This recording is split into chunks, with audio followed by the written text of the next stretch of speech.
our freedom away.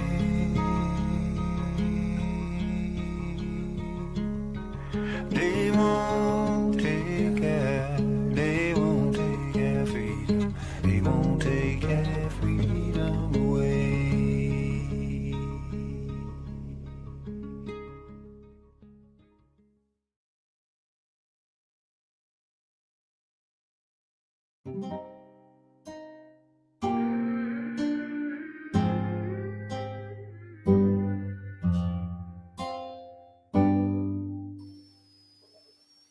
Welcome. Today, we're going to be asking the question on whether or not the Tartarians, or ancient Scythians, Celts, Druids, were carnivores. Try to detach from the mainstream materialistic perspective of eating flesh and not see this as just vegan propaganda. I will make it clear towards the end of the video the diet that I prefer. We truly appreciate all the support lately, guys, and if you could keep sharing these videos, it would really mean a lot. With that said, let's get started.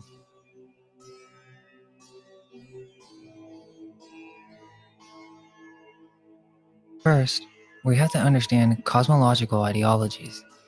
There are only two main ones in the modern day, that of something and that of nothing. This does take an occult mindset to understand to a certain degree, as the cosmology of something is that of ancient origins. The idea that reality is separated into different planes of existence, each sourcing the plane from above, the top plane being the Godhead. Then we have the cosmology of the modern day, that implies that we came from nothing, that we came out of nowhere from a big bang, our planet formed from collision, combustion, and ice dust. From there, all life formed through evolution, leading us to a fight to survive situation. This ideology was specifically designed by the Jesuit Church to serve as an atheist explanation of the world. They knew that in the future, they would need to hide all evidence of God, and the biggest proof is the reality we live in. So they taught materialism and this idea that our ancestors were savages. They hid the ancient knowledge of the Druids, also known as Tartarians, because it would expose the ancient advanced ancestry of humans. This was necessary to suppress the church in order to continue their agenda of world domination. So you have to decide, what cosmology do you belong to? Do you belong to the concept that we came from monkeys and materialism? Or do you believe in spiritual bodies of existence and metaphysical experiences? Remember, you can't have both. If you believe that the ancients were carnivores and that we came from a fight to survive situation, you are subconsciously promoting the cosmology of materialism. Psychic phenomena and spiritual experiences actually completely contradict the mainstream view of science, globe, and evolution. We all inherently know about these things, the astral body, dreams, telepathy type experiences, and I think many of us have experienced this, yet we fall for this Jesuit trap of material. Many know that Tartaria was a free energy society, and some even mention that they didn't eat at all, since many of the cities around the world that were Tartarian actually don't have sewage systems. Check out the video on the Great Stink if you haven't seen that. But from my research, the Tartarians are the ancient Scythians, Celtic Druids, or the, quote, Aryan race. In our next video, I plan on debunking the common lie that Aryan implies a white race. It actually means noble ones, which is outside the scope of this video, but we have a video coming out next that will put it all together. First, we must understand the differences between cosmological ideologies. Did our ancients come from monkeys? Or is there a spiritual ancestry that we were not taught in the school system that in fact is the most ancient occult tradition that we have?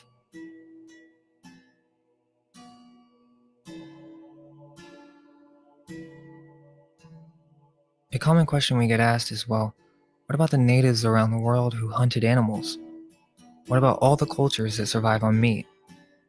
Most cultures who primarily survive off of meat live to a very short age, but one thing that many of these people are missing is that there have been many cataclysms. This is also something that we all inherently know. We all know about the flood, but many do not know that there have been many cataclysms of fire. There were also times when the sun would go missing for a year. So what do you think would happen in this situation if there was an advanced civilization? Famine? Confusion? A barbaric society? These were what the tribes were after Tartaria, right? The Scythians, the Celts. This is what mainstream history calls it. These were in fact hunters, but this was after the fall of Tartaria and during an age of chaos and confusion. They had to survive how they could, and what happened after was that they became savage hunters. Countless wars because this made them more predator-like. This may have been the only way to survive, so there's no reason to blame anyone for their actions. It's simply the implication that this is not our ancient way and is not the natural diet of the Tartarians. There is so much research that shows that our ancestors were light eaters that eat from the fruit of trees. We'll cover that soon. The big point to take from that is that humanity has gone through many different ages. Some ages we begin to rise spiritually, and others we fall materialistically. From Plato's Timaeus, quote, "O Solon, Solon, you Hellenes are never anything but children, and there's not an old man among you." Solon in return asked him what he meant. "I mean to say," he replied, "that in mind you are all young. There is no old opinion handed down among you by ancient tradition, nor any science which is hoary with age, and I will tell you why. There have been, and will be again, many destructions of mankind, arising out of many causes. The greatest have been brought about by the agencies of fire and water, and other lesser ones by innumerable other causes. There is a story, which even you have preserved, that once upon a time, Patheon, the son of Helios, have yoked the steeds in his father's chariot, because he was not able to drive them in the path of his father, burnt up all that was upon the earth, and was himself destroyed by a thunderbolt. Now this has the form of a myth, but really signifies a declination of the bodies moving in the heavens around the earth, and a great conflagration of things upon the earth, which recurs after long intervals. He's talking about fire and blazing destruction on the land. At such times, those who live upon the mountains and in dry and lofty places are more liable to destruction than those who dwell by the rivers or on the seashore. And from this calamity the Nile, who is our never-failing savior, delivers and preserves us. When on the other hand, the gods purge the earth with a deluge of water, the survivors in your country are herdsmen and shepherds who dwell on the mountain, but those who, like you, live in cities are carried by the rivers into the sea, whereas in this land, neither then nor at any other time does the water come down from above on the fields, having always a tendency to come up from below, for which the reasons the traditions preserved here are the most ancient. So he's saying the water comes from below sometimes, okay? The fact is that wherever the extremity of winter frost or the summer does not prevent, mankind exists, sometimes in greater, sometimes in lesser numbers.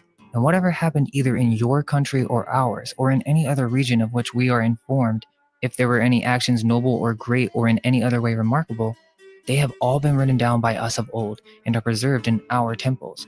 Whereas just when you and other nations are beginning to be provided with letters and other requisites of civilized life, after the usual interval, the stream from heaven, like a pestilence, comes pouring down and leaves only those of you who are desolate of letters and education, and so you have to begin all over again like children and know nothing of what happened in ancient times, either among us or among yourselves.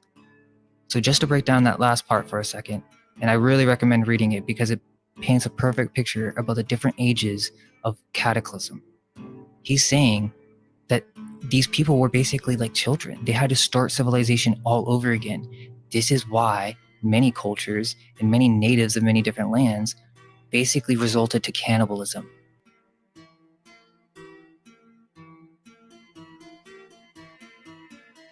So ask yourself the question, what was the norm that you grew up to? Was it eating fruits for every meal? Was it eating just vegetables? No. For most of us, it was in fact eating 3 times a day with meat as a staple. Everyone grew up learning this from birth, with the exception of many alternative research, but the main point is that this is what they promote in the education system. At school, lunch, 20 years ago, what did they feed? Was it veganism? No, it was all carnivore-based system. They pushed evolution in the public schools, and no spirituality is taught in any regards. Does that not make you slightly suspicious about evolution? If you watched the last video on Tartaria Vaccinated, we go over how every industry was hijacked by these robber barons. So if you can tie all that together, tie it back to the education system, because then, if you can drop evolution for a moment, that is where you begin to make progress. That is one of the most fundamental structures of the cosmology of materialism. Once that comes down, the structure begins to wobble. Now I know many may say, well, they're going to start feeding veganism and GMOs. Yeah, well, it's like all these alternative subjects. Once something gets popular, they have to hijack it. which in many videos, we have mentioned that modern veganism is unhealthy because of soy, fake meats, and sugars. Check out the human diet video. I've covered this. There is another way that does not involve any of those things. The only reason they switched to veganism is because they could not stop the amount of people changing their diet and fixing their health problems. So that eventually got corrupted with Whole Foods getting bought out, Monsanto and their GMOs, and now the mainstream media is pushing veganism. 50 years ago, it was the opposite. Also, Americans don't eat in moderation, and never have. Since the 1960s, the per capita intake has doubled. The average man eats more than his own weight in meat every year, even as that weight has increased by 30 pounds since 1960. Americans eat meat in quantities that are double the global average.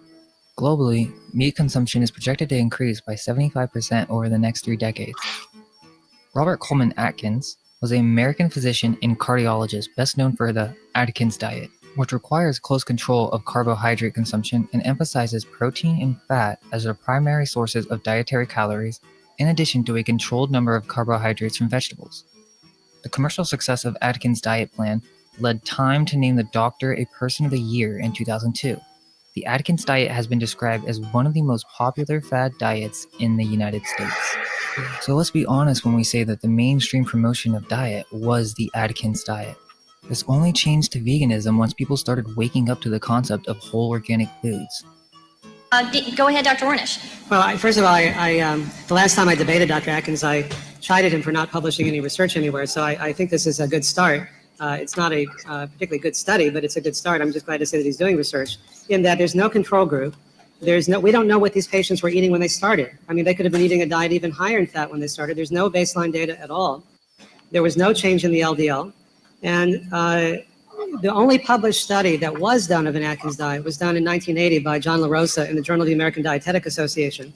And they found that the LDL did go up and the cholesterol levels did go up. And so I think that while I applaud the beginning of doing research, I think that we need to evaluate research based on the standards of good science. And I want to just say I agree with everything that you said. I applaud Dr. Bethay. You're helping people become more aware of the importance of limiting the intake of simple sugars. But I do strongly disagree with your statement that heart disease is an inevitable fact of aging. It's an inevitable fact of aging when people eat a diet like people in this country have eaten. But in other cultures, heart disease is quite rare, even when people get older. So I think we can give people a more hopeful message that there actually is a lot they can do. And if you can stop or reverse heart disease, then you can probably prevent it. It's not such a leap of faith. Let me ask the protein folks. I'm sorry to lump you. And one thing I think, Dr. Sear, is very important. Can you explain that how your diet is specifically different from Atkins? Well, as I tried to point out in the presentation, that the diet is based on 2 words most Americans hate to hear: balance and moderation. When you're eating 10 to 15 servings of fruits and vegetables per day, I don't think anybody could disagree with that. If you're never eating any more than 3 to 4 ounces of low-fat protein at a meal, I don't think anyone can disagree with that. And if you're adding small amounts of heart-healthy monounsaturated fat to your diet, I don't think anyone could disagree with that. What we have is, from the standpoint, we have, a misconception here. We have to basically, as I said earlier, get back and look at this epidemic of obesity from a different perspective. Treat it as a disease and find the most appropriate blood parameter that predicts it, and that is excess insulin. If you're following Dr. Ornish's diet and your insulin levels are under control, keep following it. If you're following Dr. Atkins' diet and your insulin levels are under control, keep following it on a lifetime basis. But if both those 2 extremes are not working for you, then begin to moderate your diet and eat the things that we are genetically designed to eat. We're designed to eat fruits and vegetables. We are not designed to eat grains. They did not exist on the face of the earth 10,000 years ago. Well, thank you for that. And, Dr. Atkins, following up on, let's say, the severe, which you're usually put in that category, would you have a patient that would come to you? Because I think about the importance today about treating the individual and everybody's individual lifestyles, food preferences. Have you had people who come to you and you'd say to them, I don't think this is for you? 50% of my patients, I don't think it's for them, because 50% of my patients don't have a weight problem. Okay, of the people who do have a weight problem. Well, that rarely happens. If the weight problem is serious, then I'm going to work on restricting carbohydrates. They may have some other problems. I'd never put any 2 people on the same diet because we do food allergy testing. So we know right from the very beginning which foods certain people have to avoid, and that's not the same in other people.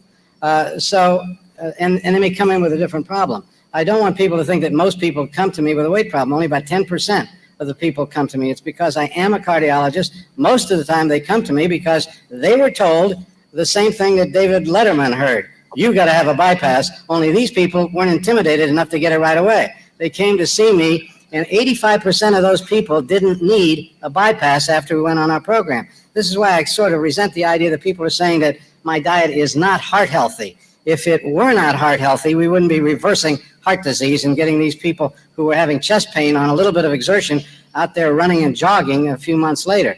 This brings me to Dr. Ornish to follow up on that. Dr. Ornish, would you then, this is a question from someone in the audience, tiny handwriting, by the way, with your focus being on disease prevention diet and reversal diet, would you at any time recommend a high-protein diet for severely obese individuals? I mean, high-protein fasting? Well, first of all, let me say that I would love to see some data from Dr. Atkins showing that he can actually get a reversal of heart disease, measuring the underlying disease process. Well, we're working on it. Well, good. But we're not as good a fundraiser as you are. We have to dig into our own pockets. That's the problem. I'm sorry. Carolyn, I guess that issue. I think with the number of books you've sold, you could probably fund your own studies.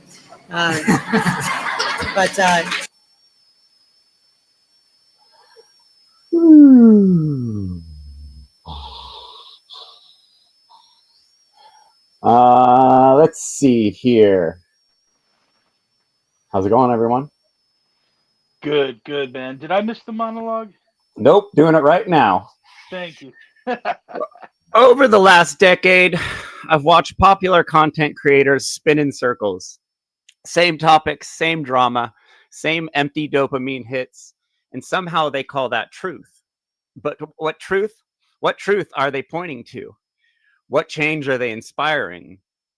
Who is actually becoming a better human because they watched another breakdown of ancient aliens or another conspiracy live stream about nothing that has anything to do with their behavior in the real world? So many voices out there talk a big game about awakening while doing everything possible to avoid the one thing that actually wakes people up, looking inward. Instead, we get endless distractions, religion telling you to outsource your power to a deity, influencers telling you to follow their blueprint for enlightenment, gurus telling you to manifest your problems away instead of taking responsibility for the harm you cause. Any group, any belief system that tells you not to look inside yourself is a scam, pure garbage. Because if you never look inward, you never confront your fears. You never face your shadow. You never question whether your actions align with your values. You never learn how to live without harming others. And that's the real test, isn't it? We say we want a better world, but better world requires better people, not people who know more trivia about pyramids, gematria, or hidden symbols. People who make more compassionate choices every day. People who stop funding cruelty. People who use their voice to defend life, not just to gather an audience. It's easy to act awake when you're just regurgitating information. It's hard to act awake when it means changing yourself. But that's where the real work is. That's where the revolution begins, not in the spectacle, but in the soul. And if these content creators won't guide people there, then who will? Because the future belongs to those who choose consciousness over comfort and courage over illusion. You know, I walked into Mark Passio's shadow work seminar with genuine excitement, with hope, even, with the belief that we were about to take the next step, deeper, more raw, more transformational than his natural law material we've already studied to complete exhaustion. But what we got was on par with the Sound Path of Freedom Festival. How did we go from unholy feminine to this, Mark? The entire thing was a shit show from the very beginning. Mark was in a terrible mood. Mark was in a terrible mood, and instead of owning it like an adult doing actual shadow work, he projected his frustrations onto the students that paid to take his seminar. He kept blaming the audience for his own technical issues. Even when the obvious fix was staring him in the face. Restart your fucking computer, Mark. Shadow work starts from admitting you might be the problem, remember? Mark's Telegram glitched, and over half the people, like 300 people didn't get to see the presentation. There was no backup stream, no file of slides emailed out for people to go over manually. No moderators willing to lift a finger to fix the problem. We paid for a visual presentation and got audio only, and Mark didn't give a shit. He yelled at us when we asked him to restart his machine, then threatened to cancel the Q&A if we brought it up again. Meanwhile, after making us wake up at 7 a.m. to take the seminar, he took 2 90-minute breaks, 3 hours for a half-day seminar. 90 minutes. And after wasting everyone's time regurgitating old content to make sure nobody would learn anything, he then canceled the Q&A, the one part that could have redeemed the disaster, and he cut it. No questions allowed, no dialogue, no growth, no chance for students to clarify his material. People were pissed. But hey, you can just ask him a question on YouTube. Oh, that's right. Comments are turned off there too. The teacher of truth has created a one-way communication channel where he talks, you silently obey. That's not teaching, that's dogmatic bullshit. So let's talk content, because that's why we're really here. We were promised an advanced class by Mark, the next step, a deep dive into internal alchemy of confronting our darkness. Instead, 95% recycled natural law seminar greatest hits, with the words shadow work sprinkled in. I thought this was supposed to be a shadow work seminar. Instead, we got another how to motivate yourself to do the great work seminar. Communism bad. Yeah, Mark, we know. Do the great work. Yep, we've heard that before, Mark. The world is enslaved. Yep, got that t-shirt, Mark. Come on, bro. Let's fucking go. The same rants, the same speeches, the same lines we've heard in every interview and every previous presentation. Nobody who is mildly familiar with Mark's work needed to pay for that seminar. We weren't paying for a rerun, we were paying for an upgrade. And then plot twist. Mark straight up admits he had an agenda the whole time. Shadow work, according to Mark now, is recruiting more people to talk about Mark's message. That's not shadow work, bro. That's fucking bait and switch. 28 grand you made off doing this seminar, and you couldn't even come up with anything new but some Freemason manifestation in a mirror exercise? Do the trivium isn't the answer to everything in the world, Mark. It's not that simple, especially when it comes to emotions and relationships and what we think about ourselves. Shadow work is not yelling at your students. It's not hiding from presentation or questions or feedback. It's not blocking people, kicking people out of groups. It's not repeating the same seminar and calling it advanced.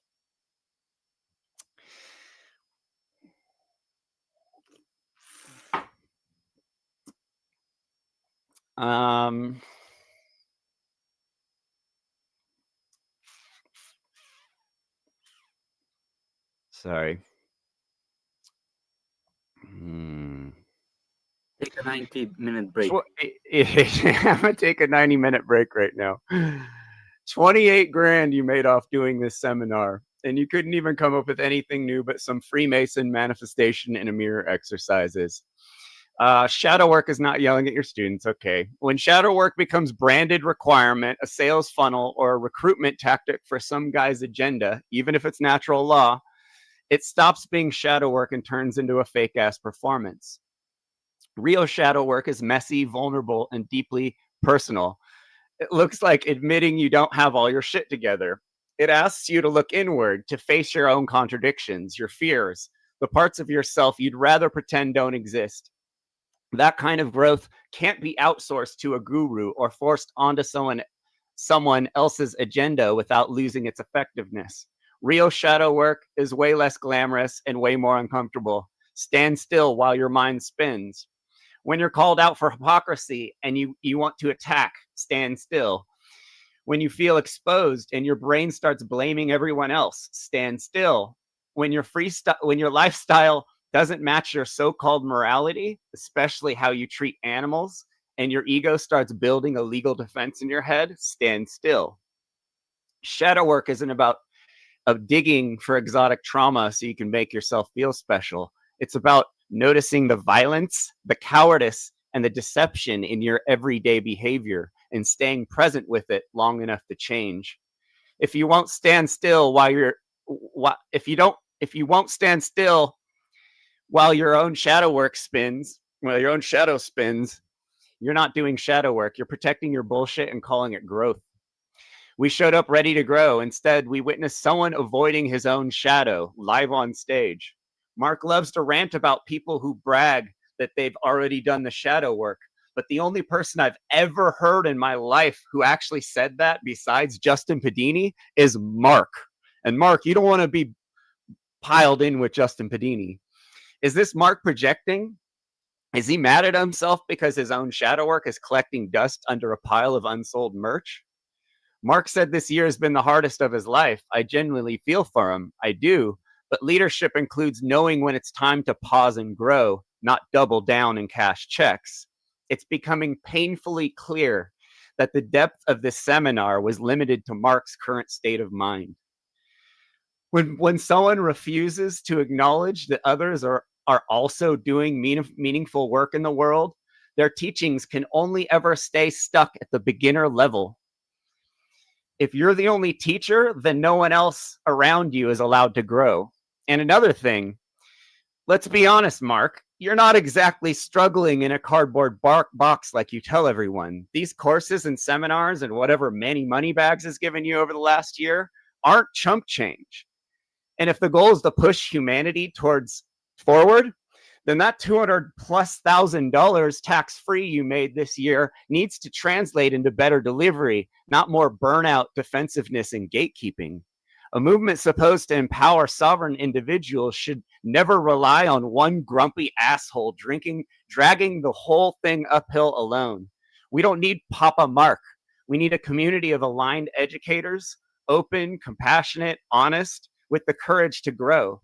The message of natural law calls us to personal responsibility. That includes taking ownership when we're not showing up as our best, especially when we're asking others to do the same. Ethics, moral discipline, and inner development, these are too important to be bottlenecked by any one person's limitations. If someone claims to lead the great work, they must also model humility, collaboration, and a willingness to evolve. No guru gets a free pass, not even the ones who teach natural law. If we're serious about creating a world aligned with moral and ethical discipline, a world where we are aligned with natural law, where we stand firmly against violence, then we must hold each other to the standards we preach, even our teachers, especially our teachers. That seminar left me feeling like I've learned all there is to learn from Mark Passio, and that really bums me out. On today's show, I'm bringing you my own practical shadow work exercises, the ones that worked for me a half lifetime ago, not the fluffy new age escape route, not another religious detour where you outsource your responsibility to a higher authority. No more hiding behind crystals, conspiracy thrills, rune readings, and spiritual bypassing that conveniently leaves your harmful behaviors untouched. I'm adapting the time-tested 12-step program used by Alcoholics Anonymous. Because let's be real, a lot of us are addicts, addicted to distraction, to ego, to narratives that let us feel special while avoiding the simple work to become better human beings. We're breaking the cycle where people love talking about truth, community, and morality, but won't confront the parts of themselves causing harm every day to society, to animals, to loved ones, and to their own potential. This is a journey of honesty, accountability, and growth. No crying over your own self-pity, Mark. No victimhood trophies. No love and light without courage and discipline. Shadow work means you stop protecting the darkness and finally start transforming it. And that starts with a choice to face yourself with the same intensity you demand from the world. Today, we step into the uncomfortable on purpose. We take responsibility for our actions. We do less harm and allow less harm. We choose alignment with what's right for all beings, and then we move forward. Because the future belongs to those willing to evolve. We're here to build something bigger than any brand or personality. It's time for this movement to rise beyond one voice and become a chorus for real liberation. As always, this show is live and open, giving anyone a chance to talk about issues, concerns, or drop some bomb-ass vegan recipes. Please smash the like and subscribe button. And if you want to help out the show, join the cult. How's it going, dudes? Whew. All right, I took a nap so I can make it. Thank you, brother. Yeah. Darren's Love got it. the day off. Love it. I got every Sunday off from now on. Sunday. Yup. Sick. Oh yeah, I'm having some raw mango and pineapple right now. If you Hell don't yeah. eat, yeah, let that man go. Where what man go? I like that. That's funny, Ariane. But yeah, dude, this shadow work thing. Watch this. This is how you get into shadow work. So this isn't. It's not like I wrote this whole thing and came up with the 12 steps. This is AA, Bill W. Bill W. was a very big fan of Jung. He used Jungian stuff when he did the 12 steps, when he designed it for people in Alcoholics Anonymous who are powerless over their addiction. And when I was in my late teens, I was in that whole vegan straight edge thing, and I was very involved in Alcoholics Anonymous and Narcotics Anonymous because I grew up in the 80s in Orange County, California during the cocaine epidemic, and I saw what drugs and alcohol did to people. And so I didn't want to do that. So I kind of went overboard and went completely clean and sober, was active in the 12-step program. I was lucky enough to go to a high school that did group therapy and meditation daily. And we did lots of cool stuff and lots of new age stuff. So I didn't invent this. I just adapted it. Just changed the subject a little bit and changed the questions and, just adapted it to what we're going through, not so much what people who are addicted to drugs and alcohol. So this is my little presentation. Nice quote here: until you make your unconscious conscious, it will direct your life and you will call it fate. And that's all these NPCs in the world who think that they can just live life however they want and there's no repercussions and they're not doing harm on anyone because our futures are already plotted out for us. Or some sort of ridiculous idea like that. Yeah, so here's the presentation. So the overview, the goal of this is to bring your unconscious negative patterns, shadow, into awareness, take responsibility, and change behavior in real life. This is a practical thing you can do. This isn't, shadow work can be done at any time. It could be done ahead of time before behaviors creep up. It can happen as behaviors are creeped up. This is just something you can do on the side and is an exercise that kind of puts you in the frame of mind to go deeper in your shadow work. So the format's going to be a little bit of journaling, lots of reflection, and a witness. It could be a friend, a mentor, a therapist, kind of like a sponsor in AA. Doesn't have to be someone doesn't have to be a therapist, but if you have one, that would be great. But a friend would work, or someone or a group on YouTube if you have a tight YouTube on Facebook or somewhere. If you have a small group of friends, you guys could all do these exercises. And the practice is ongoing. Once you're done with the 12 steps, you kind of just start them over again. And honestly, the second time is even better than the first, because you have the hindsight of knowing that the first time you did it, you were full of shit about a couple things, just different perspectives later on after doing it. But it's something you're going to go over many, many times and add to, maybe, possibly, hopefully, for the rest of your life. And this will just become something that you kind of do every once in a while to keep yourself in check. And because a lot of people, we're I hate to say it, but after Mark's presentation, I was like, man, there's going to be a bunch of confused people in the chat. And in the days after watching the chat, there's a bunch of confused people. A, because they didn't get to ask him questions. B, because he used it as a marketing tool, which is not something that shadow work is. It's a deep personal thing that you do that has nothing to do with anyone else's agenda. So yeah, so the ongoing step 1, identify one reoccurring pattern that causes damage: anger, jealousy, addiction to drama, people pleasing, cruelty, apathy, procrastination.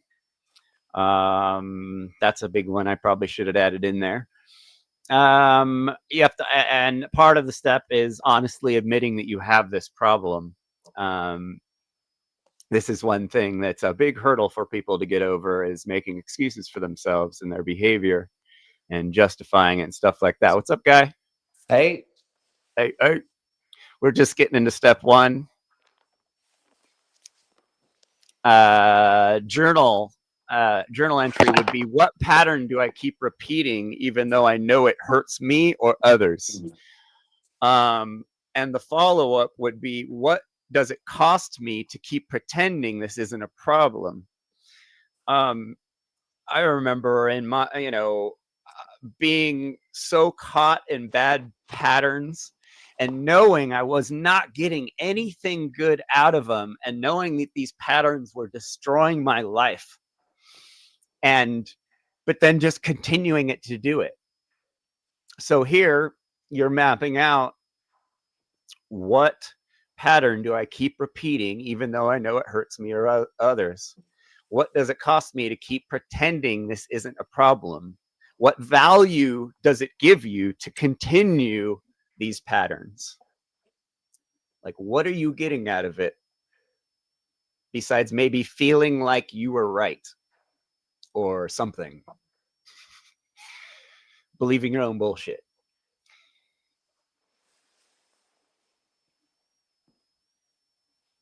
Step 2, no excuses here. Admit that willpower alone hasn't fixed your problem. When you can identify a problem you have and you're like, oh, okay, I'll work on that. And then you just ignore it. And you ignore it and ignore it. Then it rears its head up again and fucks your life up again, or fucks up someone's life. And you're like, oh shit, I gotta fix that. I'm gonna fix that. And then you forget. You sweep it under the table. And that you'll go your whole life doing that and leave wreckage and destruction in your wake. Define your higher guidance in the way that works for you: truth, conscience, natural law, inner wisdom, God, whatever you want to say, Mother Nature, the trees, whatever you want to give, whoever you want to, however it works for you, however you think. If you're a God person, you want to call it God, you call it whatever you want, but you need to give yourself to a higher power, because obviously you can't do it yourself, or else you would have already done it. In the journal, step 2 was the title, acknowledge you can't ego your way out of it. So this is a big controlling the ego thing, the second step. Journal, where has trying to control everything made this worse? What might be possible if I let reality teach me instead of defending myself? What traits am I envious of others, and why? So yeah, people have trouble controlling things, which is pretty much everyone. What do you think, Guy? I I think Guy has some experience. have experience in the steps. I think I'll listen through all of them All right. and kind of I'll just blast through them then. yeah. So yeah, so step 2 is acknowledging you can't do it on your own, basically, and admit and finding guidance in a higher power. And it could be so many different things. It doesn't have to be Christianity's God or whatever. Step 3, make a conscious choice to align. Write a short commitment statement. I choose to bring this pattern into the light and align my thoughts, emotions, and actions with what I know is right. Something like that. Obviously, this is very robotic and textbook, but finding your own way of doing things is the fun part once you learn the basic structure. Decide one simple daily action that reflects this choice. This is basically like a daily reminder to keep doing shadow work. It could be 10 minutes of honest journaling, a short meditation, or my favorite, I forgot it to be, I got the bling. Yee. Or my favorite, a pause before react habit. This is like, I want to like tattoo something on both of my hands faced in to remind me, pause before react. So this is when you're triggered by something, no matter what it is, you stop, you go, whoa, I'm triggered. And you got to have the balls enough to grab yourself and be like, hey, why am I triggered right now? And do a deep dive on what's triggering you, on whether you're being triggered for the right reasons or the wrong reasons. So pause before react. That's a fun one, because that's just like every time you're triggered, that should be the alarm in your head. You got to like work it into your daily life to where whenever you get triggered, you're like, okay, hold on. You know, take 3. Remember back in the days, take 3 big deep breaths when you get triggered, and you'll feel better after. It's because you're calming yourself down a little bit and bringing yourself back down into reality to where you can do that work internally to figure out how to deal with the situation correctly. Because if you're pissed, you're not going to deal with the situation correctly. So you got to rein yourself back in. Pause before react instead of just immediately reacting, which we've all been trained to do our whole lives. It's not easy to break that habit. I was actually just talking with an addict about that last night. Oh yeah, controlling your reactions. Pausing, yeah, he was asked because I was telling him that I don't pray, and he was like, "Well, what do you do when your thoughts start going crazy?" I told him I pause and think it out for a while and don't make any decisions. It's one of the. It sounds like such an easy thing to do, but it's so hard to do, and it's such a big step to be able to do that. Because it's a lot easier just to get mad and waste a bunch of energy and waste a bunch of people's time and whatever, just Controlling emotions. yeah. So step 4, do a shadow inventory. These aren't fun. So one thing that the addicts have going for them that we might not necessarily have, or we may have, is hitting a bottom. Hitting a bottom is a very motivational thing if wielded correctly, if dealt with in the right way. And so the way this shadow inventory, basically you're making a written inventory of how this pattern shows up. There are 2 inventories we're doing, and both of these aren't fun. Your thoughts, your core belief, your self-talk, the things you say in your head. So your core beliefs are probably a bunch of shit you've been brainwashed with. And it's a bunch of wrong shit you've been brainwashed with. And so the core beliefs part is the coming to the conclusion that the state is inherently evil, that are, stuff like that. Turning our backs on the two-party paradigm. Stuff, stupid wives' tales we think are true. And then your emotions, what feelings you avoid or overindulge. Feelings you avoid because you don't want to trigger yourself. And also writing down patterns in your behaviors, what you actually do or fail to do. If you procrastinate, if you're a workaholic, either one of those extremes. We don't like extremes here, people. We like balance.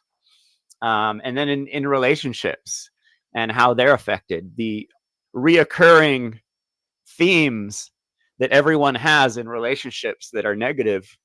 You should write a list of those things. And your prompt should be, what am I ashamed of? And what I rarely say out loud. Yeah, so you're admitting shit you'd never admit basically out loud, but you're gonna have to. What am I blaming others for? Things I secretly contribute to. Oh, okay. Where am I blaming others for things I secretly contribute to? We all do this a lot.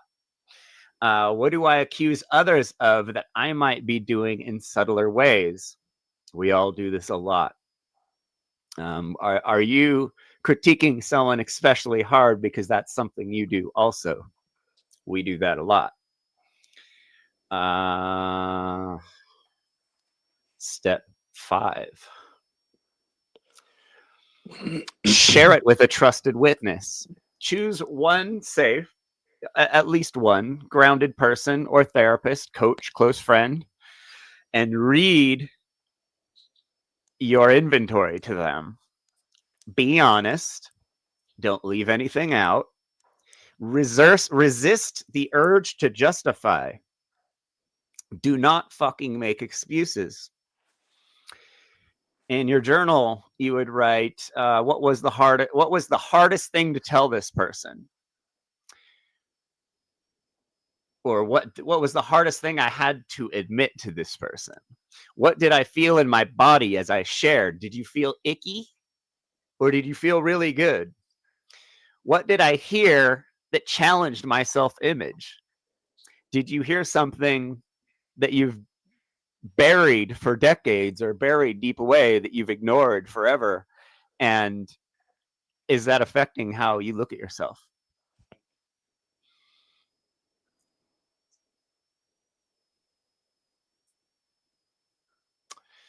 Step 6, identify the payoffs and be willing to let them go. Every shadow pattern has a payoff. Attention, power, safety, comfort, avoiding responsibility. So we get in these negative patterns because we get something out of them a little bit. It can be hard to see what we get most of the time, but it could be also very obviously what we get. So make a list of payoffs. List the payoffs of keeping the pattern. So the things you get, whether I can't really call them good because they're probably not good, but the payoffs is the right word for it. What payoff do you get by staying in your shadow patterns? Then in the journal, what fake benefits do I get from this behavior? What am I afraid would happen if I stopped? Then write, I am willing to live without these payoffs, even if it's uncomfortable. And then work on that internally. You're getting some bullshit, something that's probably not, something that's obviously not good for you and other people. You're getting out of being a little shit. So list all these things. And this list, you're gonna make these lists for the rest of your life. You're gonna keep adding to these lists, because this isn't something that's done ever. Shadow work is ongoing. Shadow work exercises like this are ongoing. So step 7, practice humility and ask for help. Create a story, humility practice, a simple prayer, intention, show me where I'm still blind and help me correct it. This is the like asking your higher power for help, basically. Will need. There's some other people.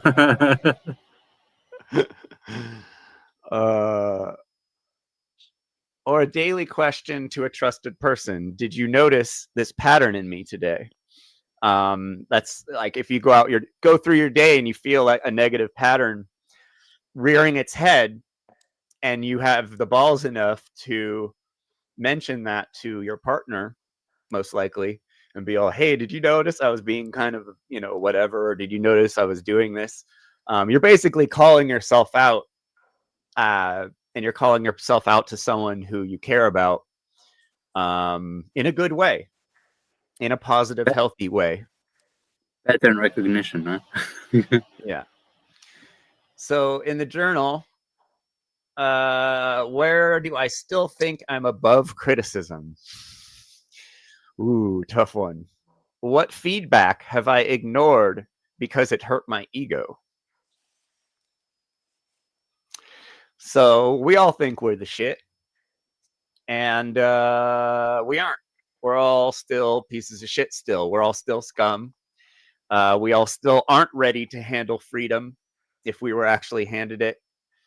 We are all just as bad as the politicians we complain about. If we were giving power, we would probably become corrupted pretty quickly. Most people. So we need to stop blowing smoke up each other's asses and our own asses about how great we are. That's humility.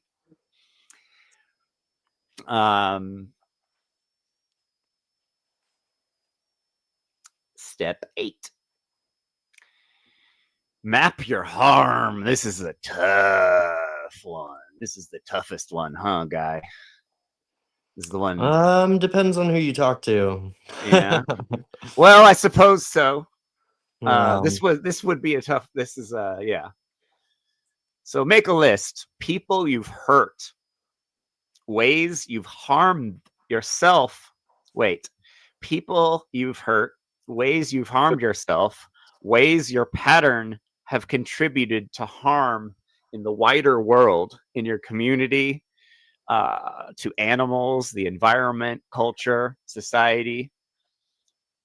This is a tough one.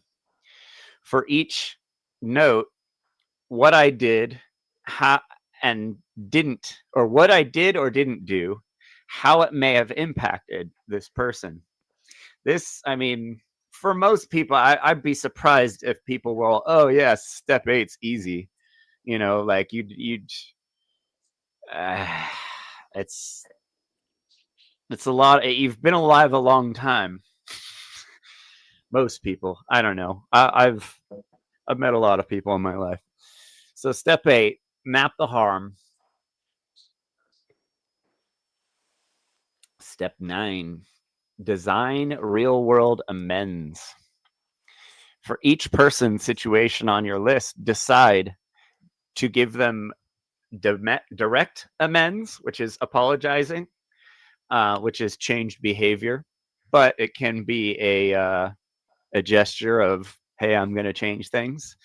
Direct amends are a conversation, apology, or concrete act if it will not cause harm to the person you're giving amends to.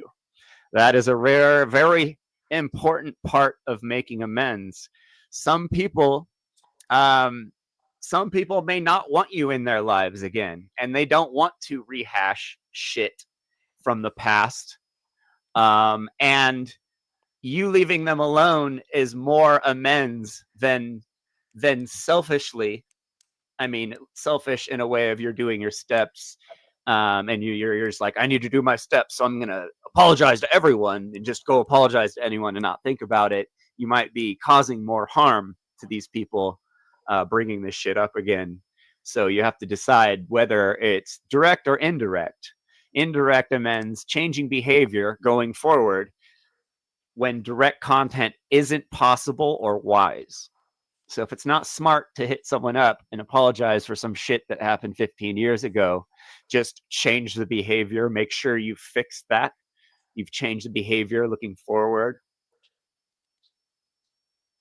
Also, design behavioral amends. When this trigger happens, instead of X, I will do X. Just simply mapping out your new behavior when you get triggered, like we were kind of talking about earlier. This is a big part of all this stuff, is you know, controlling yourself and making the right moves when it's the toughest time to do that. Being a ninja when you're in the middle of the shit, and being able to guide your way through it and everyone's way through it to end up in a positive instead of a negative. In your journal, you'll say, what would repair look like in action, not just in words? Where do I want to make amends just to clear my guilt versus truly serve the other person? That's where I'm getting back to what I mentioned earlier. You know, you can't just barrel through it because you're doing your steps and you got to make amends to everyone. You got to make sure you're not, you know, that it would be a healthy situation. Step 10, daily self-review. This is the daily reminder. This is the tattoo on your hand pointed at you that you see every day that reminds you to do the, to keep on your ass about doing these little exercises. Create a short nightly check-in, 5 to 10 minutes. Where did my shadow show up today? This can be fun. Where did the shadow show up today? Where was I a little shit today? Where did I let myself get carried away today? Where was I not controlling myself today? These are all fun things to review in your head. Super fun. Where did I catch it and choose differently? So you're understand what the other person said. Yeah. So the first one, you're saying when you're narking yourself out. The second one is where you're patting yourself on the back. Who do I mean to talk to tomorrow to clear something up? This is if you did something today that wasn't right that you need to fix before it becomes a resentment or something like that in someone else, or, you know, causes a bunch of garbage down the line. Keep a simple tracking log, date plus 3 bullet points, those 3 bullet points. So keep a little journal and fill it out every day. And I wanted to go back what I was talking about hitting bottom. Addicts being addicts and overdosing and stuff like that is hitting bottom. Our bottom, our little, while we have possibly, many of us have hit bottoms, the inventory, the harm inventory is kind of a bottom. It's an artificial bottom, but it's very much a wake-up call, because after a while, if you're being honest, it should scare the shit out of you. Your harm inventory and your bad behavior inventory, after a while of doing them for a long time, it should scare you.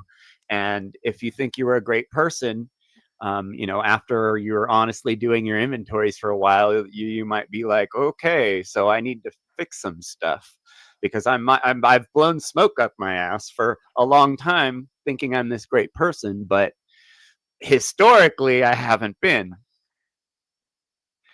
So yeah, the bottom thing, the inventories can very, more often than not, are not very fun and very wide eye-opening, and can be very motivational. Step 11, 2 more left. Build a connection practice. Choose one regular practice to stay connected to your inner world, whether it's meditation, breath work, mirror work, TM, going, if you're into, if you're athletic at all, or if you're not athletic, getting into cycling or something like, cycling's really good because we'll go out all day and you could be with someone, but you're on your bike looking, when you're out 8-9 hours riding 100 miles, you go into deep meditation and you go Walking, man. into, what's Just that? walking. Just Yeah. walking, like a long walk. Yeah. Even a super long walk, it's quite easy to meditate when you're by yourself, or long drives or anything like that. That's when I come up with the best ideas for stuff. Anyway, build a connection practice, meditation, breath work, any number of things. Dialogue these parts to yourself: inner child, protector, critic.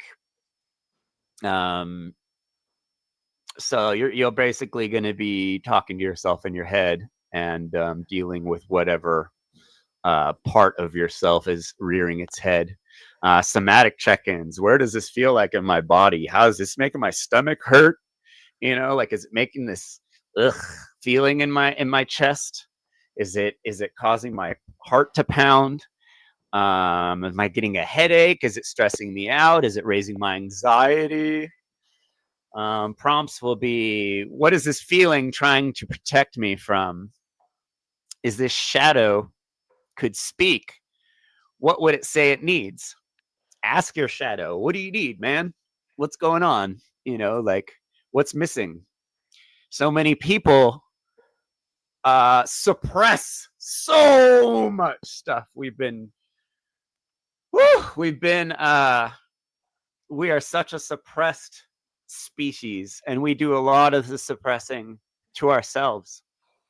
And your shadow might be missing out on a bunch of it might be missing out on a bunch of stuff that you've never thought you needed. So yeah. What is this feeling trying to protect me from? If you're having if you're having a physical reaction to something, it's your adrenals popping off. You're supposed to be, it's something you use when you get chased by a lion. It's a fight or flight. That's usually what's happening if you get these physical reactions. And it's your body telling you something, and it's your mind telling you something. Step 12, share, serve, and integrate.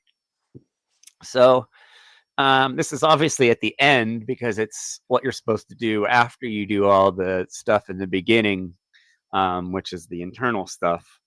Find one way to serve others from what you've learned. Share your journey with a friend, support group, or audience. This is all leading by example. This is being the example you want the world to be. This is, and it's gay kind of new age shit, but paying it forward. This is like showing someone you care in a world of people that don't care. Offer listening support to someone facing a similar pattern. If you see someone who's fucking hurting, talk to them. A lot of the time, that's all someone needs is a little attention. Define your new identity in one paragraph. I am someone who used to do this. Now I choose this, even when it's hard, because I stand for this. This is a good, I don't want to call it affirmation, but I guess it is. You're just making it clear to yourself that the old behavior needs to go and is gone. And we stand for a lot in this community, so it's very motivating to change for the correct, because we have the responsibility of spreading natural law. Plan a symbolic action that marks the transition. Some sort of ritual, letter you don't send to yourself, deleting contacts of people, toxic people that take you into a realm you don't want to be in as far as bad influences. Sharing a new project or starting a new projects, keeping yourself busy, doing shit you want to do, whether it's fucking messing with cars or doing YouTube videos or going out on the street doing vegan activism, like making sure you have stuff you're doing, having a purpose. Purposes are super important in relationships. Having the relationship not be the purpose of the relationship is very important. Having another purpose that is bigger than that is super important, and we'll be getting more into that next episode, which is episode 69, Nice. which will be the sex and relationship episode, and it's going to be a doozy. Oh boy. Yeah. So so those are the 12 steps that I kind of just slapped together. Just a practical exercise you can do to keep yourself keep yourself still while the world spins. The end.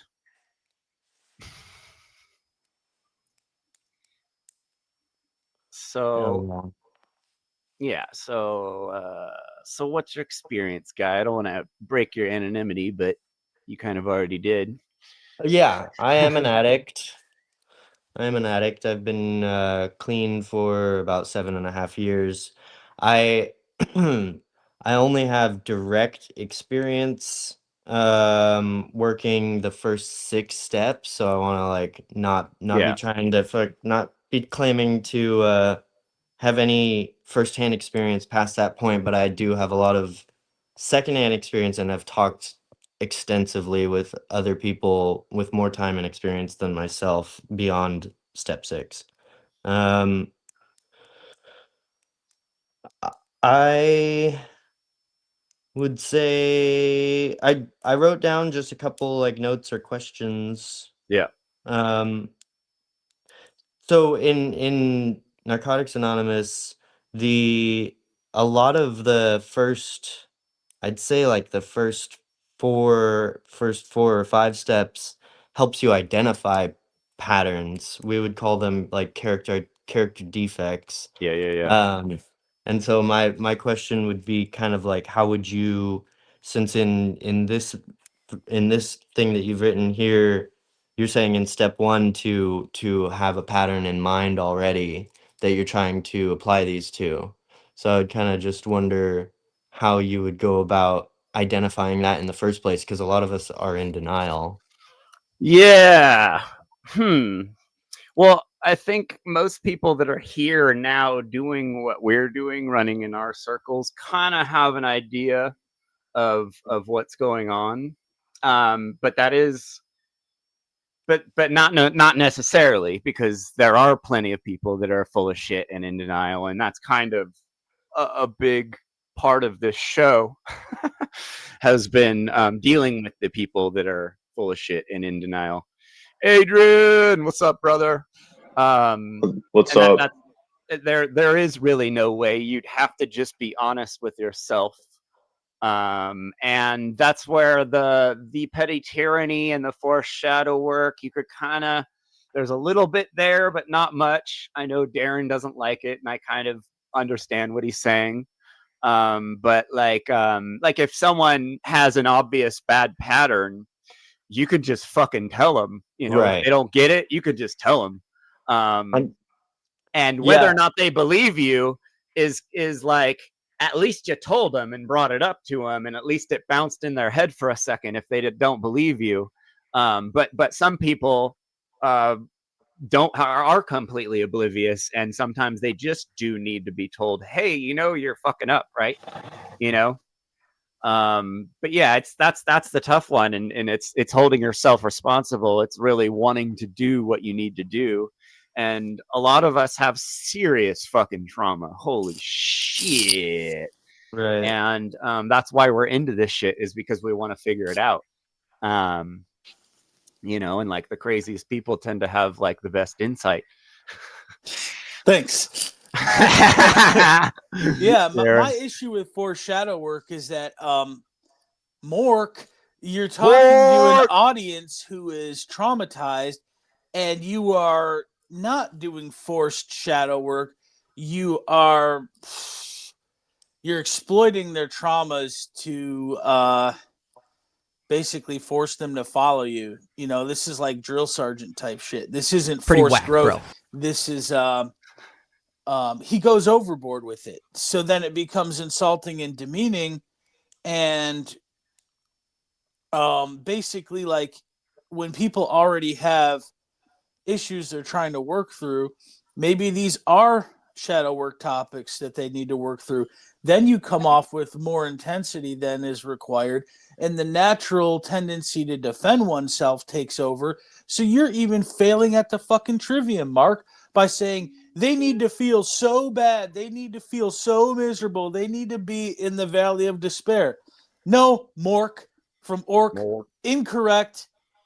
I am right, you are wrong. Basically, no, that's not what you do. You can bring up a topic, you can encourage, you can even pressure somebody and say, hey, man, you know that's not true. Just keep it real. But you don't verbally abuse and browbeat and berate people, because that's just sadistic. And he's angry and butthurt because he believes that the world's salvation is contingent upon his internet streaming shit. Yeah. That's his delusion. And now he's trying to hammer it home and make the whole world believe it to validate his incorrect conclusion. That's foreshadow work, what I just did. I don't need to like go on for 20 minutes calling him names. Yeah, exactly. You tell someone they're wrong when they're wrong, when you know they're wrong. And you know, like, we take it pretty far here, but it's because the people block us and they try and run and hide, and they're doing the complete opposite of what they should be doing. They should be dealing with the conflict and resolving the conflict, but it's so much easier to run and hide from conflict than it is to actually deal with it. Oh, sorry, Jeff. I forgot to say one thing. I put something in the comments too. I said to see all beings in the self, and the self in all beings includes remembering the self of our so-called enemies. The force that caused them to be here in this world is the same cause that caused us to be here. You could call this force God or nature or accident. It doesn't really matter. Yeah. But this is something that surfaced in my shadow work, because on the flip side of the force shadow work is force yourself to realize that this is a person. Otherwise, you get trapped into depersonalization and derealization. Then you're not even treating them like a human being. You're treating them like a figment of your imagination, which is solipsistic and it's cruel. And this is psychopathic. This is where Mark hasn't fully healed. Fully healed. Fully healed. Fully healed. Yeah. Fully healed. The Schadenfreude. Fully healed. He needs to Fully get rid of healed. that. You know, The he what? needs to stop the Schadenfreude, the wallowing, the enjoyment of other people's misery, just because he's ostensibly better than them in some way. He needs to act like a mentor and not a drill sergeant. Yeah. No, it was pretty. Speaking of which, would you recommend something similar to sponsorship, or just at least community guidance through all of these steps? I would think being able to bounce these ideas off of someone could help you Yeah, not get caught back into old cycles or denial. Exactly. Having a tight group, you Yeah. know, it's never bad to have a tight group around you. Whether it's family or friends or something like that. That's all the centenarians, all the people that live past 100, they all have a tight community around them. It's always good to have a tight community. And yeah, the you know, it's scary to tell people your inner, deepest, darkest secrets, but I've been on the receiving end of it, and it definitely changes. You know, like when someone trusts you, you feel there's like a bond that happens. And, like having that personal connection is always going to, whether it's your partner or a group or a sponsor or something, it's always good. A therapist, like it's not talking about stuff that's bad. So the more you're talking to the more amount of people, the better, really. The more trauma people have, the more difficult it is to open up and talk to people. So also Mark and us, we should all be cognizant of that too, which I think was a misstep in we like all the stuff about natural law that Mark said, so we took it kind of less critically, with the foreshadow work. At least I did. And so that was like, dude, if it takes a traumatized person to even think about what's wrong with this world and begin shadow work. Okay, because life includes, right, inherent trauma, whether it's from circumstances or other people, but then you have this constant trauma in the mind without the external stimuli, it's still there, right? So if you get to a point of disgust and existential dread and you want to do some shadow work and know yourself, you're probably at the point where you already find it difficult to trust people because now you can't even trust yourself fully. That's why you're doing some shadow work. And so once again, it's like we have beefs, we have legitimate concerns, but we have to tell ourselves, look, this stupid thing that this person is doing that's bothering us is not them. It's either an action or a thought or an idea, but it's not them at their core.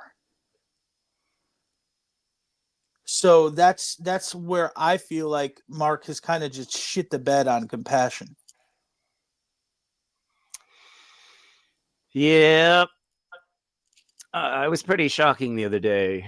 I was pretty shocked at how much of a prima donna he was that morning. And it's just like, and everybody was just trying to tell him that he needed to restart his computer and he's just flipping out. And it was just like, these people paid money to be here, bro. Like, what are you doing? Dude, and then these people paid money to do the Q&A, really.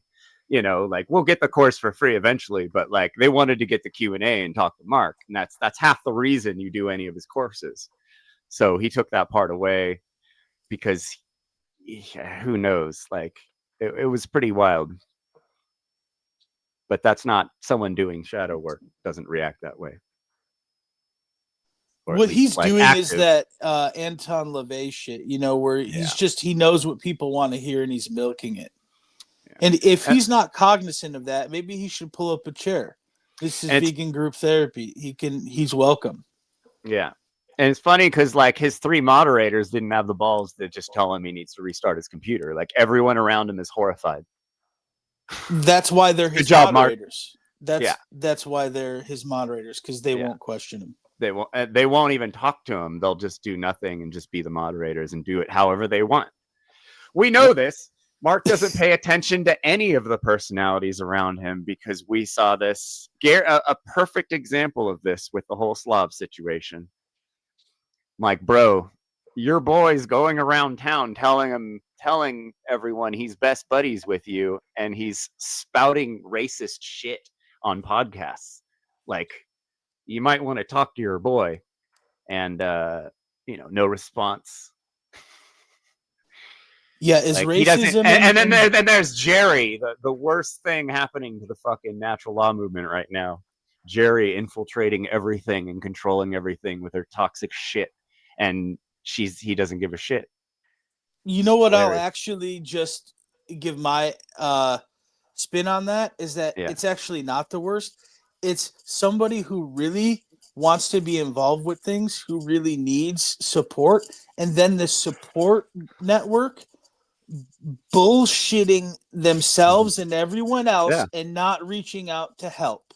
No, like I told her, good intentions are a good thing, and everybody else has been basically just exploiting the willingness to help without being willing to guide.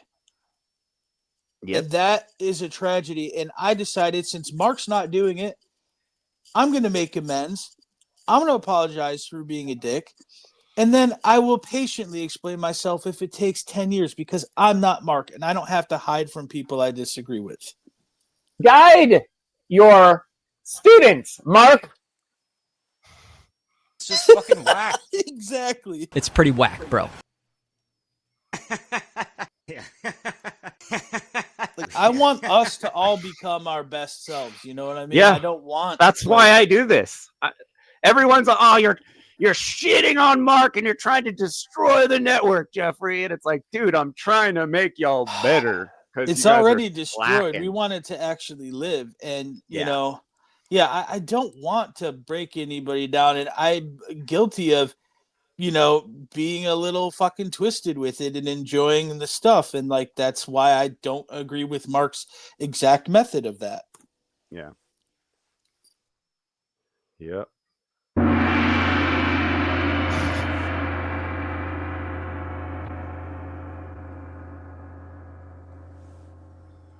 Do you have anything else, Guy? Yeah. So step 2, I just wrote down belief that it will help.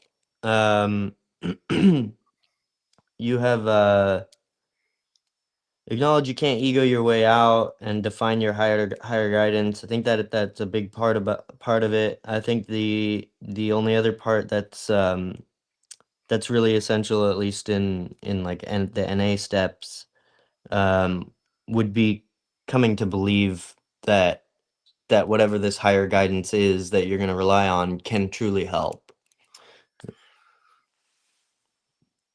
Yeah, definitely. Yeah, you have to believe. Like you can't just bullshit it. It's like trying to quit smoking when you don't want to quit smoking. You're not going to fucking quit smoking. You know, like you have to actually want to do it.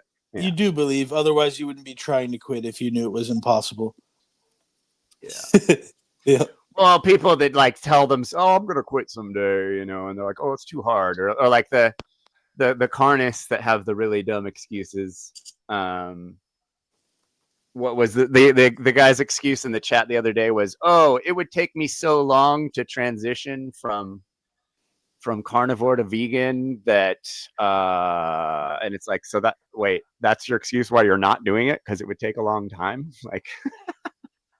Like, don't you know it's the right thing to do? You know, like it's just, but yeah, you definitely have to really want to do it and really know that it's going to work.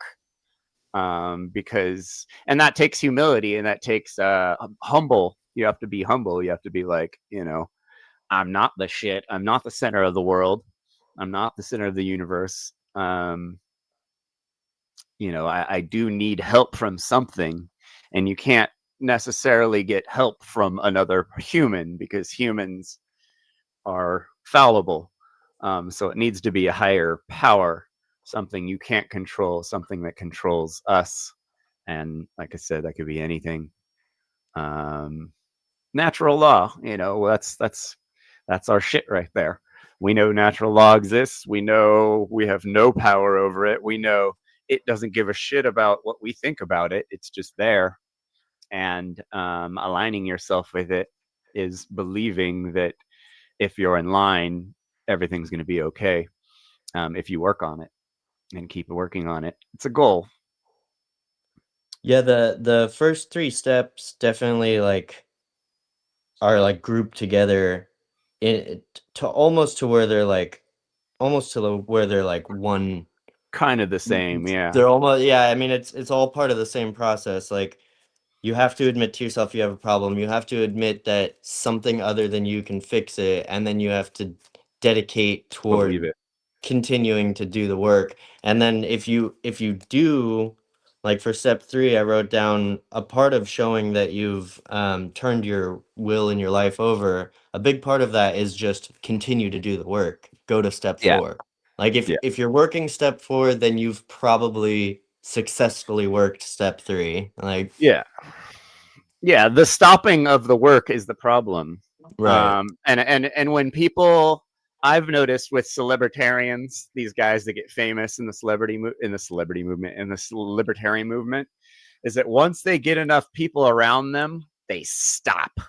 And they just sit there and fucking fester. and they don't learn anything new, and their ego just gets bigger, and they forget. Like, I know I could count 5 dudes that fucking 10 years ago were fucking spitting fire, and these dudes these days are flailing because they've gotten too big and they got too many yes men around them, and they've created a world, cough, Mark, cough, created a world of only yes men around them, so they have no criticism. They have no one there to call them out on their shit.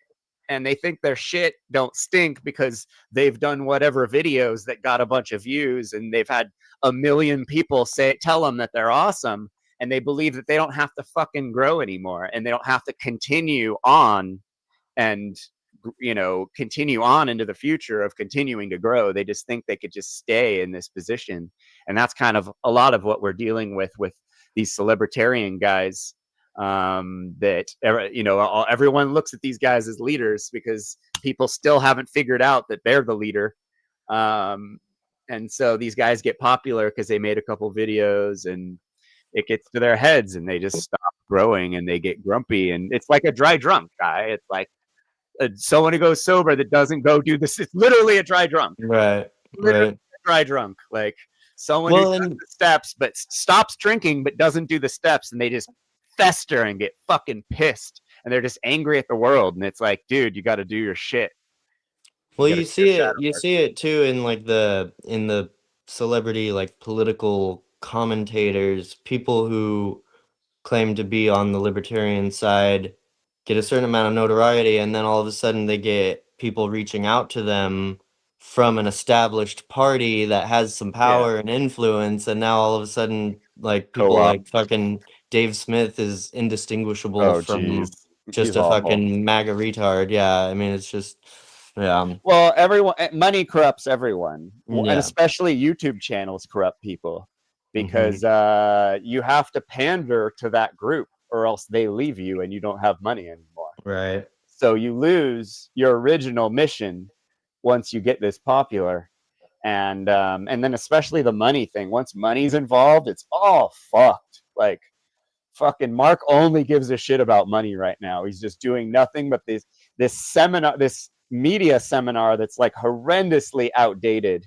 Like, it's like a 90s era, fucking early, maybe 2010 era media course on like how to make a website and how to do YouTube. But it's like, we're past this point.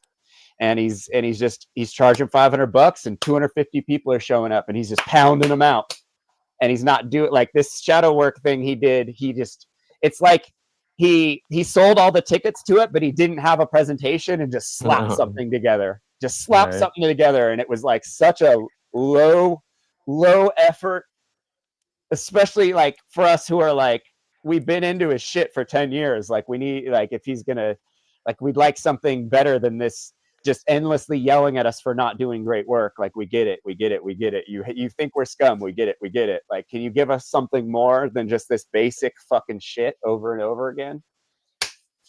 But yeah. So fucking Shadowworks probably never been said so many. The words have never been said so many times in history as fucking this week, with so many people on the internet talking about it right now because of that course. I mean, I'm sure Young talked about it more, but yeah. So yeah, it was cool. It's cool. I eventually found out that Bill W was like sending letters to Young, and they were corresponding, because I was like, it would make sense, because I knew the steps once I first heard the shadow work stuff. I was like, wait, 12 steps, like that sounds like that would go right in there, like perfect. Right. Because it's so hard to explain what shadow work is, and especially to someone who's just like, they aren't, like, it's just a difficult subject. And so having a little bit of structure, a little basic exercise definitely helps kind of get you in the headspace of going, okay, I think I understand what we're doing now. And that's kind of what we were hoping from Mark. But Mark just gave us a go out and make me famous motivational speech, basically. which was I can tell you why I think he never gets advanced, because when he introduces actual logic, his stuff falls apart. I remember in the early seasons of What on Earth is Happening, he would talk about, he mentioned the Serenity Prayer, he mentioned Bill W., he mentioned the Quakers.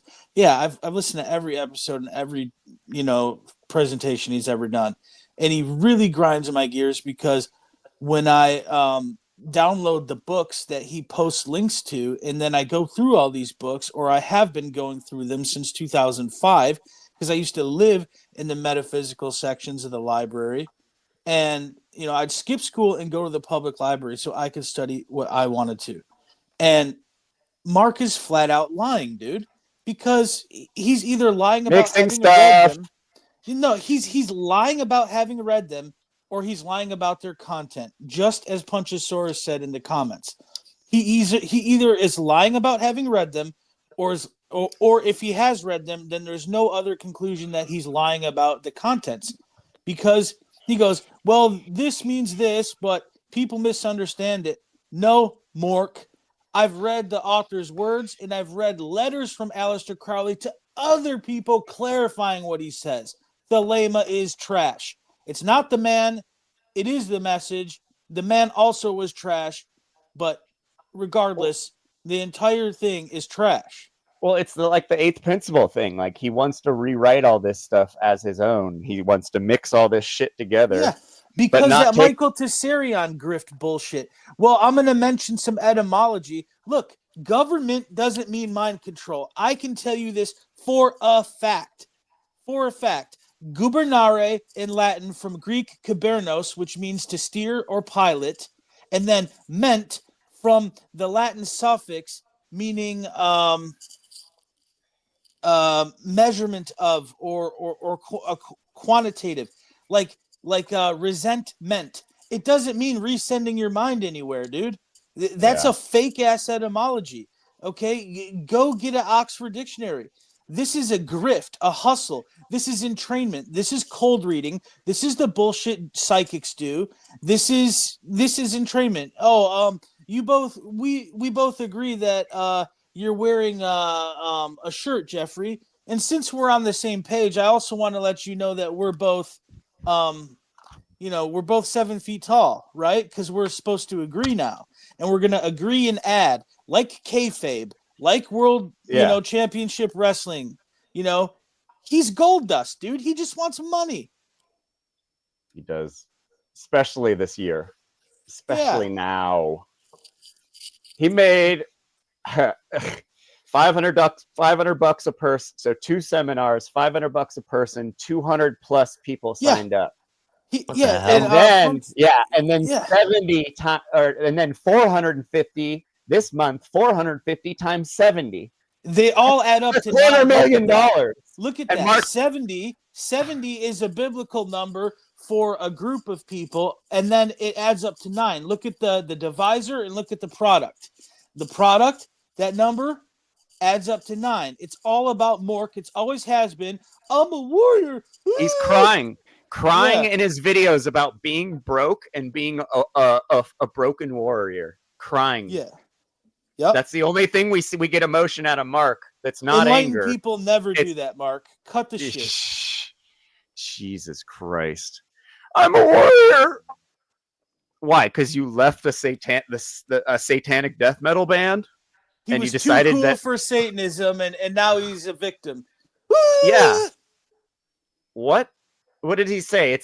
He's all, it's my guilt, my crippling guilt I've had to live with because I was a Satanist once. Woe is me. Woe is me. Veus me, or I'm Mork, former Satanist, devil's reject. And then another thing he said was, I have a mortgage like everyone else.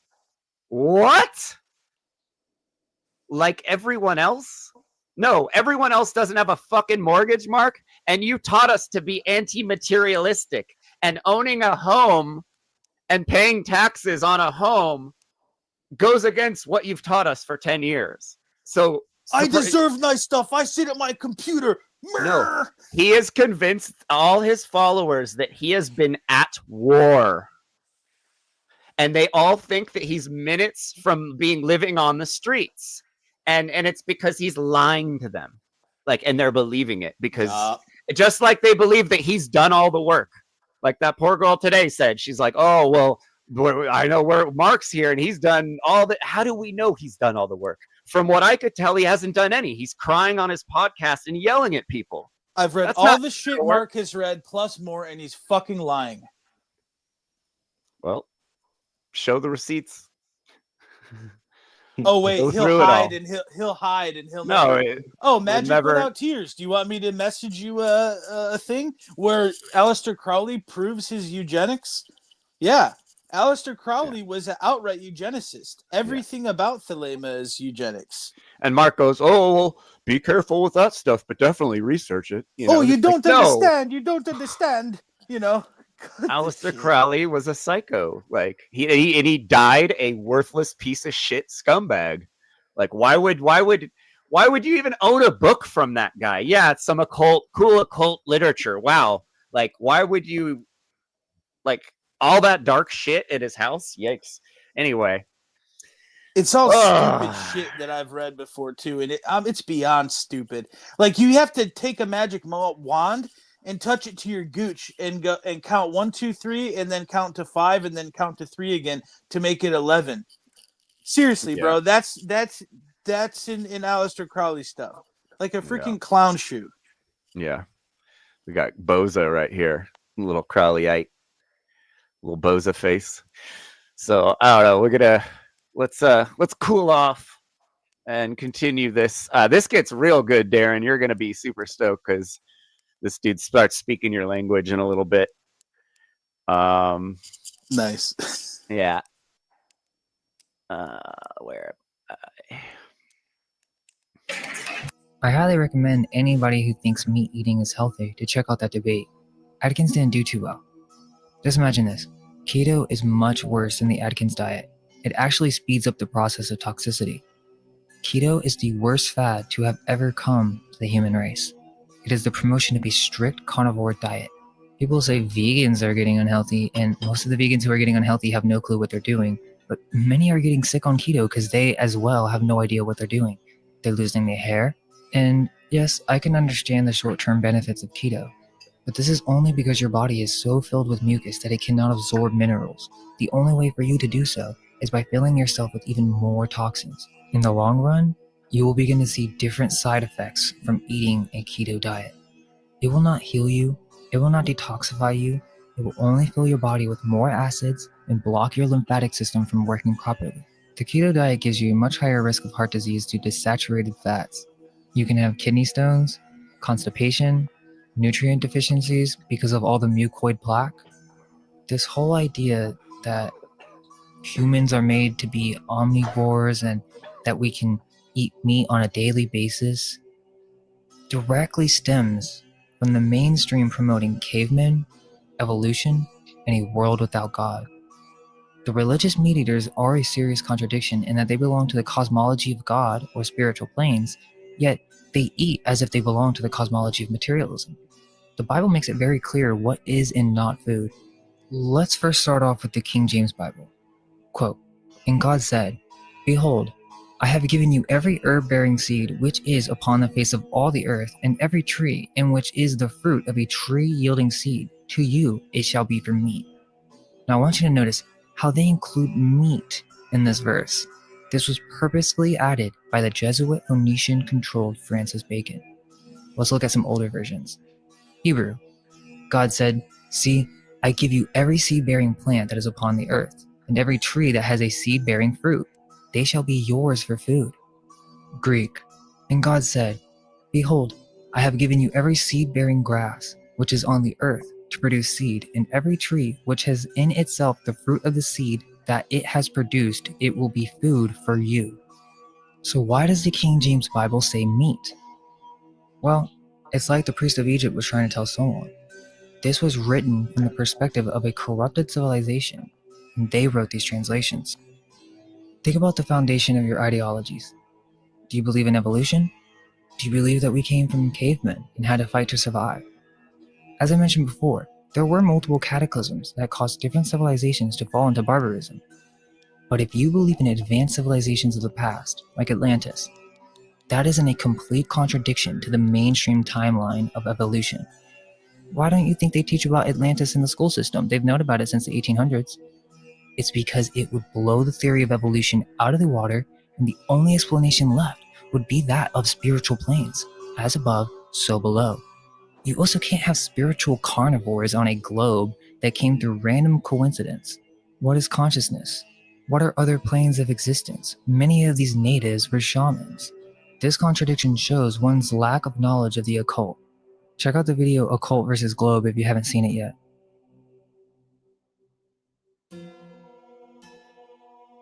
There's only one: survival. Notice how this list is short. That's because there aren't many reasons why you would have to eat meat. There's only one: survival. There's no other food on the land, there's no fruits, there's no plants, there's nothing but animals. And even in those situations, many would rather not kill off the remaining population for their own egotistical survival. This just develops the reptilian brain. I'm going to use the term meat eater, and by no means, I'm not trying to insult anyone or cause more division. By meat eater, I mean the ideology of those who consciously believe that meat is either essential for living or that it is in fact healthy. So let's go over some comments that we have gotten from some meat eaters on the channel. The cycle of life argument. There are many variations of this argument, but the gist is, if we look at nature, every other animal eats other animals to some extent or another, so why would it be any different for humans? Again, this means you belong to the ideology of materialism and evolution. In the cosmology of spiritual planes, we have slowly de-evolved from our original state. We have become more material due to corruption. There is a distinguishment between beast and spiritual helpers. Beasts are much more fully integrated into the material realm. They do not have as much connection to the spirit realm. They are predators of a lower state of being due to the corruption and lower frequency nature of this realm. All animals that are not predators come from more positive spirits of nature, and many of these spirits can be guides. Many have heard the concept of animal guides or spirit guides. Many of these animals can be conduits for advanced benevolent beings. However, I do think there is a specific reason to make humans unique. It's not about selfishness or ego. Both these systems, both carnivore and this idea that we came from spirit, are both based on hierarchy, but for different reasons. The carnivore system, or the system of evolution, is whoever is the most powerful dominates the entire kingdom. That's the natural cycle of life that these meat eaters promote. The spiritual system of planes implies that the Godhead has manifested through these different planes and is but a mirror of our individual selves, as above, so below. The ancient tradition is that we are spiritual helpers, a reflection of God that has come to assist in nature, not destroy it. Even though humans may be a reflection of God, it does not mean that animals are lesser. As the Bible states, man was created before the animals, and the animals came after. Let's remember that. I'm also not coming from a Christian tradition either. If you would like to know where we stand, check out the Ignored Christian Origin series. So, man is a guiding force in nature, not a destructive force of nature. Another aspect to this is spiritual predator animals, or otherwise known as vampires. These do manifest in nature. Snakes are a perfect example. They were revered by many cultures for their occult-like power, but more so by the ancient cultures because it represented the Kundalini energy. However, these snakes in this realm are in fact spiritual vampires. They exist both on the physical and spiritual planes of existence, and they use their occult powers to prey on other victims. Don't get it twisted. These are not true reflections of God, but a corruption of God. Demons, parasitic worms, viruses, and vampires are all examples of these spiritual predators. They extract the life force of other animals. Come on, dude. That's what's happening to humans right now. But the worst part is that they aren't even aware of their occult powers. I knew you'd love it. I could blow this guy apart, but I just want to Let's listen. hear it. No. Are That's you why serious? I wanted to trigger you. Oh, okay. I thought you wanted me to like hear him out because I would agree. No, I mean, I could. Oh man, I could beat the brakes off him right now. Okay, so here's the deal. This guy's like Padini, basically. Yeah, he's a griftard, you know? Yeah. Yeah. Okay, so remember, he doesn't believe the Bible, but he's using the Bible to steelman his bullshit, right? And then he'll bring up that snakes are, not only a symbol of evil, but they're not of God. This guy is just fapping to himself talk about the occult. And here's his problem. He's actually pushing a really nefarious dualistic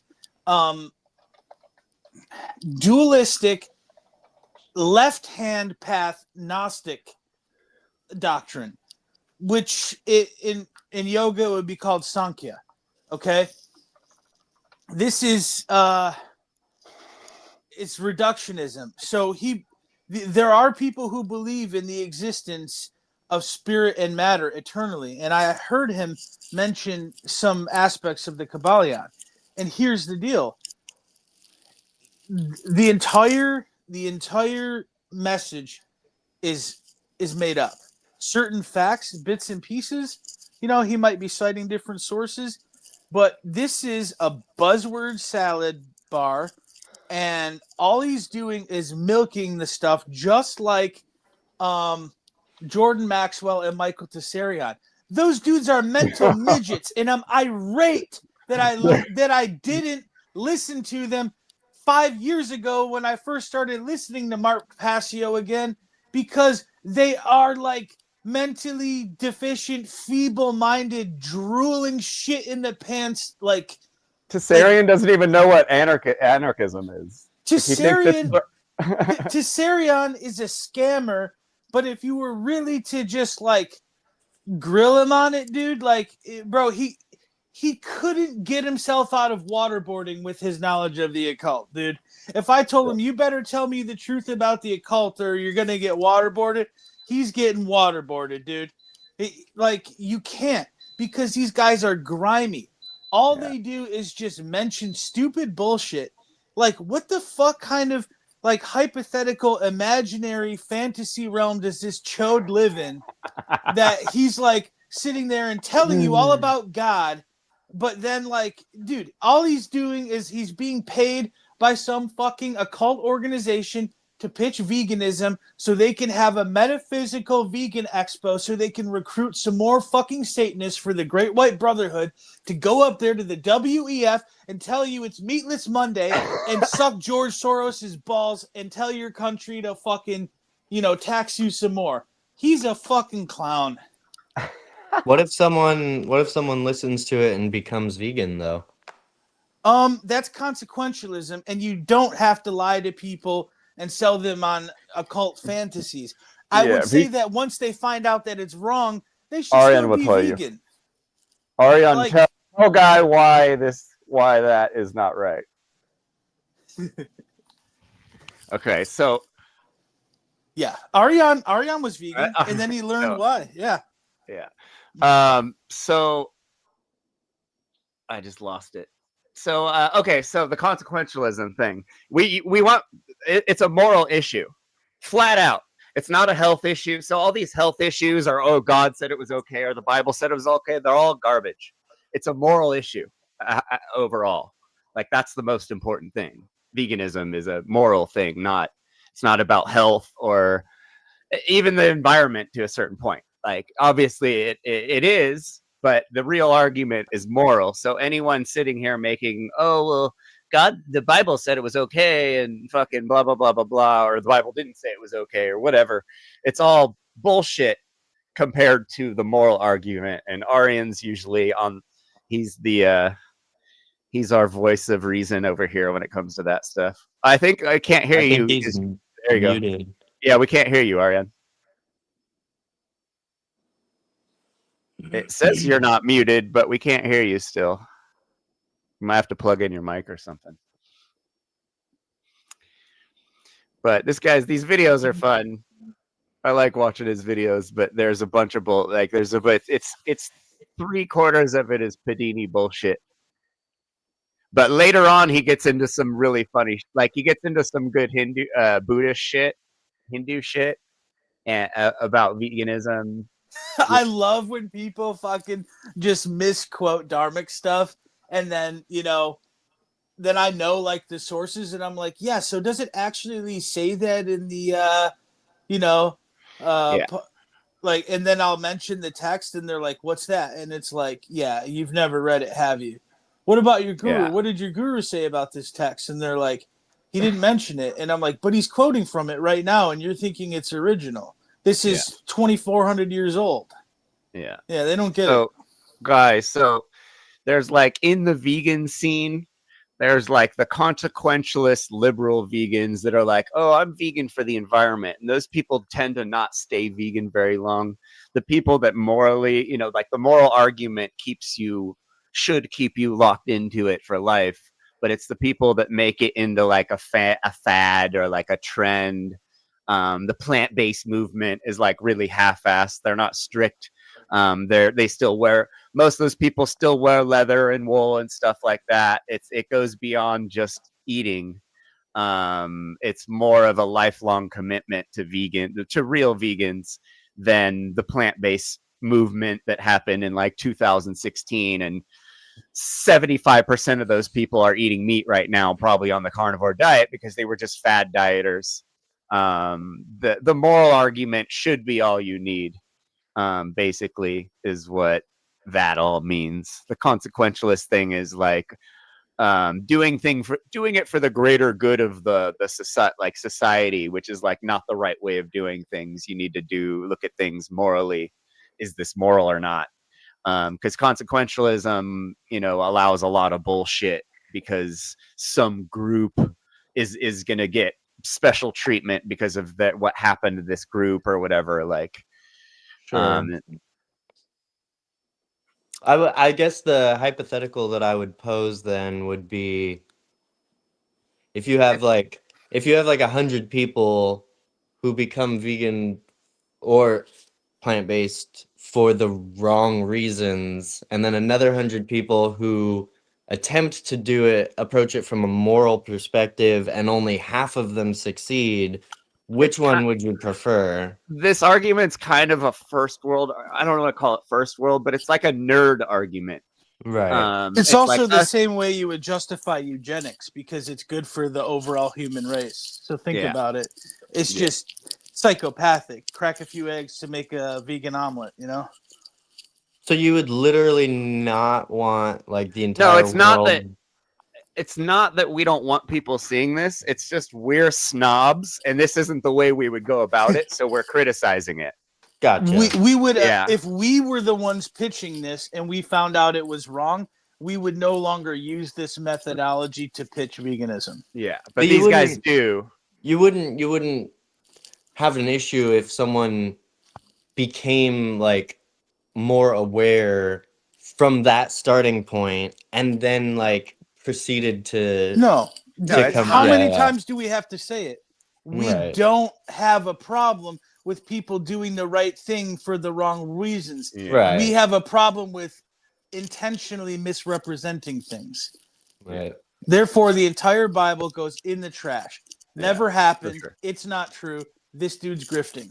Yeah. And just using it, like piling it up, like using it as an argument when you don't believe in it is really janky in our opinions, you know, just being snobs. So we're super anal hardliners. And so like anyone kind of slacking at the arguments, anal hardliners. Is anal hardlining a pattern, Jeffrey? Ariane, you there? No, we still can't hear you. Let me look at your stuff, your mic settings. Yeah, you gotta check your mic. It's gotta be your mic. But yeah, let's watch some more of this. Like, I mean, like we watch vegan health videos like all the time on the show, like we're going to today. Like, it's not like we avoid talking about vegan health. It's just in a presentation where you're kind of like, it's not the strongest argument when you're mixing all this stuff, especially if you don't believe in that stuff.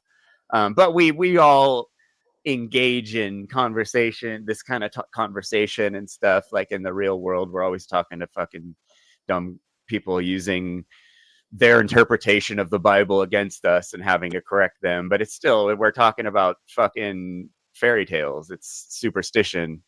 And the superstition shouldn't be in an argument with something that's an moral argument.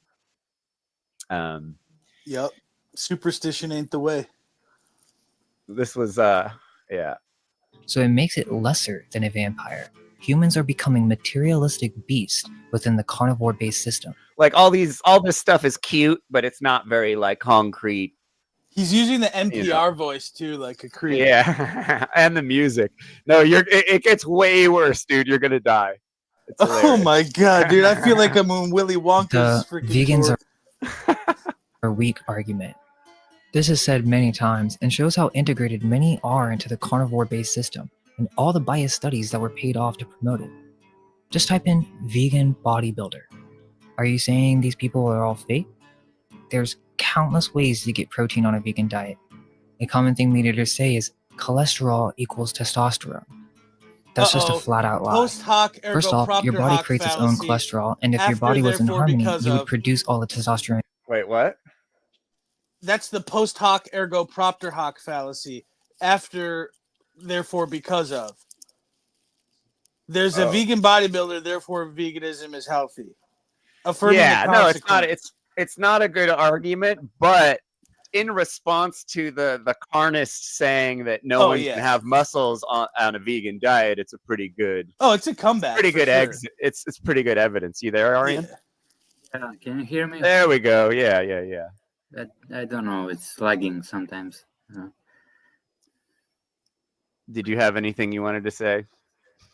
I'm just, I just get annoyed when people always like mix health and environment with veganism. I mean, Leslie Cross defined it, and why there is always the need to add shit to it about humans, making it about human health or whatever, when it's just about emancipating animals from humans, and it's always like it's confusing, and I'm really like annoyed even more when my close friends misrepresent the message, veganism. And, I mean.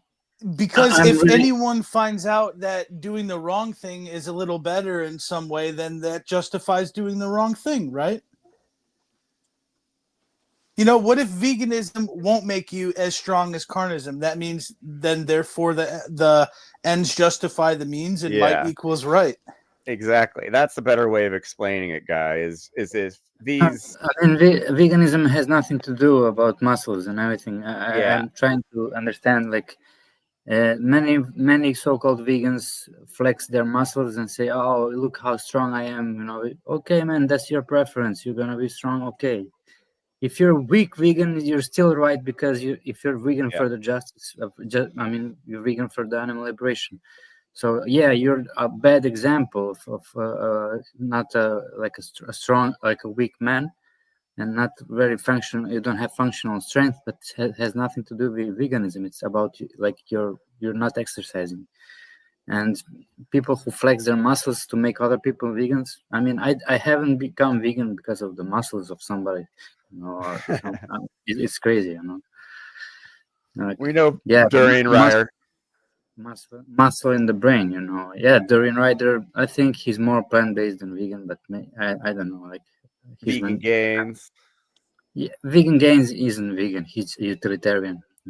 He is promoting predator culling or all that stuff. Like Gary Yourofsky. Yeah, Gary Glazers. Yeah, I was like next to Gary Yourofsky, and I didn't even shake his hand. No, really, I have no respect for him at all. I don't care if I saw his speech or anything. I mean, I can't. He's dishonest. He's just for the views there, and so he has interviews every time and has popularity. So they're vegans, guy. Sorry, there are vegans that think that we should kill all the carnivorous animals. Yeah, they want. And those are utilitarian. That's the utilitarianism. So that's ignoring morality. Harm, ignoring morality and doing less harm and just doing something because you think it's for the greater good of whatever. It's lunatic shit, and it's man as God ideology. Like, oh, we know how to run the cosmos because we've been on the planet a couple thousand years. We're in charge. Yeah, it's bullshit. Crazy. I would find it even. I would not be able to take that. Like literally, they're serious, like, no, we need to get rid of what, all the cats. Get rid of all the cats. Get rid of Yeah. all the big cats need to be shot. Like, it's hilarious. I just claim that they were bad faith and laugh at them. Like, I don't. No, they I do. can't They get laughed at. We Yeah. have plenty of fun laughing at them. I get them on the show and put them on the spot and shit. It's pretty fun. How much attention they get, that's very damaging to the. Arian, Gary hit me up and said, he was like, hey, let's do another interview, and I was like, okay. So maybe you can write the questions next time, since I failed last time. No, he's Arian, you should sweep the leg and catch him off guard and just really cook him when he's not expecting it. Yeah, because they don't deserve really attention much. I mean, they won't answer honestly, and they block people, and they don't deserve attention. So just leave them to stink, in the corner. I don't know. It's really because if you acknowledge them, then they get their. It gives them relevance. Yeah, no. Yeah, they totally. I get that. I get that. You acknowledging them and putting their name out makes them relevant. And they hate, even if they get ignored, that hurts them more than putting them on an interview. Like, they don't deserve an interview. They're dishonest, and they block other people because they get messages that they can't refute, or argument that they don't have any arguments, and then they block people, call them just idiots. like Mark. Yeah, unfortunately. Kind of, yeah. He has idiots around him that are like egoistic a lot, and he's getting maybe he's egoistic, and it's definitely true. It's really, really, really. I didn't do much work as Passio did, and some other activists. Whatever that means. Yeah. But at least I would admit if I was wrong somewhere, I wouldn't rant so much, rant in a empty gas, how to say, like, empty. I don't know what to say anymore. Just when people just mix concepts and like mixing stuff. Totally diluted. People get confused. People say I was vegan. I was ex-vegan. No, you aren't. No, man. No such thing as an ex-vegan. Just on a diet. Fruitarians also like to mix a little bit. Some of them eat honey or whatever, and then fruitarian is a nice purity, self-purity movement, whatever, you want to be more clean and your body more clean and more aware. You think more clearly, of course, and the symptoms are that the animals won't be enslaved because of your self-work or whatever, but holding a principle is what veganism is, to not see other animals as resources and means to use by humans and all that stuff. And we have to repeat this shit like a broken record, of course. I have a couple questions. Yeah. First of all, what is fruitarian? I've heard the term. People eat only fruit. Literally just fruit? No water, just fruit. That seems. Mostly simple carbs. It's pretty fruity. Yeah. Ideal food for people. If you live in the tropics and everywhere. Yeah, if you live in Hawaii or Australia or something where you can do that.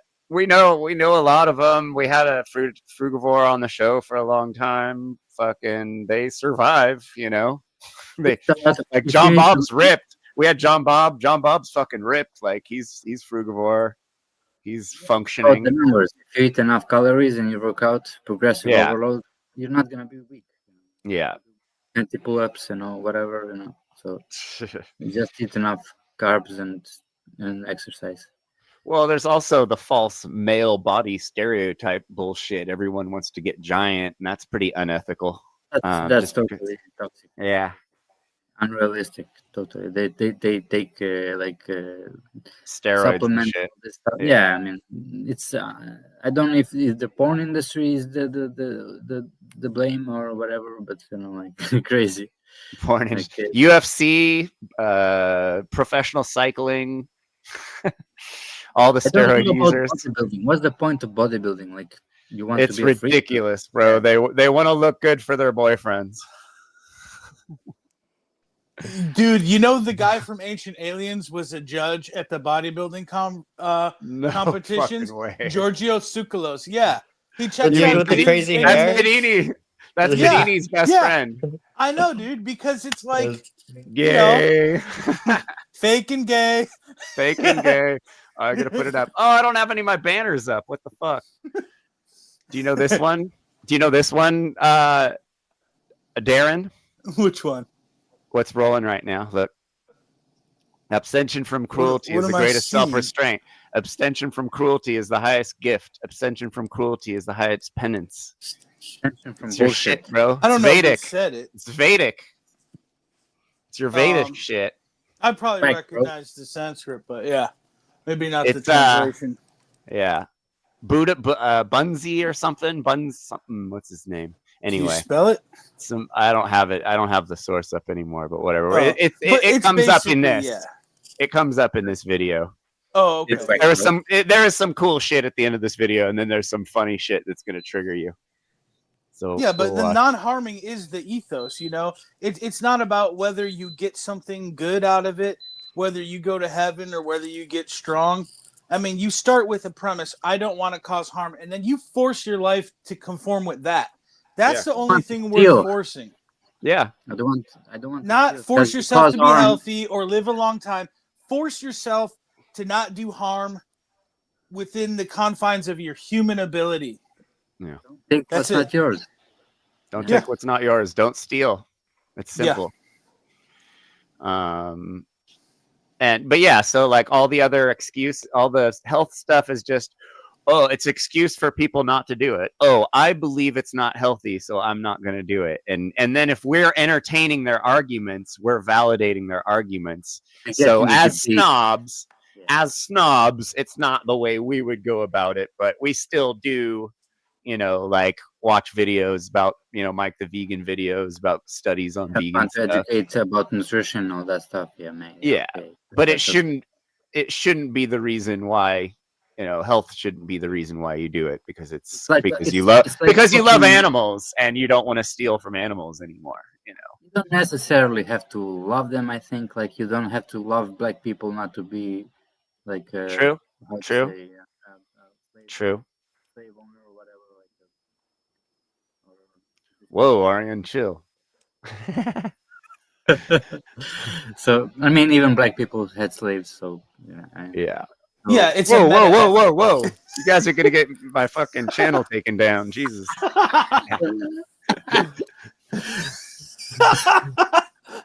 It's always Aryan. It's always our delirious Aryan. It's like 4 o'clock in the morning where he's at. His base, Aryan gets his real based goofy. Balkan realism, It's my brain. Like, in the, you can't just talk like a Balkan. This is YouTube.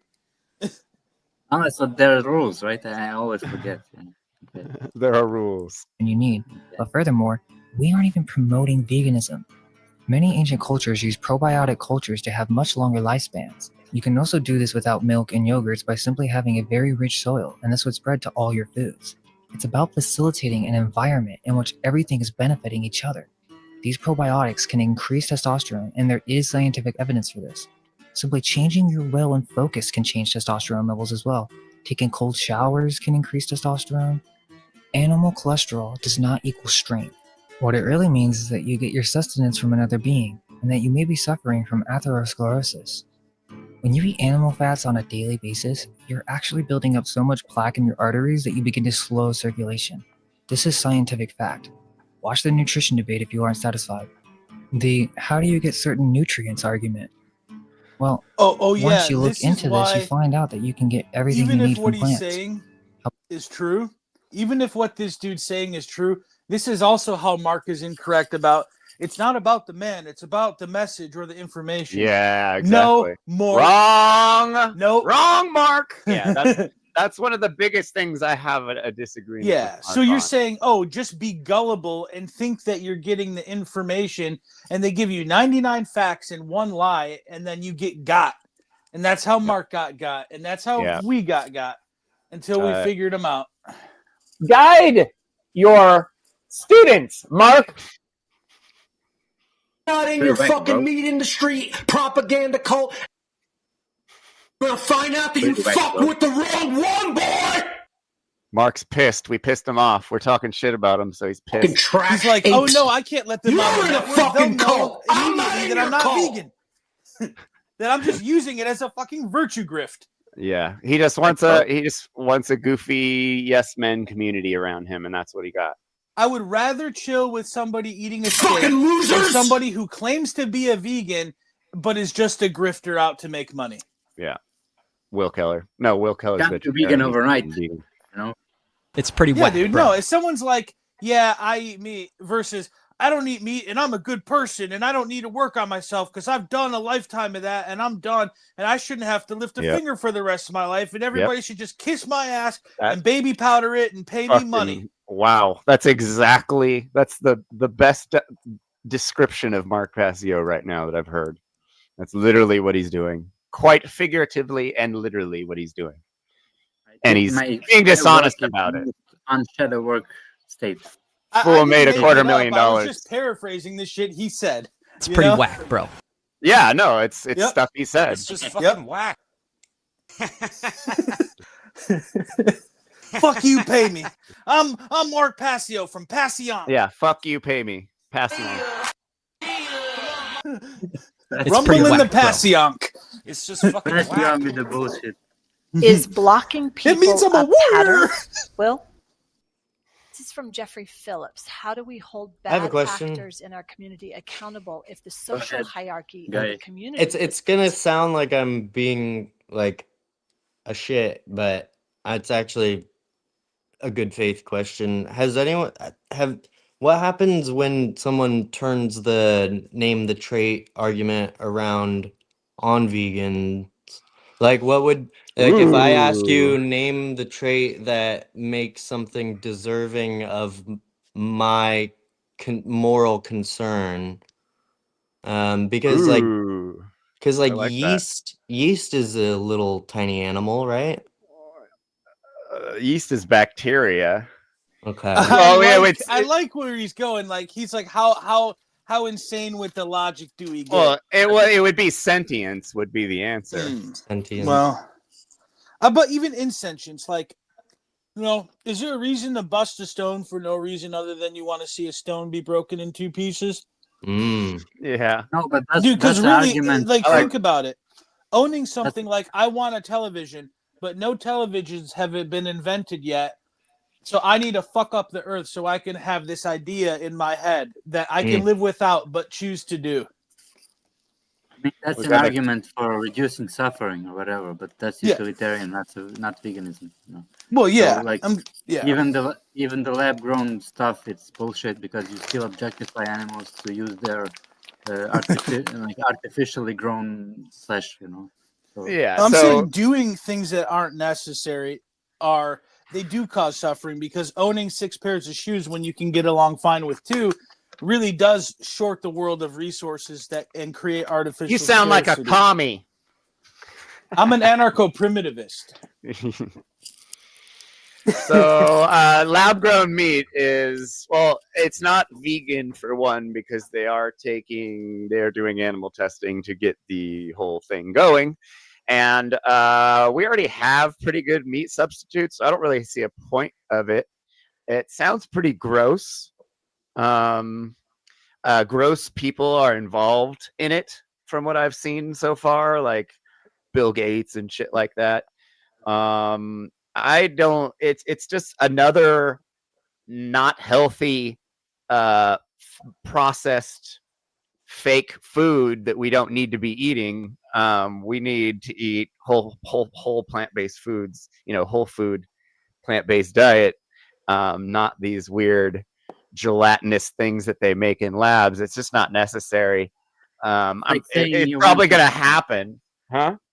It's like saying you want to wear a lab-grown leather jacket. I wouldn't wear a lab-grown leather jacket because it's from a skin of animal tissue, whatever.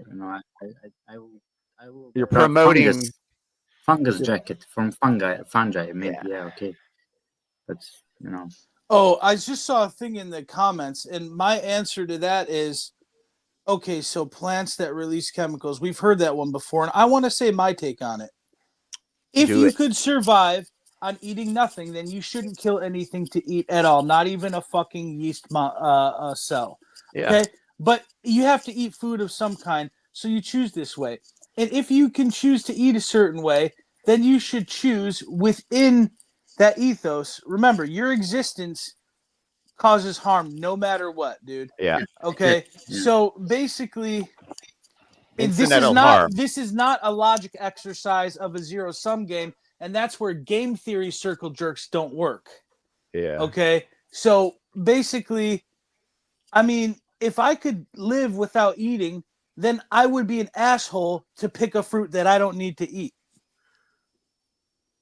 So there is, but that there is a certain amount of There is no almost axiomatic rule, and Mark is a retard for promoting this theory that you can have a rule for every goddamn thing in the world because humans invent rules. Nature doesn't have them.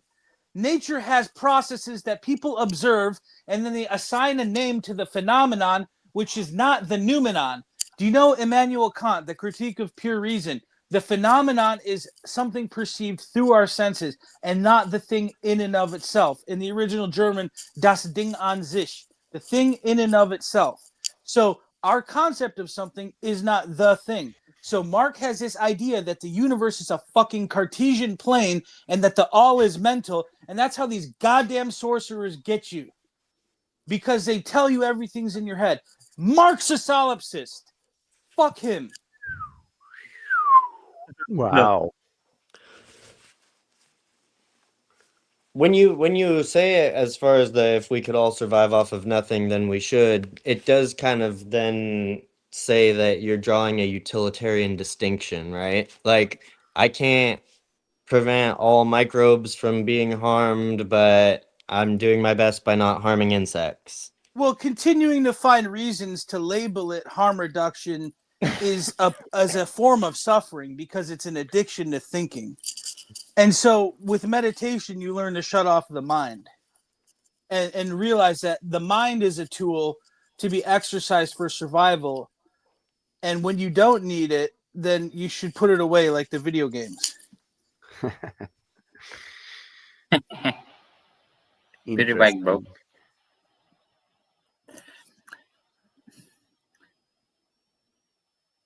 Ariane. Yeah. What do you think about drawing a distinction of like where animals stop deserving moral consideration? You know what I'm saying? Like, I'm just trying to like individuals. So, if but they have conscious and they're sentient, they see emotion, they feel emotions, they like everything. Even if I don't know about like oysters, they're like filter fetuses, but why would I eat like from the benefit of a doubt, like why would I eat something that is cleaning it's like it sucks up all the impurities Toxins, from the water, yeah. And you eat flesh of like a flesh filter, whatever. Like why you have like mangoes for God's sake, like why are you going there like cooking them, processing it so you can satisfy some pleasure fetish, so it shouldn't be even like a subject for debate or whatever. Like it's like totally common sense. Like we don't even have to make these calculations so much. because it just digs the hole deeper about Yeah. like calculations about suffering or whatever. It's We just like suffer every talking about day. health. We Yeah. suffer under slavery, self-inflicted slavery because of the statists and all this stuff, right? So we suffer because of the ignorance of other people, and animals suffer because of the ignorance of people causing their suffering, and then do it in like Palestinians are killing also like animals, and they are enslaving the like animals and crazy. So ignorance is the biggest problem, and moral relativism. So yeah, I don't know what to say else. Yeah, but that's the moral. What did you ask? It's like a moral consideration. If they feel, I mean, they are sentient. They are animals. They are not fungi. They are not plants. So yeah, we have fungi in our like or in our body. We are a community of fungi, but if you eat right, then some bacteria is gets wiped out, and then you have a healthy microbiome. But you know, it's not about. If you want to not to reduce harm, then you take you unalive yourself or whatever. Yeah, exactly. Yeah. All right. When I was younger, I was like, I thought it was really cool to be like, oh yeah, I'm pro extinction. I think all the fucking human race should be wiped off the planet and shit like that. It's like, well, it was just funny, being a little angry vegan straight edge kid. But obviously, my opinions it's changed. emotional. Yeah, people Yeah. get even in the straight edge. I know that like there's a lot of like earth liberation rhetoric. Like you believe in violence, we believe Yeah. we do too. So you're against the earth, we are against you. So Yeah. that's in the straight edge movement and everything. But fuck yeah, that's my shit. Yeah. Earth crisis, bitch. Firestorm. About the myth of calcium, sesame seeds, yellow peppers, kale, and leafy greens. Okay, what about protein? It's in every single vegetable: lentils, quinoa, chia seeds, hemp, nuts. Go look it up right now if you're a meat eater. Many have never even taken the time to do so. What about vitamins? There are a couple vitamins that meat eaters say vegans aren't getting enough of. How about B12?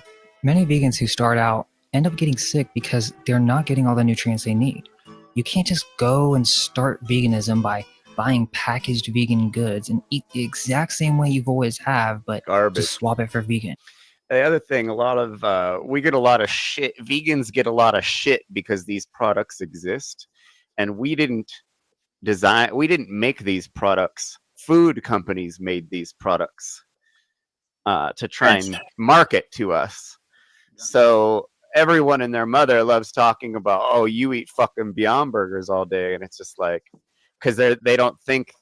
They think, oh, I eat a burger every day, so this person has to eat a burger, and he must be eating this fucking store burger. But we didn't divine that. We didn't ask for this shit. This is just put in stores, Mm-hmm. And it's mostly garbage, and it's novelty food for entry level vegans, just that are having a hard time, I guess. Like, but it's garbage. Yeah, addicted. People still addicted to these shapes and flavors and textures and stuff. They're still addicted to this, so they have to like buy these dumb things. Mimic what they used to eat or whatever. Yeah, exactly. So yeah, but again, it's not us asking for this shit. It's still going to be unhealthy. You have to actively search out for your nutrients. B12 comes from the fungus in soil. If you're eating from an organic... Another thing, B12. Yeah. Yeah. B12's a scam too. Is it? I was just talking to my dad about their vegan days, and they said brewer's yeast was a good... Oh yeah, no, we live off of fucking Nooch. I got memes about Nooch. What do we think about the Beyond stock? It's back up. It's back up. Do you think it has fundamental value? I was thinking about It was dropping down some for money in it. It was down for 2 days, and they relaunched, and a bunch of people rebought the stocks. I don't care about the stock market. It's a fucking scam. Yeah. Skeptical about them because of the heme iron or whatever. It's some weird gross shit. Mm. Yeah, because Beyond's not technically vegan. Right. Impossible might be because they didn't actually or it's one or the other. One I of thought them's it was vegan, vice one's not. versa. Yeah, one or the other. I don't know which one. Yeah, I thought it was Impossible, the one that contracts with Burger King. Yeah. Why do they people just Fucking good. just eat fucking fruits? You know why?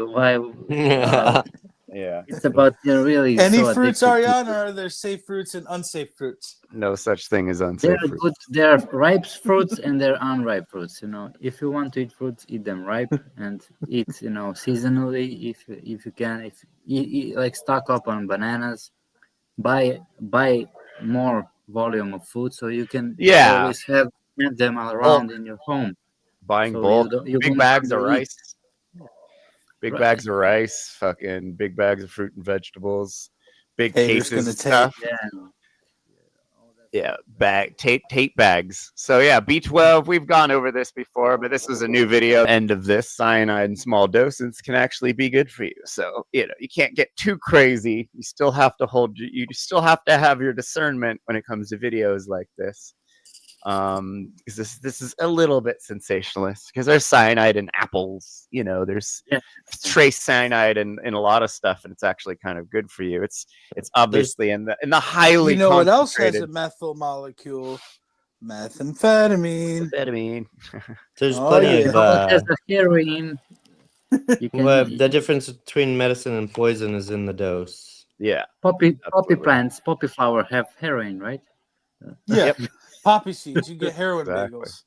Exactly. Which will cause you to fail. You'll fail a test if you eat a poppy seed bagel before a piss test. It's crazy. But apples, you can get a little bit alcoholic.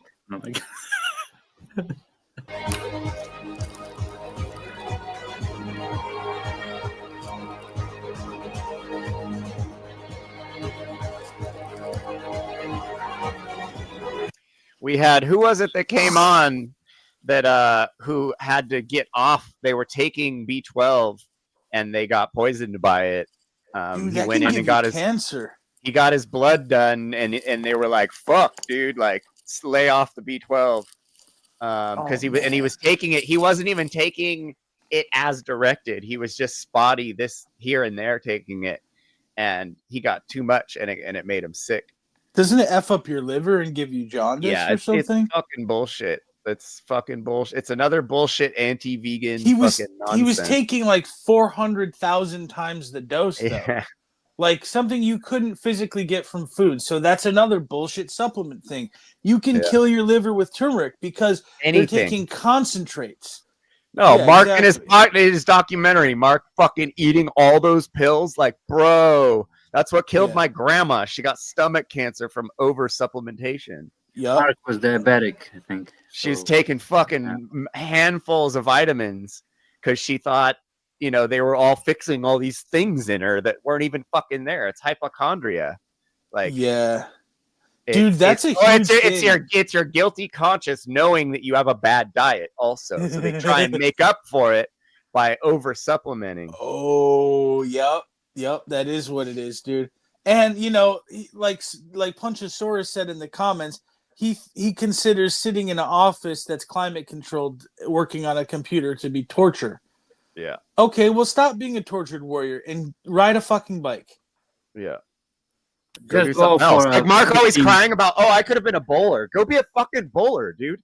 What are you doing every day that's taking up all your time? Making 28 grand, bro, from one fucking half-day seminar. Like when he says, I don't have enough time to go bowling because he's doing the great work, what is he talking about? Doing hallucinogens and sitting around thinking of ways to get more money from you guys. I don't understand what he's trying to convey that he's doing, that he's so busy that he's lying to people and making it seem like he's out at war. And that's Maybe one he's of the other collecting money. things that I don't really like about Mark that he's doing. Maybe He's collecting lying. money Oh, so he can. I'm gonna have to sell. I'm not gonna be able to pay my mortgage. Dude, if 400,000 people quit the military around the world because of Mark, it would mean dick shit, bro. There would still be a bunch of soldiers and everything would still be the same. That was out of left field. No, it is true, though. He thinks that he's convincing people to be moral, but even if he convinces hundreds of thousands of people to think like him, it'll do absolutely nothing. Because he has this idea that every single being with the capacity to know right from wrong must do the thing. And then he throws that line in there, if one suffers, we all suffer. That means everyone has to do Mark's work his way for the rest of Their lives. Conceivable time. Yeah. And it's bullshit. Yeah. So that's what I'm saying. Like, so he gets a couple cops to quit their job. Oh, there you go, Mark. Now people will never do anything wrong again. You know? Yep. It's my way or the highway. Yeah. My way on the highway. Hot out.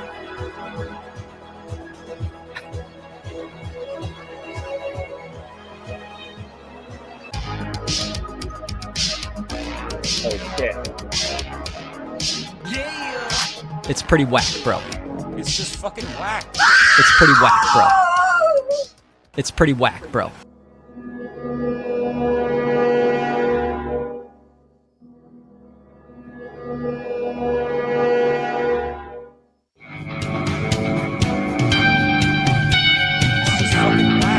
It's pretty whack, bro.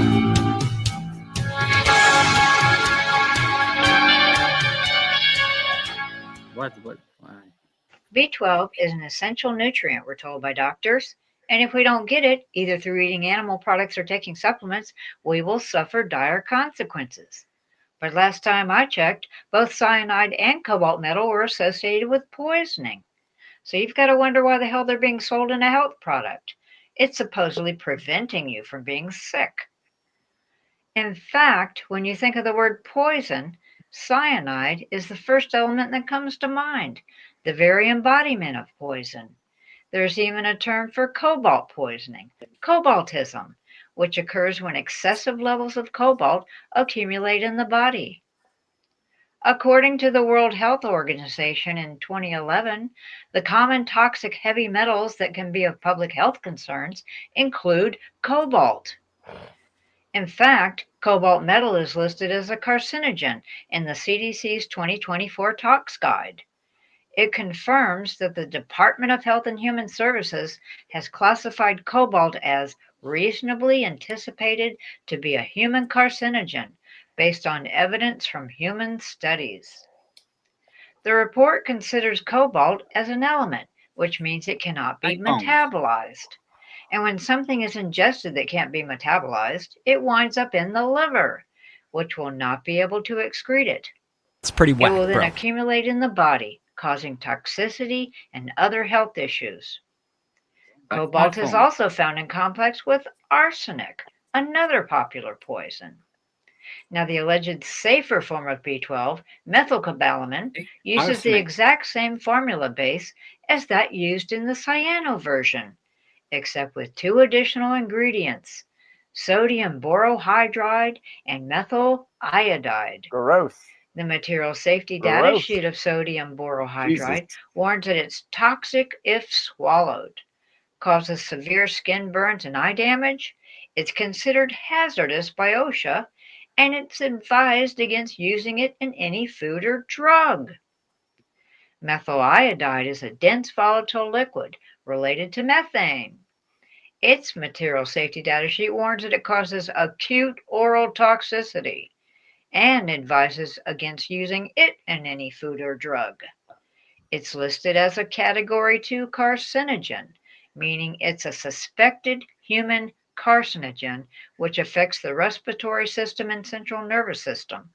And this is the safer and more natural version of B12? And then there's the GMO bacteria in all B12 supplements created in drug labs. Some bacteria used are collected from cesspools of dairy waste, a patented process. Blech. Others are collected from feces and sewage sludge, a very popular source, also patented for B12 manufacturing.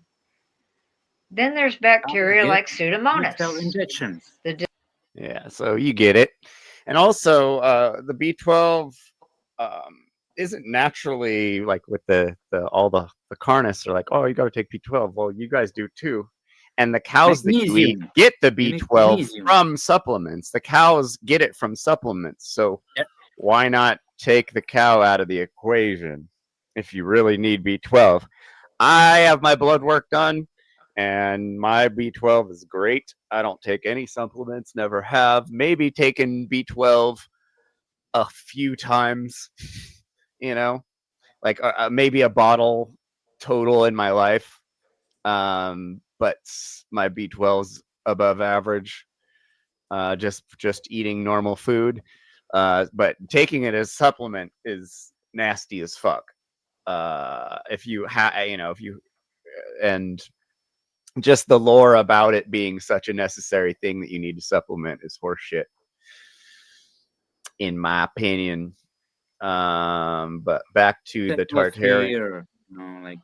Yeah, it's one more excuse for the anti-vegans to use. Born with extremely healthy soil. Oh yeah, you guys, I just thought of something. Oh yeah. So I know why Mark keeps everything to objective morality and why he avoids hard, looks at the trivium, including philosophy and specifically metaphysics and ethics, is that objective morality as a buzzword is just objective enough to employ hermeneutics, which is, also known as textual exegesis, where he has to explain what he means. Like when, and what that means is he tells people you got to learn how to think, but then he thinks for you when he interprets the text his way, knowing full well that you're never going to read the original material. Yeah. This is like how churches interpret the Bible and how fucking like mind controllers interpret government documents. You see what I mean? So Mark is blasphemy.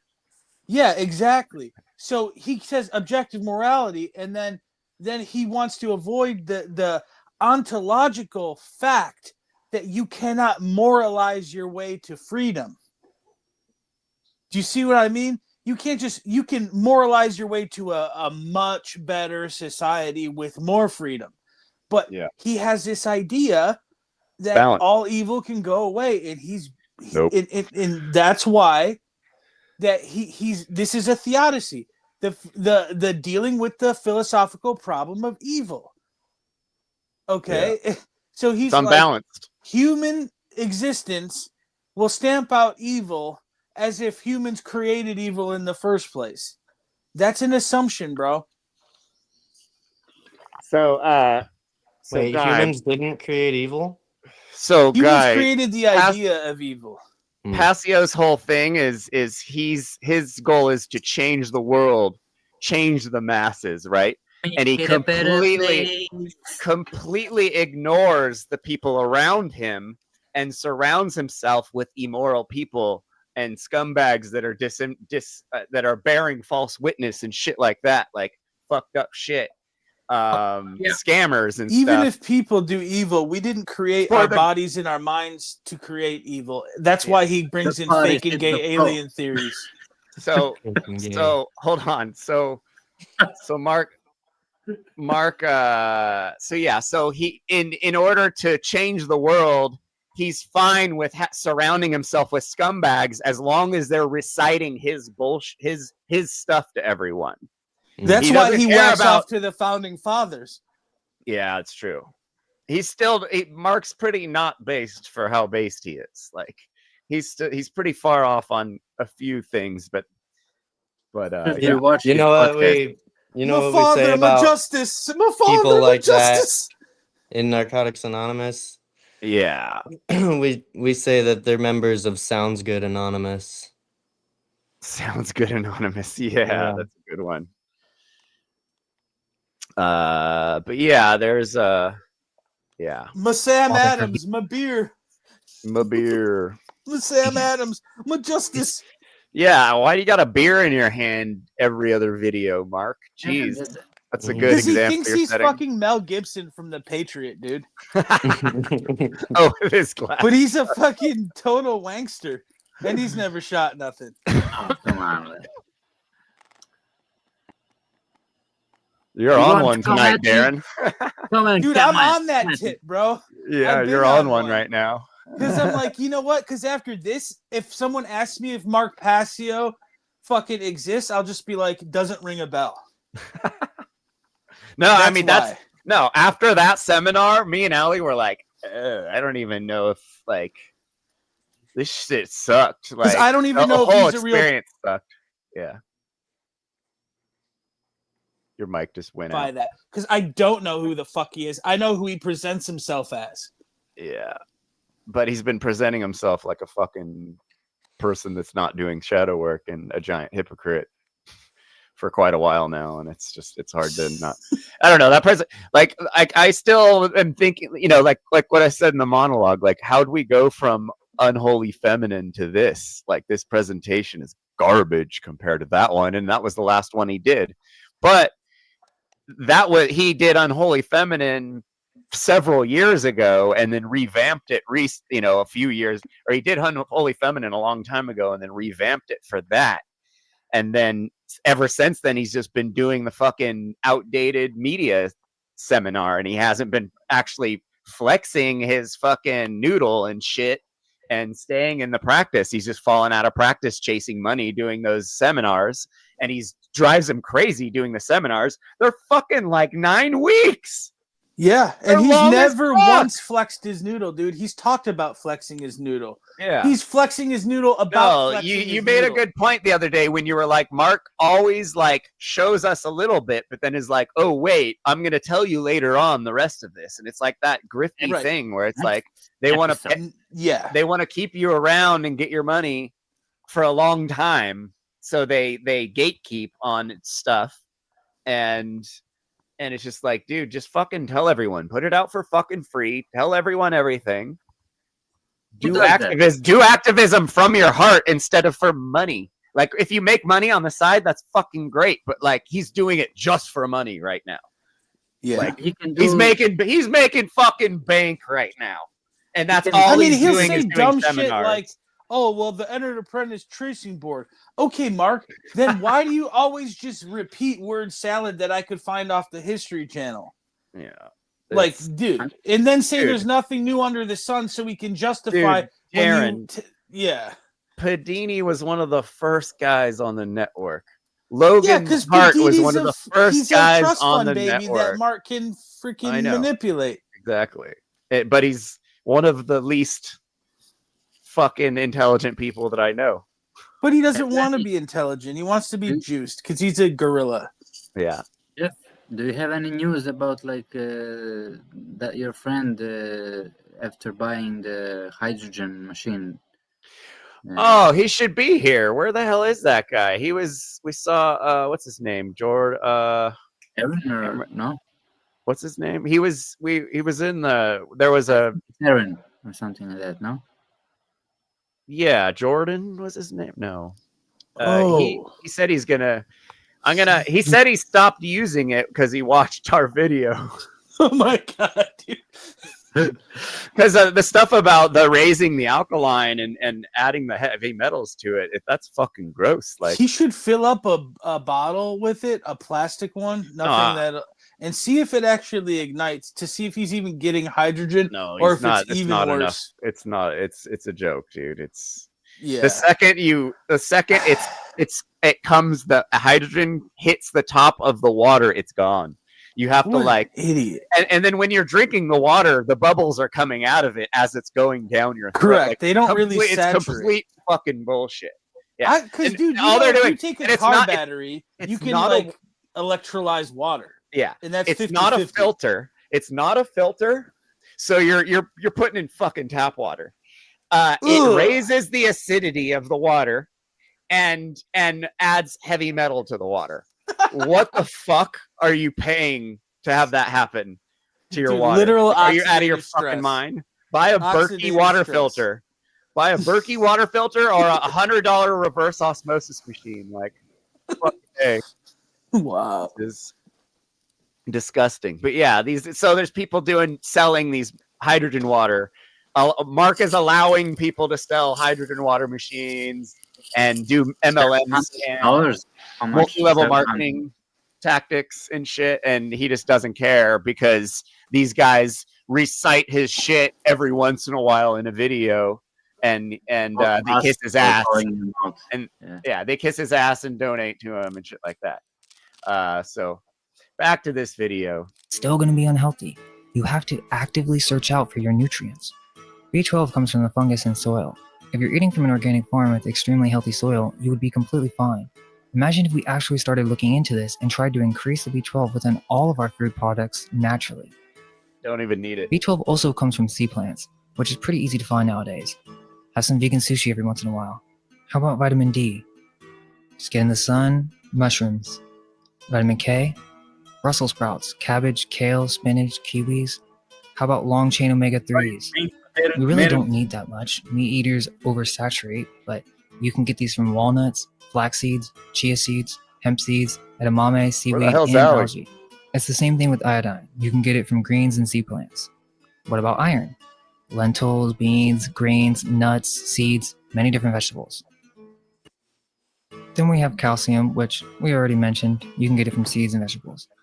So, what is your argument against a whole food raw diet Get in here, that also babe. may include fermented and probiotic cultures?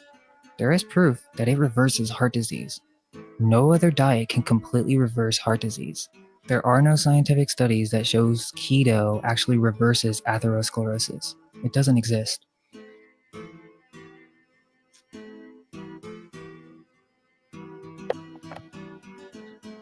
One, it's not the cycle of life, it's the destruction of life.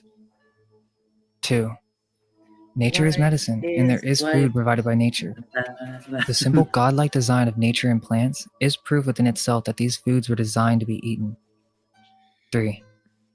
Meat is not spiritual, it's actually vampiric. You are feeding on the flesh of another sentient being, and meat eaters only deny the spiritual implications because they think veganism is unhealthy or that there is no other solution, but we must find one and make it reality. 4. It causes disease. There's piles of scientific evidence that meat does not digest well and actually causes auto-intoxication, not to mention heart disease. Pounds of toxic poop sit in your stomach on a constant day basis because you eat so much acidic foods. This in turn clogs up your lymphatic system until eventually your blood becomes toxic. 5. We are anatomically designed to be fruitarian and light vegetarians. Carnivores have shorter digestive systems and much sharper teeth. Most people would not kill a full-grown animal and eat it. Fishing is an exception because it's difficult to sense their emotions as much as a mammal, but the majority of human beings could never kill an animal, cut it up, and eat it. In fact, most meat is tasteless. Meat only tastes good because of the seasoning from herbs and vegetables. 7. Cooking food and meats is even more acidic. Dousing your meats in oil and butter actually causes even more problems. 8. Meat is not sustainable. Where the fuck did It Darren causes go? disease, pain, and at this point, most of you guys are eating genetically modified meat since what do you think these animals are eating?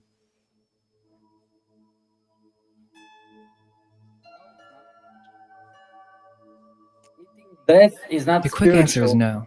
However, it's not impossible to be spiritual while eating meat. As we mentioned, there is conscious and unconscious vampirism, where people harness the energy of other living beings. But just because you eat meat, I wouldn't say that doesn't make you a spiritual person. It just means slowly but surely you are corrupting your temple. And as time progresses, you will become more and more like a beast. You'll begin to lose touch with the more spiritual aspects of yourself. You're a spiritual being whether you like it or not. However, eating meat, the actual act of eating meat, is more of a spiritual vampirism. But I wouldn't say it's spiritual in the sense of connecting closer with God or your higher self. In fact, if you were to take on a lighter diet that does not involve the digestion of flesh, you would see that you begin to remove these toxins outside of your body. You will see it in your feces, urine, and sweat. You shouldn't smell that bad, and most people aren't aware how smelly the insides of their intestines truly are. Once you remove these toxins, you will actually begin to experience more spiritual effects. Many people talk about this feeling after going raw. If you know what I'm referring to, please leave a comment so others can see and learn. It's not to say that you can't have a spiritual experience while eating meat, but that one diet is more suited for the spiritual experience, and that is our ancestral diet of eating in harmony with nature. Eating meat is not harmony, and many meat eaters insist that this is somehow the cycle of life. Yet, if meat was so spiritual, explain how meat production and sales have gone up in the last 50 years, and yet, I don't see a nation of spiritual gurus. The same argument could be said for mainstream vegans, as they are eating lab-grown meats, GMOs, and sugars. I got that, but remember, we're not promoting mainstream veganism. We are promoting the diet of the ancients. Diet. Don't diet, live it. In this section, we're going to cover the true diet of the ancients and get to the bottom of whether or not the Tartarians, Celtic, Druids, were they carnivores or not. There are other channels out there that are saying that the Tartarians or Scythians were carnivores. They claim that vegetarianism is but a later corruption of the Vedic culture, and that their true ancestors were in fact a race of white carnivores who extracted the life force of other animals. Let's just see what the ancients had to say. From the Rig Veda, quote, "One who partakes of human flesh, the flesh of a horse or of another animal, and deprives others of milk by slaughtering cows, O king, if such a fiend does not desist by other means, then you should not hesitate to cut off his head." From the Manu Samhita, quote, "Meat can never be obtained Easy without there. injury to living creatures. An injury to sentient beings is detrimental to the attainment of heavenly bliss. Let him therefore shun the use of meat. Having well considered the disgusting origin of flesh and the cruelty of fettering and slaying corporeal beings, let him entirely abstain from eating This flesh." is Darren shit. Again, Where from the is he? Manu Samhita, quote, "He who permits the slaughter of an animal, he who cuts it up, he who kills it, he who Namaste. buys or sells meat, he who cooks it, he who Mama serves it up, gay. and he who eats it, must all be considered as the slayers of the animal. There is no greater sinner than that man who, thou not worshipping the gods or the ancestors, seeks to increase the bulk of his own flesh by the flesh of other beings." Quote, "If he has a strong desire for meat, he may make an animal of clarified butter or one of flour and eat that, but let him never seek to destroy an animal without a lawful reason. As many hairs as the slain beast has, so often indeed will he who killed it without a lawful reason suffer a violent death in future births." Jeez. Quote, "He That's who brutal. injures harmless creatures from a wish to give Fucking himself Earth pleasure Crisis lyrics right never here. finds happiness in this life or the next." Quote, "By subsisting on pure fruits and roots, and by eating food fit for ascetics in the forest, one does not gain so great a reward as by entirely avoiding the use of flesh. Me he ma sa will devour in the next world. Whose flesh I eat in this life, the wise declare this to be the real meaning of the word flesh, mam sa." Quote, "He does not seek to cause the sufferings of bonds and death of the living creatures, Guys, but desires the good of all speaking beings, Darren's language right obtains now. endless bliss. He who does not Mandutra. injure any creature attains without an effort what he thinks of, what he undertakes, and what he fixes his mind on." Quote, "By not killing any living being, one becomes fit for salvation." We move to the Mahabharata. Quote, "He who desires to augment his own flesh by eating the flesh of other creatures lives in misery in whatever species he may take his next birth." Quote, "The purchaser of flesh performs..." Yikes. They take that shit serious. I wonder why they didn't distinguish animal from animal product. Like they're cool with dairy. Because it's from a holy animal or something like that, I think. Mm. Because the cow is holy for Hindus, I think, or something. Well, But the they still use normalization of dairy products came about because of women breastfeeding is very difficult and always has been. And the normalization of the taking the dairy it came from that, and like always having animals around to help the women with their children. But that got out of hand, obviously. And now, and back then they were actually, they were probably a lot, they treat, like if you have to buy a goat or a cow or something, that's a massive fucking investment, and they probably treated that animal really well. unlike today with factory farming. Even yeah. Even the dairy industry, they kill just as many of the animals as, you know, the dairy industry isn't absolved of animal deaths. There's still quite a bit. But Have yeah, festivals where they shower in milk or something like that. Like it's crazy. yeah, and it's usually religious bullshit too. A lot of the religions have been co-opted and the scriptures have been co-opted, and people have, there's interpolations, which are things that were added to, you know, the Bible or whatever later on by fucking the Apostle Paul or something, who was a fucking narcissist. And you know, you can't there's no value in this stuff for promoting veganism, basically. You know, there's no real value to it, because it is a moral argument at the end. Even the ahimsa thing is contradictory for this. What is written here? I mean, if you Isn't want ahimsa kind of natural law? it's in a like way? a principle of non-violence. You know? Where the fuck is Darren? The principle of non-violence. Yeah. It's not very. It's a little bit has some like something similarity to veganism, but it's about like don't be violent or whatever. You know? But you're being violent. You're violating the body of a cow. If you have to inseminate them to be pregnant to get a lamb, to get like a calf and take the calf and Take the then calf away. Yeah. like it's a cycle of slavery. So yeah. Ethically, though, ethically, you would have a problem with like just someone off on their own who has a cow, treats it right, but uses their milk. That you still would consider that like slavery, essentially. The cow has to be pregnant and have a kid to make the milk. So you're taking the milk away from the cow's baby to take it. You're objectifying. That's the problem. Yeah. You know, not taking. You just you have a cow because you want something from it. Like you want to enslave it, and you want to exploit the cow, to use it for your benefit. You know, like, so it's like I don't want to say something so that Jeff doesn't get like demand or you know like on No, YouTube. But, yeah, but you know, same what happens with humans, but they do it to each other, right? So. So you know, if you, I mean, you saw the Fury Road, maybe of Mad Max. There's a scene in the Fury Road, you know, where women are on machines and the bodybuilder drinks the milk, you know. So and people have this fairy tale, you know, that there's a farm somewhere that there's a farmer who takes care of his cows, you know. But you know they put this care factor a lot so that they can justify the exploitation, you know. Yeah, you still have, I mean, I don't know if I can say the S word. You can say it. Go ahead. No. You still have slaves, man. It doesn't matter if it's a beautiful slave farm. It's still a slave farm, you know.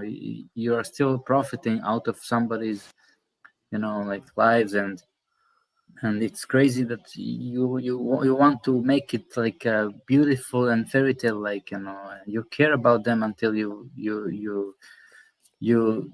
can't profit from them anymore and sell their bodies to some company or whatever, and then put a label on a product, and it's like grass and a local farm and all that stuff, you know. All this bullshit. It's crazy. It's a illusion in the minds of people. Even when I did activism on the streets, it's a cope. People see the documentary Dominion, for example, and they tell me, "Yeah, I'm against this industrial, but you know, there's this, but you know, like."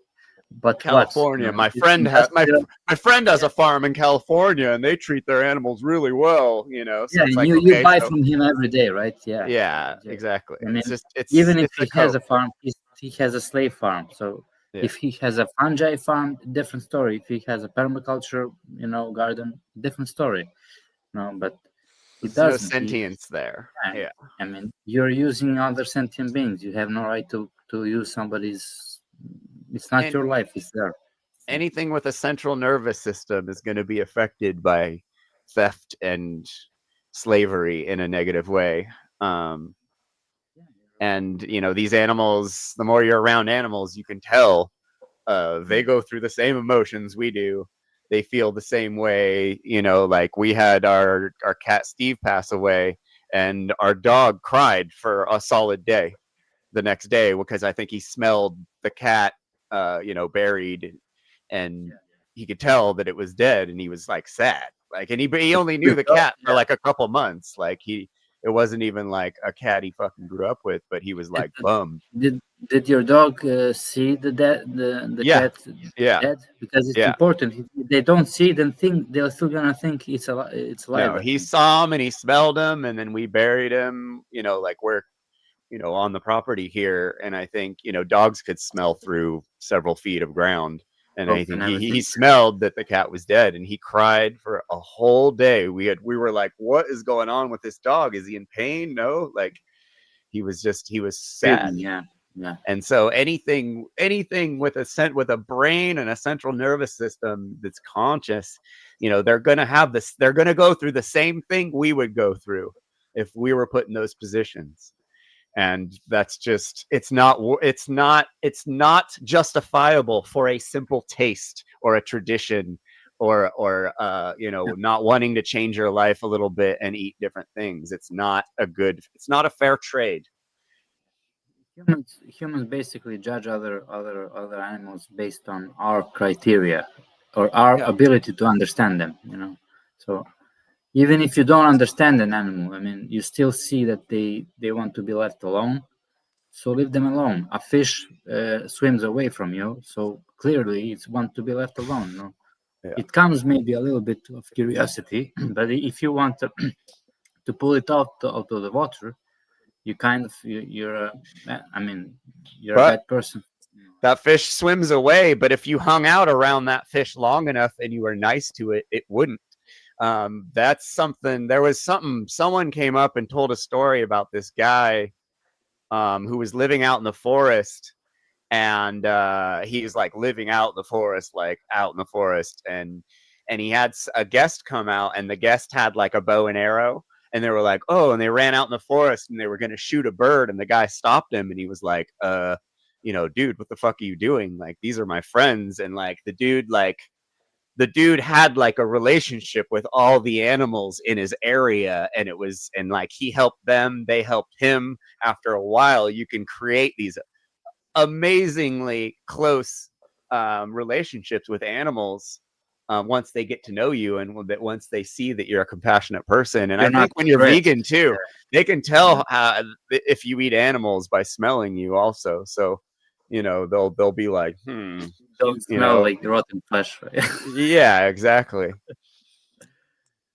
You don't have to be close to them to leave them alone, but you can be close. You can have a bond with other animals. I mean, yeah. Poor Darren's gonna miss the favorite part of this video. So let's just keep in mind that this is one of the most ancient texts that we have. So this whole idea that vegetarianism is but a corruption of later ages, this text makes it very clear how the ancients thought. And you have to understand that the Vedic culture 5,000 is actually but a later derivation of much more ancient traditions like those of Atlantis. And this is a spiritual tradition. And from these texts, you can actually feel the philosophy. There is no philosophy behind eating meat. If so, feel free to let me know what it is. So we move on to the Bhagavata Purana. Quote, those who are ignorant of the Dharma and though wicked and haughty account themselves virtuous, kill animals without any feeling of remorse or fear of punishment. Further, in their next lives, such sinful persons will be eaten by the same creatures they have killed in this world. In our last Tartaria video, I mentioned many more references, but instead of repeating the same stuff that I say in that video, that's some fucking hardcore vegan straight edge shit right there. I'll just recommend that you guys go over and check that one out. With that said, I'll leave you with this for you to decide whether or not the Tartarians were carnivores. Now, In the Srimad Bhagavatam, a Vedic text, Darren's probably going to pop we up. find that the word in Arya 20 referred to seconds. those who are advancing spiritually. If he's still watching, he's going to pop up because of this The Aryan guy. family This is distributed Darren's all over the favorite world guy in the and world. is known as Indo-Aryan. In prehistoric I'm an days, Indo-Aryan. all of the members of You the are an Aryan Indo-Aryan. family followed the Vedic principles, and therefore they became spiritually advanced. The glorification of the Supreme Lord can be much appreciated by the Aryan family. Although there is no bar for others, members of the Aryan family very quickly catch the essence of spiritual life. The ancient text goes on to say, an Aryan civilization is a civilization advanced in spiritual That's Austrian knowledge. painter, right? Well, what about that? It's, And we addressed Michael this in the Tessarian. introduction, that we would be contending. Michael Tessarian talking about Tartarian. Talking about Nazis ideology, right? No. It's just occulted shit. The Nazis were into No, occulted shit. It doesn't make it bad. I know. Yeah, Michael Tessarian is Darren's arch nemesis. Because this guy doesn't even know what real anarchism is, which is pretty shocking. I used to, there's, Michael Tessarian's got some good shit. Yeah, again, you can't throw out the baby with the bathwater with a lot of these guys. He's got some base shit, and his new podcast is listenable, but you can definitely, if you know your shit and you have discernment, you can see where his holes are. Yeah.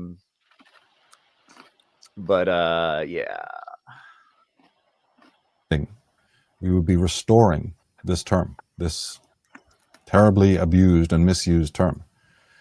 And one could say so much about this. One could get into the whole story of the mistreatment of that word, both in England and in Nazi Germany and so on and so forth, but we don't want to go there. Let's just keep it simple and pure. These ancient texts, and one wonders, of course, why these texts were not consulted by the so-called experts. But the whole point of this presentation and so much of my work is to show that when it comes to expertise and things, you know, it's almost like that's right there. When you hear the term expert, when you hear the official statement, a lot of it is doublespeak. A lot of it is the manipulation of these terms. A lot of it is omission. A lot of it is clear, simple fabrication. And it starts with the etymology. It starts with the place names. It starts with the words. Like we said, it involves the arbitrary creation of borders and boundaries, which didn't exist in ancient times. I fucking hear all it to now. distort what we know about ourselves. This shit and used to truth. sound But look so at this. great. This shit used to sound so good, and now I just see through it. It's fucking hilarious. Darren and Allie, and who else? Mostly Darren and Allie have taught me a lot over this What last did you couple say years. now? I haven't paid attention. What did he say? He's saying it all starts in symbology and fucking, you know, all of this gay shit. Like, fuck off. It's literally what I talked about in the last two monologues. Up here he is. I told you. Oh my god, dude, not this talk. Are you kidding me? Rewind. Did I not just say this like 20 minutes ago? Do you want me to? Were you watching earlier? Did you see all the Hindu my shit? phone died, so I had to throw it on the charger. No. Then my Bluetooth mic died. Then I had to drop a deuce. And then, no. Yeah, but I'm back now. Oh, Manu Sanghita? Yeah, that's a Smriti Shastra. That's not exactly binding. Meat was so spiritual. we'll Explain go how for a desire little for bit. meat.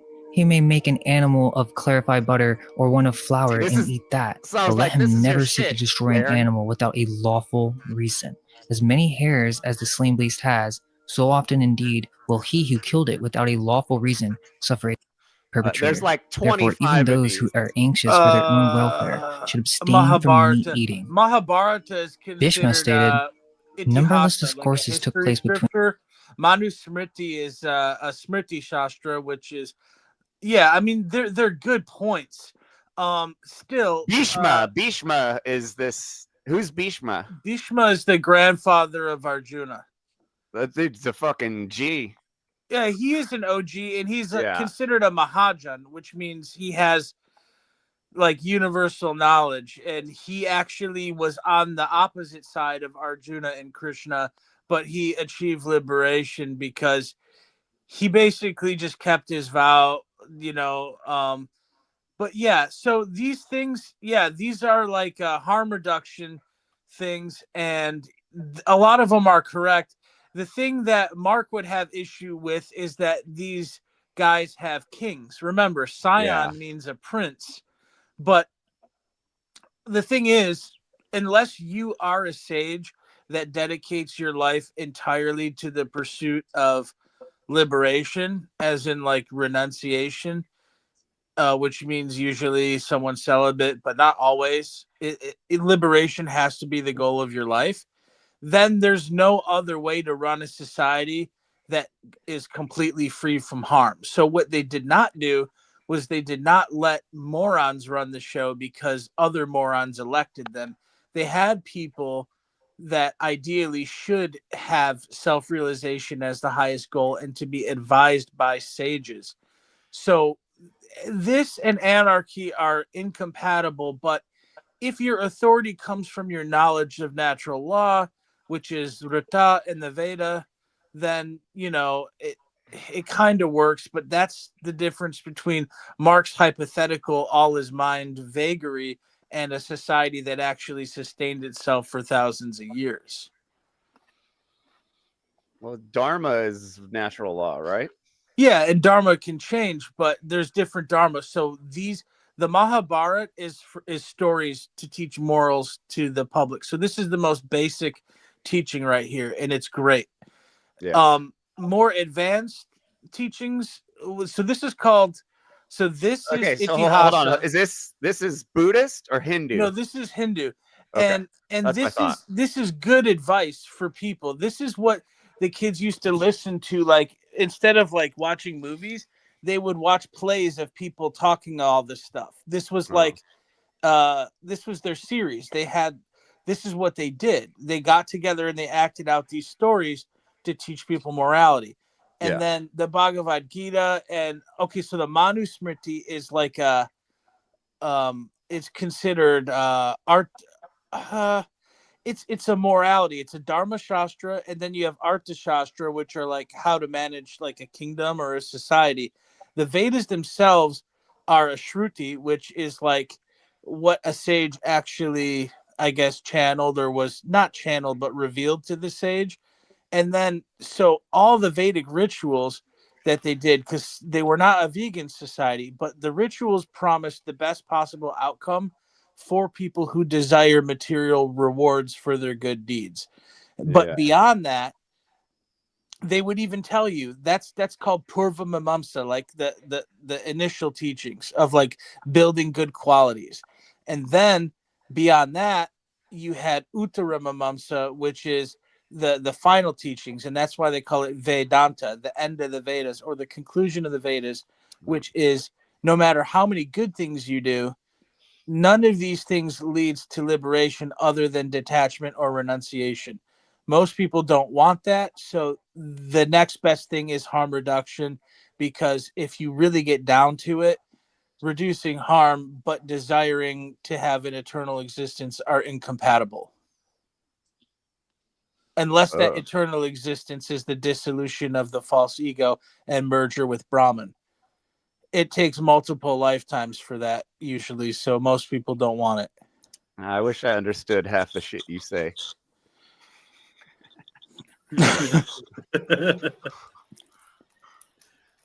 Most people can't conceive of a universe without them. These teachings? No, I'm saying most human beings anywhere cannot conceive of a universe without them. We're in Kali Yuga. Yeah. So these are things, these are scriptures that are good advice, but you cannot enforce these things without some kind of enforcement class. That's the conundrum. Yeah. But Mark, shadow work. Mark slams this, and this is why he stays away from the Eastern religions, because they'll reveal his lack of logic and lack of spirituality. Uh-oh.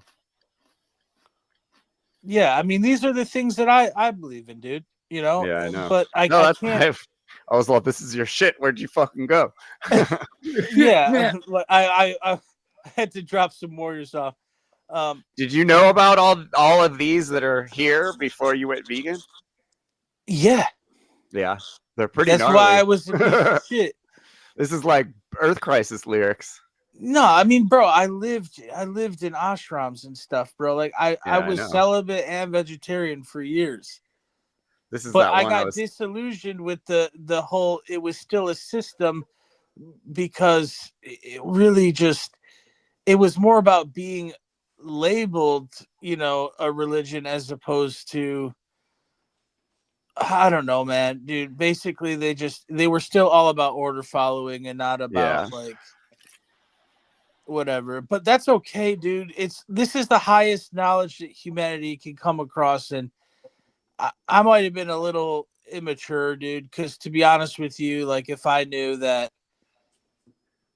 my time was short, or if I lived to age like 60, then I'd probably still be a monk again. Wait, so what are you gonna drop the fucking candle shit? What, the tomorrow? dead crumbs ritual? Yeah. Oh man, I don't know. What do you guys think? You and Do Allie, is this something that you think is good, or do you think it might be? Is it pearls before swine? Yeah, but it's not. It shouldn't keep you from. It's a good practice. It's a good idea. You know, like people forget we could be dead tomorrow. You know, and that's all it's saying is like, hey, you guys, maybe you should be focusing on the fact that you might only have 5 more years to live instead of all this nonsense trying to change the fucking world. I'm glad you said it, dude. Okay, so basically, is there any way we could possibly atone for all the things that we've done wrong? Oh, of course not. No. Okay. So Michael the queer Tessarion says at 1 mint. He doesn't know what he's talking about. You can't be at 1 unless you're literally at 1, and then you no longer really exist. Okay. So he's just sitting here talking smack. And I was giving it some thought, dude, about shadow work. And I'm like, okay, we didn't get any progress. And everybody, you know, got into fights about like how to interpret Mark's bullshit. And I'm just thinking, yeah, but okay, what if somebody that I don't like, you know, I found out like, hey, you know, so and so bought the farm, and I'm like, what? I didn't get a chance to apologize to that person. Yeah. Or, you know, someone finds out I kicked the bucket, and then I'm like, oh man, dude, they probably thought I still like hated them or something. Yeah. Bro, life is short. People are wrong sometimes. Get over it. Like Mark is literally employing the cruelty that caused him to become a Satanist. And this is horseshit, dude. And like, I'm busting his balls because he has the capacity to know that he's a scammer. I wouldn't do that. And that's why I was wrong to, you know, I wouldn't do that going forward. I was wrong to bust out, like, to just crack on his students that like didn't understand stuff. But I was inspired by his thing, and it was incorrect. And I'm embarrassed about that. That's why I apologize to Jerry, dude. And I'm just thinking, like, God damn, bro, this is a human being who's been through hell, found Mark's stuff, wanted to help, which is literally the same reason we were there. Yeah. So I just like felt really bad about that. And I was just like, you know, so I did a ritual. Like I just really just basically reenacted like my own, you know, funeral. And I was like, yeah, bro. And I literally had a dream about her. And I'm like, yeah, so I have to apologize while I'm still alive. Jeez. Yeah. Because I'm like, whatever, dude. This is somebody's kid. Like, this is, we're all like trying to get better. Yeah, you're right. It was good chatting, guys. My battery's about to die. Bro. Yeah, Later, bro. Make amends with your battery. All right, I will. All right. Catch Later, you guys dude. next time. Thanks for coming by. Hell yeah. Yeah, bro. Like any of our faults and our vices are really not us, right? So you see that even in our language, like, oh, I can't believe you did that. That's not him. That's right. We're not our actions. We're not our. I mean, there is karma, I guess. Yeah. But liberation is giving that up. So you're not your actions. You're not your fuck ups. You're not your addictions. Otherwise, you wouldn't be able to get rid of those things and be better. Yeah. I mean,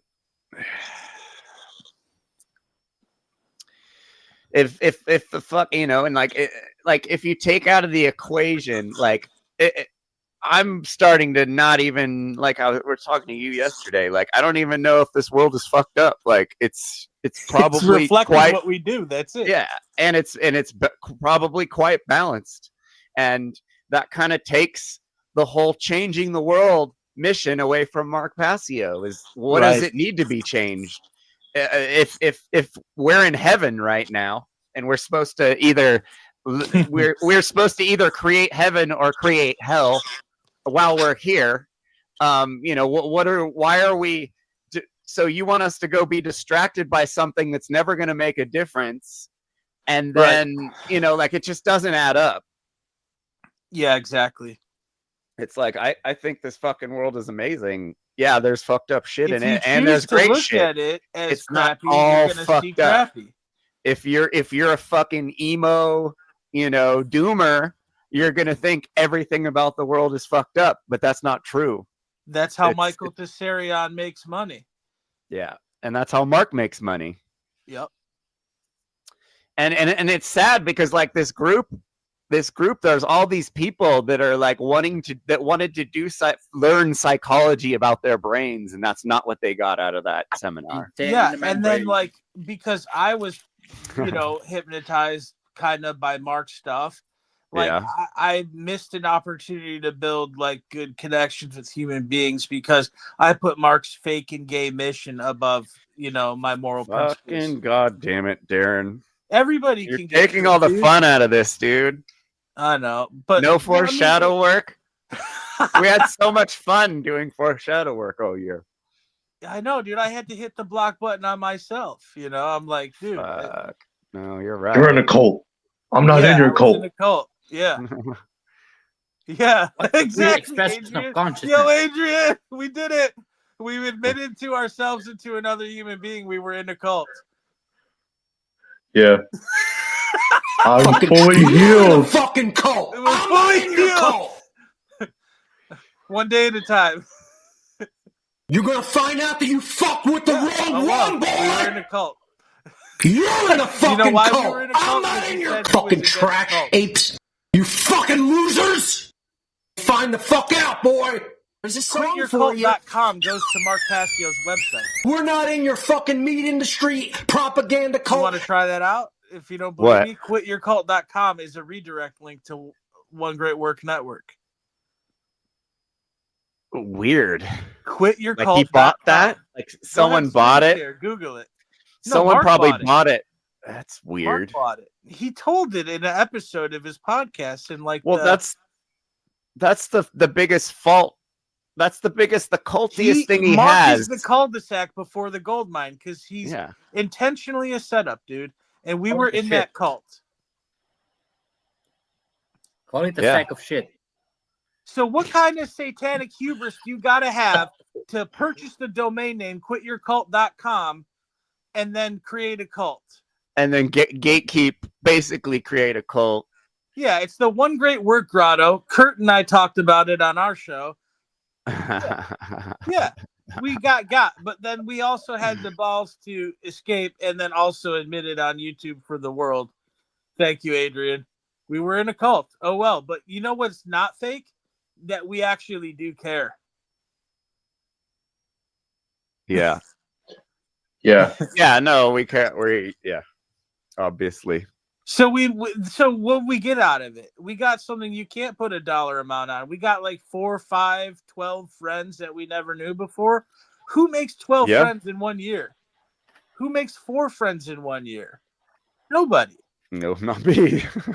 I make Yeah. negative 40 friends every year. So that was a happy accident. We met some Yeah. friends in a cult. And if we two left. of them stick around, that's fucking rad. We're 'Cause, we're flying from Detroit to fucking San Francisco to hang out with our friends that we Yeah. left the cult from, you know? Yeah. And they have a common with you guys. I think Punchosaurus is one of those people we got this week. Yeah, that's Kurt. Oh, it is cool. Go Oh, that's shooting Kurt? in Yeah. Vegas. So I'm gonna Weird. go hang out with him in Canada soon, like, you know. Yeah. Yeah, dude. It's Down to just the like, oh well, Balkans. we were in a cult, we saw some things that were true, we realized the fake and gay, and decided to fucking hit the eject button. That's why I'm wearing my hoodie. You know, the pattern is full. I just fucking just punch out, dude. This is gay. It is.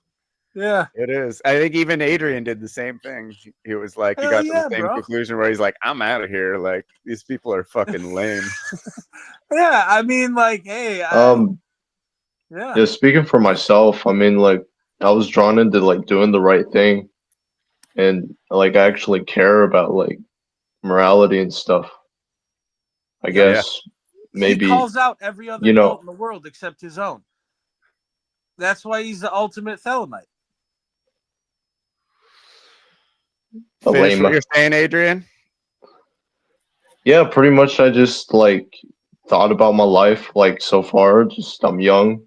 Yeah. Just like if like I don't know a lot of things, and you know, sacrificing my life for something I You don't know a really lot, understand totally is kind of like faking gay. Yeah. No, dude, you're very open for your You know age. a lot, dude. You know way more than you let on. Realize that most. How old are you? How old are you? 23. 23. Yeah. 23. 10 Yeah. years. No, man. Like I just learn and like try to see if like my way of understanding is like or my understanding is real or not. It makes sense, yeah. And just Yeah. and based on that, like I'll like invest my time and energy into something. Yeah. Like The loop. What is it? You're breaking up. It's still What? looping the morph. One of the no way, You're is it? looping the morph track. Oh, weird. It's been like 4 minutes, dude. 2008. I thought it was intentional. No one fucking likes you. All right? I wouldn't say no one, but Yeah, you. I had hear it in the stuck on background. full What? auto industry. It's gone now? That might be the delay. Or yeah, I don't know. It's gone now, but yeah. Stop It was a being delay American off to someone's natural YouTube, law. probably.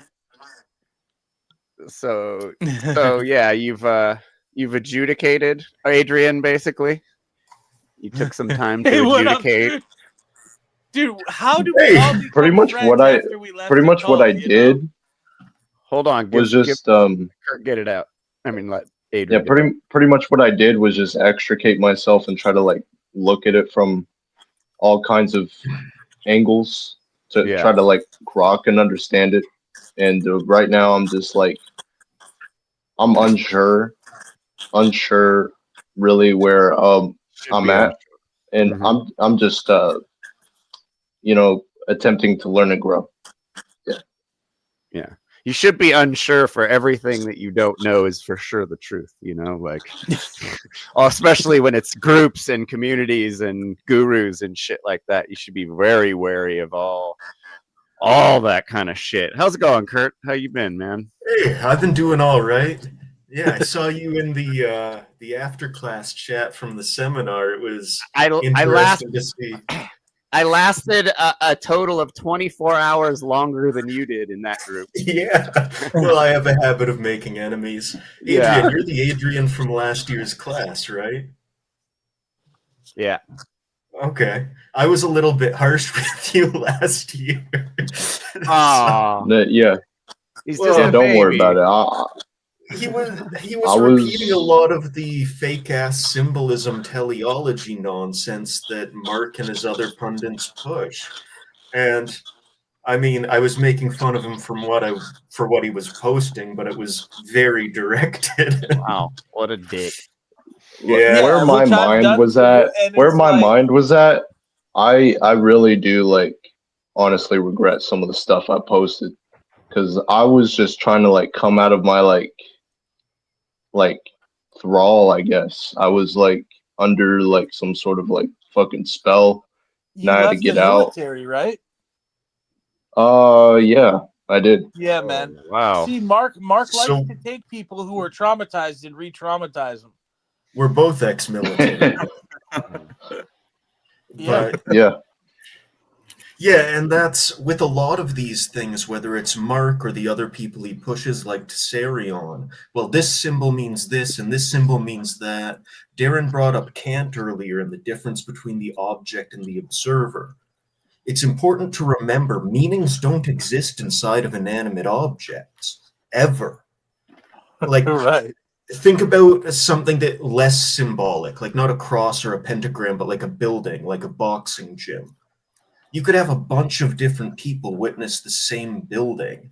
You could have a guy who started his boxing career there and is retired now. You could have a young kid looking for a place to work out. You could have like a real estate investor looking for something he can flip and resell, and the owner looking at it, thinking about the electricity bill and how he's going to make rent that month. Every single person looking at that building is looking at the same pile of bricks and mortar. The meaning they're experiencing is completely different. The whole occultist game is to give you meanings to cling to so they can build stories around it. Yeah, dude. The They're real deliberately awakening misled. is realizing that all of that's nonsense and to flush it out.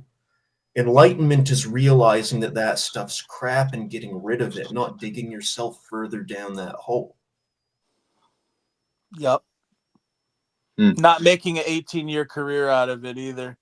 Yeah, if you've gotten there in your 20s, you're way ahead of 99.9 repeating percent of the world, man. Yeah, dude. No, yeah, 100%. Man, 100%. damn it. What? Now what?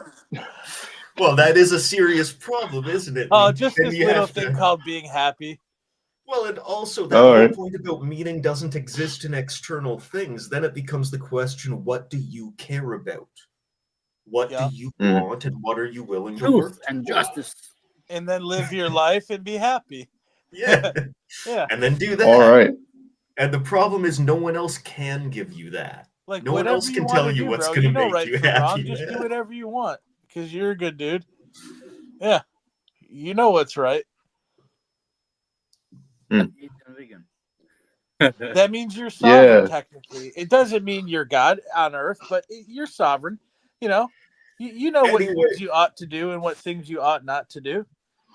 I just wanted to come on and say I'm really glad to see you're starting to see through it and figure things out. That's awesome, man. Yeah, I'm glad you acknowledged that. So Yeah, let's hang out sometime, dude. Like we'll have to figure out something fun to do. yeah, Isn't I live that in North crazy? Carolina. Like, all we have to figure out is how we're gonna have fun. Just come to California. I'm gonna do the We roast of should. Padini in the spring. We might end up doing the roast of Padini in the spring and just having a fucking big camp out on my property. I'll bring the here. breadcrumbs. Dude, I'm there's gonna hot have to look up who that is because that name means nothing to Dude, me. this is hilarious, man. We'll have you fun know, with it. you'll die. He's absolutely he's like a Guido, a Jersey boy that would be like on Jersey Shore. Big dude, What about it? fat guy with big muscles, and he was one of the first guys on the network, and he paid his way to get onto it, and Is he fat or is he like HGH he's body? a fat guy with big muscles. So he only works out his arms basically. Oh but he's yeah, fat. fat strong. Okay. Fat strong. Fat strong. Yeah. Dude, and Mark totally manipulates him, dude. Like, I don't know, but Padini likes it though a little bit. It's hard to tell. Padini bankrolls Larkin Rose and fucking Mark Passio. It's pretty funny. Yeah, that's true. That's how he gets around, and he just bankroll like each other, bro. he's Maybe like they're on obsessed with someone's ancient aliens caliber shit. Like he just obsesses on rock, architecture and megaliths and garbage like that. And he's My like dad and I used to put that show on to laugh at it. Oh yeah, it's like, hysterical. Well, it was always funny how they'd start with an observation that is just kind of a curiosity, and the amount of just wild leaps and rages. Oh, dude, but now we know that these it's not motherfuckers are aliens. bankrolled by Hollywood because those guys are the ones that have the jerk-offs like Maxwell on the TV, and then they start real-life cults. Yep. Yeah, and remember like when Discovery Channel was cool and actually like fucking you could learn stuff from it, and then like that kind of shit showed up. Yeah, Ancient Like Aliens rednecks. Channel, then Discovery started being reality TV and Yeah. commercialism. Yeah. Like how it's made as opposed to like how cool nature is. Mythbusters. Mythbusters was pretty tight. Yeah. We like busting myths. Yeah. Adam Kokesh and I pitched a Mythbusters style show to Morgan Spurlock, the guy who did Super Size Me. Yeah. About me and Adam doing shit, but it was like kind of based on Mythbusters. Like we were gonna like dive deep into like, stuff. And we did a sizzle reel, like a pilot for it that's on my YouTube. It's pretty funny because it's like super cheesy, cheesy Hollywood. Share it? I guess, yeah. Let me pull it up. It's pretty funny. Let me find it. Because imagine the directions we could go with this, bro. Like we can literally do anything. We have a YouTube's. Yeah. It was like they wanted us like, oh, you're anarchists? Can you like burn down? Like they wanted us literally to like be like building Molotovs in the garage and shit. Padini has to buy the property and build the barn, and then we can kayfabe Molotov it. Yeah. Molotov, some Russian guy. Yeah, we import Aryan. We call him Russian for the video. Oh, dude, you gotta. Darren saw Earth Crisis, Aryan, and that was his first hardcore show where he saw kids like hardcore dancing and shit, and he fucking goes in the pit, and starts doing windmills and fucking all this crazy. Yeah. Darren fucking clears the fucking pit, like 30 dudes, and he's all fucking like, it was so rad. It was the coolest thing. It was the coolest thing I've ever seen in my life. Was Darren never seeing a hardcore show, showing up, being like, "Holy shit, this is crazy," and then going out and hardcore dancing.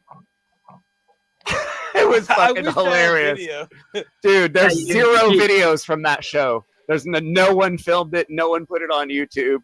It was, but every show's like that. Every show's like that. It's so much fun. They jump on stage and then jump off, right? Yeah. I was doing most of it. Yep. That's hilarious. All right, here's this fucking goofy ass video of me like fucking 10 years ago or some shit. 2014.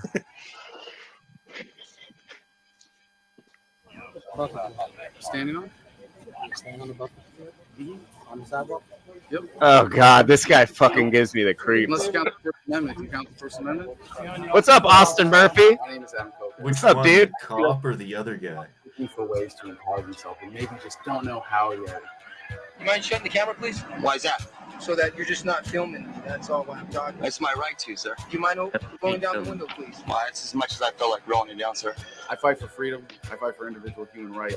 I fight for the empowerment of everyone. This is another fucking psycho celebritarian because of government in all kinds of ways, and from the IRS to the NSA to no-knock raids to the court system. I mean, it's everywhere. Anybody can be a victim of the police state at any time.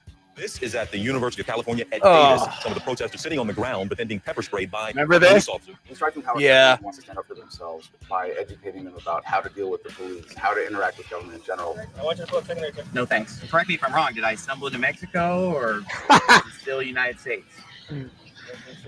Okay, well then therefore I should have the freedom to travel unmolested. Okay, see you later. Based on my experience as an activist, I feel like I'm in a really good position to encourage other activists. Mr. President, the longer the hypocrisy continues, the more people realize that your government is a racket, that it is a sham.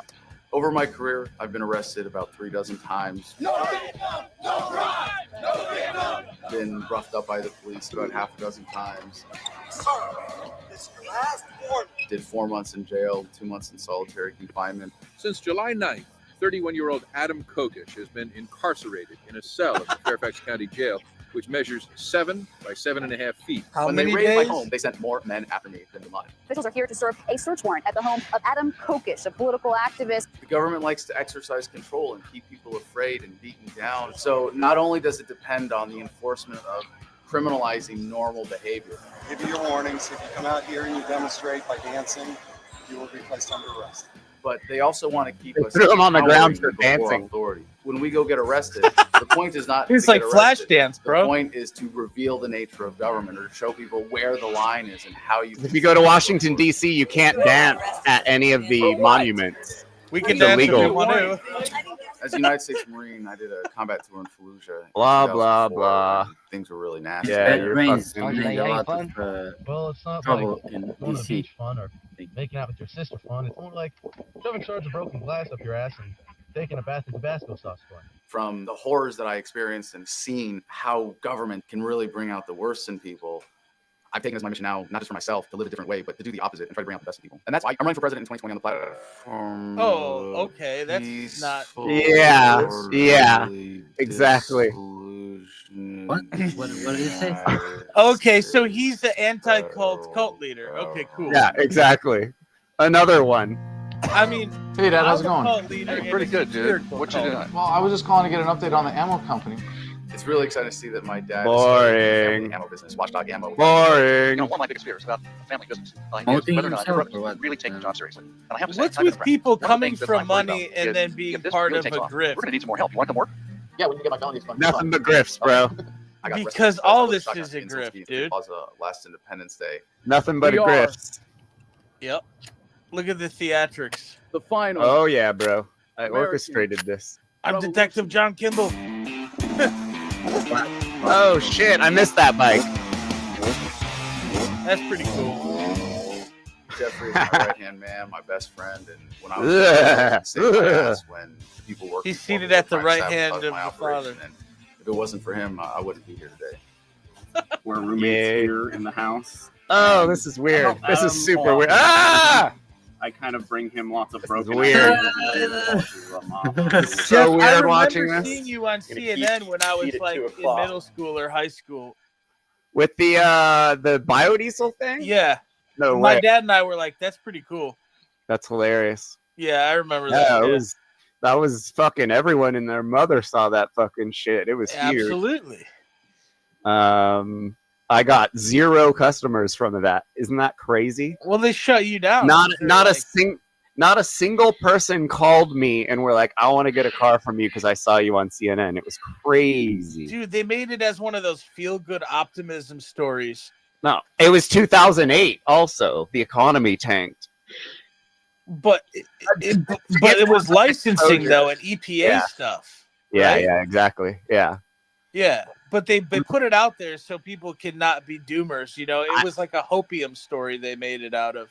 It was that, and I converted Arnold Schwarzenegger's Hummer to run off vegetable oil. Those two things sealed the deal. The feds showed up within a Yeah. few months and basically shut me down. Every single time. They're like, "You're not allowed to let people do. You're not allowed to modify people's cars so they avoid the road tax. You fucking piece of shit." Yeah, dude, exactly. The That's fucking trolls, you know, Yeah. like they got to get their tax.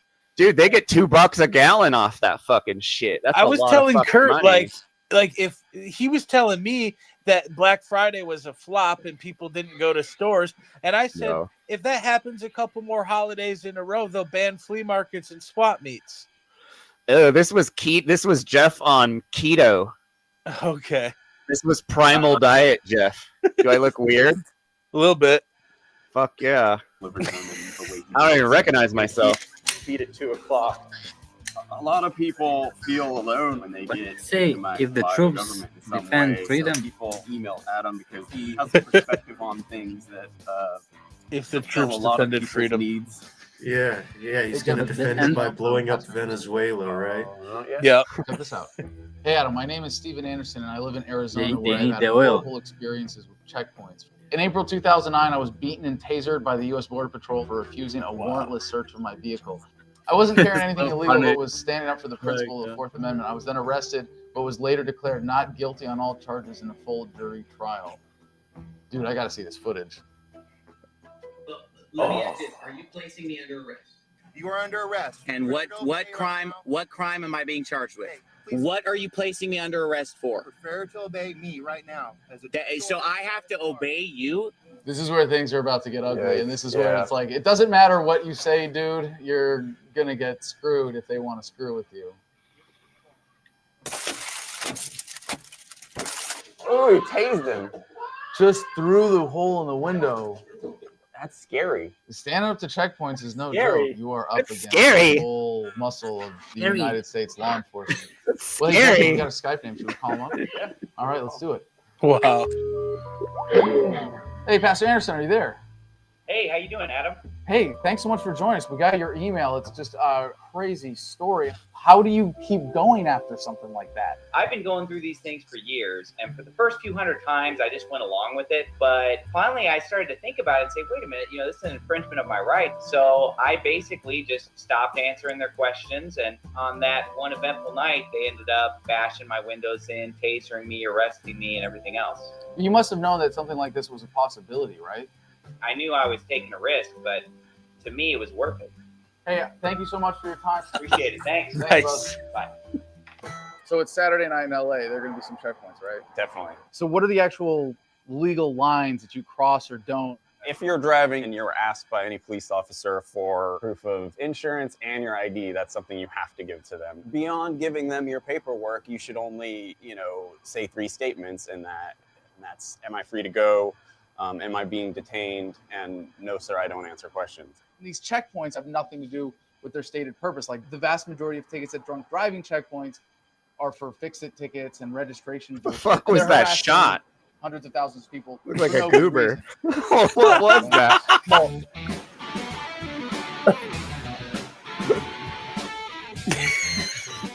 So we're here at this checkpoint. It's true, in Glendale, though. but at least we These can do something checkpoints- about it, raise awareness, and tell people that they can miss the checkpoint altogether if they want. 3 blocks straight ahead, you can turn here and avoid it. Turn right. That's 3 great. blocks straight ahead. If you turn Jesus. up here, you can avoid it. Everything that we expect to see at a typical checkpoint, we see here. People are being asked for their papers, they're being harassed for no good reason. And it's really an absurd violation of individual freedoms to just say, no, you can't pass unless you show us your papers. So we're going to drive through this checkpoint and see exactly what's going on here. Can you reverse it? Yes, sir. Huh? Will they let you turn around? Am I legally obligated to answer that As- question? You can legally turn, Where you headed? but you can't do Am I anything legally illegal. obligated to answer that obviously. question, sir? Look, dude, I'm not looking for a fight. Help me understand where you guys are coming from. All right, well, checkpoint like this is an example of the restriction of freedom of movement. If you have freedom to travel, that's not a privilege, that's a right. And for someone to say, well, you have to have your papers or you have to have this, just to be on the road, we believe that that's an infringement of simple freedom of movement and the right to travel. I can understand where you're coming from on that. You guys drive safely and have a safe weekend, okay? Have a nice evening, officer. Thank you. Everyone wants to be free, but they often don't see how their freedom is being threatened by government. So- in a way, activists are superheroes when they stand up to the evil forces of government and protect the public from being victimized. That's what we're doing. And I can only hope that we inspire more people to do this because the world needs more heroes right now. So that was like the Hollywood version of what happened. Uh-huh. But this is actually what happened. Like they tried to they wanted us. It was either we were throwing Molotov cocktails or it was like they toned it down super low. This video on Adam's channel got like 12 million views. Uh-huh. But this is what actually happened. For a high school project. Oh, that's hilarious, dude. No wonder he was so easy on you. Yeah. We do not. No, Yeah, he I do, didn't. sir. Do you? Yeah, it's right here. It's called the Constitution of the United States of America. And with the First Amendment. He sees a film crew and he's like, okay. Well, I'll read it for you. Okay, go ahead. Congress shall make no law respecting the establishment of religion or prohibiting the free exercise thereof or abridging the freedom of speech or of the press or the right of the people to peaceably assemble and to petition the government for redress of grievances. And according to all the legal precedent, we believe that we are acting entirely within our rights as journalists to record the activities of police on the street here, sir. Okay, and my question to you then is, are you going to use this documentary are you going to sell it to somebody? I'm not in a position where I'm required to answer that question, sir. Oh, okay. All right. Well, that's good then. Have a nice night. She's all, okay, bye. And cut. And I'm out of here. That's great. So it sounds like they were like, if you were to get a show, it was either going to make anarchists look scary and bad, or it was going to maybe just make everything seem innocent. That's why it didn't end up happening, is because they kept pushing me to come up with stuff for them to shoot of us doing sketchy shit, and we're like, dude, we're peace activists. Like, you're not gonna get us doing anything violent. You guys are out of your fucking mind. They're gonna have you found with a copy of the anarchist cookbook or something. Yeah. And I was just like, you guys are out of your minds. And after that, they didn't want to have anything to do with it. Yeah. Because they were like, oh, let's get these anarchists to like burn down a fucking federal building or something. Yeah, exactly. Well, that's what Mark's dudes are thinking of. Remember, Conrad? You had to tell him, like, Conrad, that's not right. I know. Conrad was way far off base on that one. But dude, he said he came out of this like he was trying to deal with like sobriety, right? And then he like found Mark, and and then he turned into a lib. But Mark re-traumatizes already traumatized people, and he gets them from all the cults because Mark's is the ultimate cult. There are a lot of ex-culties in those circles. Well, that's because and there's a lot of cult mentality in those circles. Like that group, oh my god, they believe everything he says without a fucking even question. That's why Mark left this satanic church, Church of Satan, because he went to the top, dude. Because he went to run all the cults using the occultist methods. Crowley is an expert, LaVey was an amateur. So Mark was like, I'm better than this atheistic materialist Satanism. I'm a real sorcerer, and I'm going to get people to quit the military and join my cult, quit, government, join my cult, quit every other religion, join my cult, and then re-inject occultism into the society. Yeah. It's crazy. It makes sense.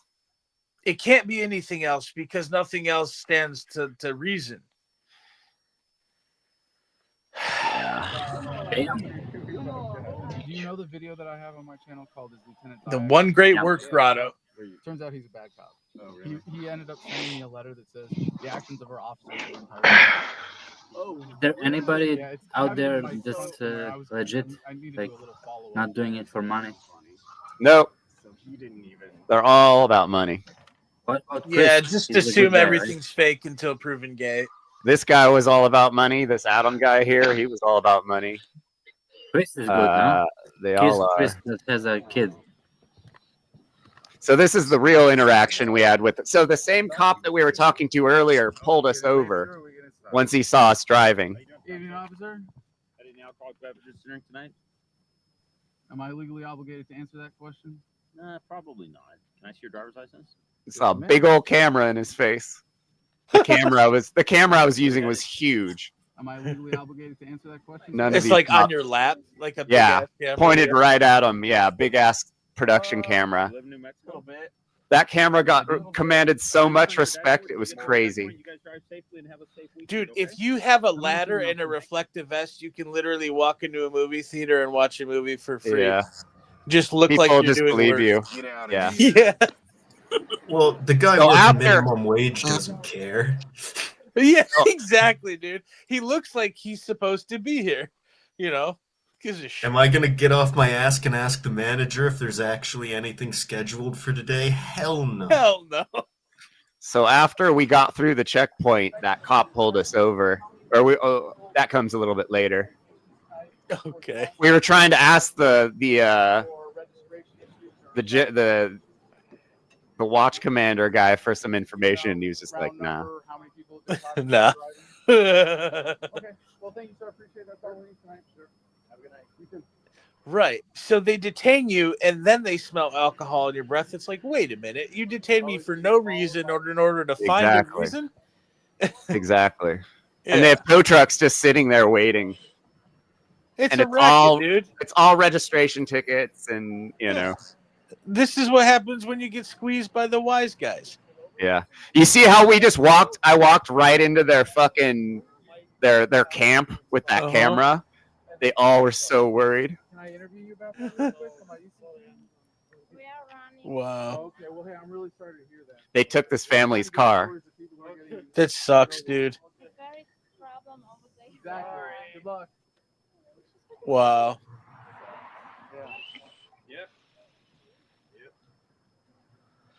Man. Look, dude, I'm not- They I'm stole not the looking car. Here's for where he fight. pulled I us know if over. You guys want to do a project? That's cool. I got no problem with that. Is this like the constitutionality of DUI checkpoints? That's part of it. Yes, sir. What else? Come on, man. Help me out here. Help me understand where you guys are coming from. All right. Well, really, what's most important to me in my activism is getting Look at people him. to assert the fact that we are free, beautiful, independent human beings, and there are certain rights incumbent with that. Okay. The most important one is that you own yourself, right? Right. As a human being, nobody else owns you, right? You're not a slave. I mean, Right. that's we'd like to think, at least in America, but then the average American spends half the year working for the government, which takes over half of our income on average. So it Understood. becomes kind of debatable at that point. The second thing is the non-aggression principle. It's morally wrong to ever initiate force against someone or to forcibly impede the exercise of their rights. Okay. So a checkpoint like this is an example of the restriction of freedom of movement. If you have freedom to travel, that's not a privilege, that's a right. And for someone to say, well, you have to have your papers or you have to have this, just to be on the road, or you have to be stopped in order to get on the freeway, we believe that that's an infringement of simple freedom of movement and the right to travel. But there are a lot of other implications to this, because if you own yourself, then any use of force against you when you're simply exercising your rights is morally wrong. And that means that everything government does is premised on the immorality of taxation, right? Okay. What's your definition of theft? Somebody taking something from me without permission? Yeah. Okay, but if you give them permission, cop's and mind they is have a blown gun to right their now. head, He takes that's off not his really helmet, permission, bro. right? That's Yeah. still a robbery. That's still a robbery. So is taxation theft? No, that's a fine line, and in my personal opinion, I could give you opinion. My professional opinion, I'm going to say no comment. Well, Oh my I really- God. I understand where you're coming from. I really do. well, In I other really- words, he wouldn't justify Okay. it. So Then there the wouldn't guy be who any takes shekels in his dog bowl, man. Yeah, exactly. He didn't dare say yes though. He didn't dare say it's okay. No. down about 5 Jack Daniels, Mm-hmm. then comes out here and slams into my family, Mhm. impeding my rights to Absolutely. raise my family. Absolutely. And that's what I'm out here to try and stop, is these guys drinking and driving like idiots. No, and I think drunk driving is a serious problem. I've aside from on my own lawn, I've Mhm. never driven drunk before. Okay. And I really take it as a serious, public threat. Right. But what you're doing here is creating more of a safety hazard. You have cops driving in and out of traffic. You have people that are now scrambling to avoid the checkpoint because you put up signs that do warn them at the last minute. I'll give you a little bit of insight on that one. Out of all the checkpoints I've done this year, which is I think is either 8 or 9, this is the first time where I don't have people doing U-turn stupid stuff. People are going through this checkpoint in a safe manner, and to me, that's huge. So normally it's unsafe. Normally, we get people. So what is he who telling us will do right now? Unsafe acts, and that's why we have to we put enforcement. He's on telling it us to make that sure he they're- thinks this is a they're result of trying to avoid his because they don't want to go check through it. Tonight, It's a waste of he's their saying time, tonight was in the their opinion, safest night we've or ever had here. Whatever, but there are times. What were we also just doing? when What did we you were spend 3 warning hours people doing? that they Yeah. were there. Yeah. A drunk driver. A drunk driver will do Yeah, something because they were there, they were not Because drunk of the driving. anarchists. And that my big thing Yeah. is, if somebody With their chooses signs. to do that, that's on them. Mm-hmm. So it's when they impact a family that had nothing to do with it. Well, let me say, sir, when you said that you have a difference between your personal opinion and your professional opinion, I would hope that there really is not that much of a difference. I would hope that you're able to there's not. see that, But you I know, can't give you my personal opinion while I'm in uniform No. and while I'm being recorded. and I understand that there are restrictions Wow. on your speech that you have That's voluntarily probably is accepted part in of the taking job, this yeah. job, but you understand the principles of the Nuremberg What's trial your back job in then? World War II. I get Right. that. Yeah, and no, You've I heard just that know argument that that's before. for a fact. in a No, lot of and I am employment not saying that is contracts. not what I'm saying. I know that's not what No, you're no, saying. it is you are there responsible are as an times- individual for your actions, Right. There are regardless of times- your legal situation. There are times when I look at those kind of things and go, God, I could never do that. Okay, I could never do what those guys did. I know that for a fact. There are times when enforcing the law isn't my favorite thing to do, but it is the law, and I've taken an oath to uphold the law, the United States, and Keep flavor in California place. and the city of Glendale. And how is that law determined? By the people who write it, by the people who voted You in mean the fact. the politicians? No, dude, respect yourself. Quit the cult. I try not to. Okay, well, That's you know what? very And rarely here's- and worth here's- someone's time. And here's my thing, okay? I vote so that I can say, hey, at least I had my say. Whether it's counted or not, I get that. I've heard that argument too. Well, do you think Now he's doubting. politicians are really Remember accountable when to he the people, or started to this the sponsors? conversation all Again, that's a condescending? discussion I would have with Yeah. you over a dinner. And now he's like, or beer hey, or let's something. hang out. Well, hold on. I'll give Hey, you I one know of this mine. is all I'll give you bullshit. one of mine. You know what, sir? If you'd be willing to have this conversation off the record I'll trade you. or on the record out of Wow. uniform, I would love to do that and have an honest, open conversation about these issues with you.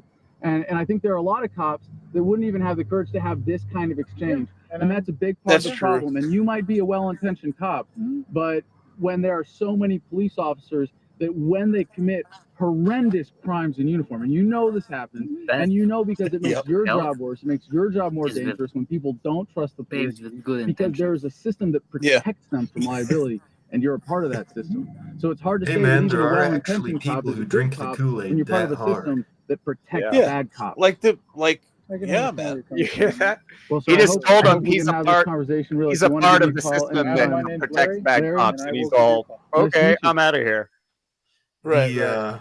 I mean, there are it's true. soldiers who really do think they're signing up to defend their home. Like, Yeah. Bro, I don't it's think not anyone true. walks into a recruiter's office and is like, I heard that I can be a bad person. for your Are service. you guys Oh no, hiring? no, those people exist. I know guys whose whole plan was get into the combat arms, get an SF contract, get out, get some like PMC time, write a book Yeah. about it, retire. Oh, I know one too, Like- dude.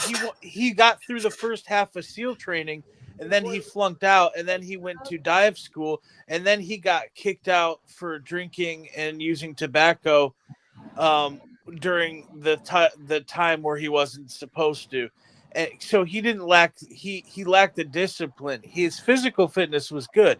He lacked the discipline, but this is also someone who killed his cat because it pissed him off one day. And then I asked him, why do you want to join the Navy SEALs? And he goes, because I want to kill somebody. So I know those people exist, but I'm just saying most Dude, of them. that's what Conrad was saying. He's like, I can't And then- wait. I'm so happy this time has come where I can fucking shoot cops. I'm like, yeah, oh, what but the Mark fuck are you talking about? is absolutely counterproductive to this. Yeah. But yeah, you meet everyone on every level of that spectrum when you're in there. It's like the island of misfit toys, man. Yeah. Yeah. I mean, yeah, they're doing an immoral job, but it's like, you know what? I would rather just them quit, or all of them get together, at the bar out of uniform and be like, you guys know our job's immoral, right? Do you think we should all quit tomorrow? Yeah, let's do that. And then let's start our own private security company where we don't have to follow these immoral laws. Yeah. That's all I'm saying. I was telling Kurt earlier, there's probably doctors, nurses, cops, people who just go home and like slowly drink themselves, sick about the immorality of the things they got to do for their paycheck, but then they're all too ashamed to talk about it. Man, I was one of those. I drank a lot during 2020. In the military? Yeah. Oh, yeah. That's what And I'm like, saying, dude. How many cops drink themselves to death? And, oh my God. Lawyers sit there and like pull their hair out and like Judges. hate themselves because they know, bro. But they don't go to other lawyers. They don't go to their spouse. They don't go to other cops and say, we're fucked up, right? Dude, and it's at least I did have those conversations with people as well. But like in 2020, when things started, we were explicitly warned. All of your social media is being watched. Anything that is considered seditious against the government will result in time in a military prison. Right. From the start. They compartmentalize. They have everybody in the closet about having an immoral job. Even though it's like everybody's in uniform, they're all in the closet still. Like when they're alone in their own shower and they're like, I'm doing something immoral, but they don't say it to their coworker. Because they will. That sounded gay. No, but like they're like sitting there like fucking crying while they're shampooing their hair, and they're like, I'm It's not crying, the for you. shampoo got in my eyes. And it's like, yeah, but you're doing an immoral job, and they're like I think there's less emoting through crying and a lot more substance abuse and just self-destructive behavior. But yeah. Self-loathing. Yeah, they don't they don't love themselves.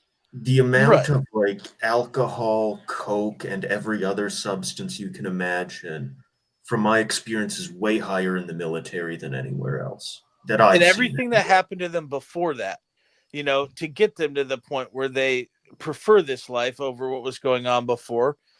And then, because I know a lot of people who left because they said, I didn't know what I wanted to do with my life and I was miserable, and I had nowhere to go and my home was so fucked up. I said, I'll join the army and figure it out later. Yeah, they either identify as the victim or as the oppressor. Then the training itself, I mean, dude, they yell in your face to get you adrenaline, to lower your critical thinking so you follow order, to be suggestible. And then they have you repeat stuff like, I want to kill somebody and, they're not like us, like, remember, you have to other these people, especially if you're getting deployed. You can't sit there and think like, this guy is a guy who wanted to feed his family before the bombs started dropping, and now he's a guy taking up arms. Like, you have to dehumanize this. Otherwise, your own cognitive dissonance and conscience will prevent you from doing an effective job as a murderer for hire. So, yeah, dude, it's like vegan group therapy. We need military group therapy. Fucking invite everybody in the military. Speaking of GIRightsHotline.com, if you need help getting out of the military, they're actually people in the military that will help you get out of the military. GIRightsHotline.com. Really? That's amazing. Well, actually, Darren and I the other day were joking about how frustrating it is when someone thanks you for your service. He's like, no, man, I realized what I was doing was wrong. Don't fucking thank me. That's the litmus test for a cool veteran. Like, if you say that to them and they cringe, they're cool. Because they're like, I learned that dude. when I was like, maybe 25, 26. This guy was like, he looked like upset. He was old though. And I was like, how's it going? He's like, man, I just came from like a reunion with some of the guys from Vietnam. And I'm like, oh, thank you for your service. Just assuming that's what he wanted to hear. Right. And he's like, man, please don't thank me for that. Those were just kids defending their villages. And I'm like, oh man, I'm sorry. And he's like, No, it's what all I don't right. understand, I told you, Darren, the other day, like there's this guy on Instagram, his face, he totally because he had sepsis or some infection, totally destroyed his face. He was a soldier, and he still goes and wears the uniform and praises military, and I'm like, have you never nothing was learned, like how can they still Where's like Austin Murphy? Sorry. Yeah. Yeah, it's crazy. No, it's because they're some of the most brainwashed people on the planet.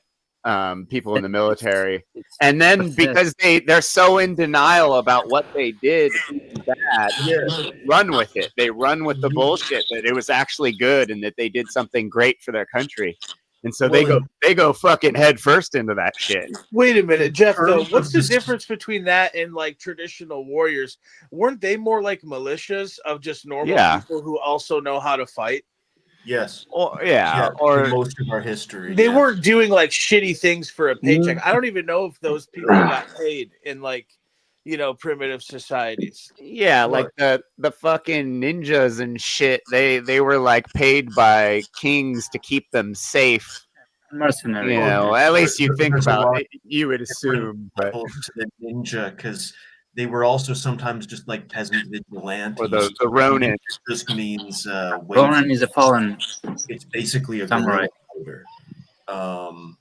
Yeah, it What really about the depends guys on in which Africa? culture and which time like period. the Maasai. I guys don't are think they both get talking paid at the to same learn time. how to do archery. I think they just like live there and they're like, we should know how to fight.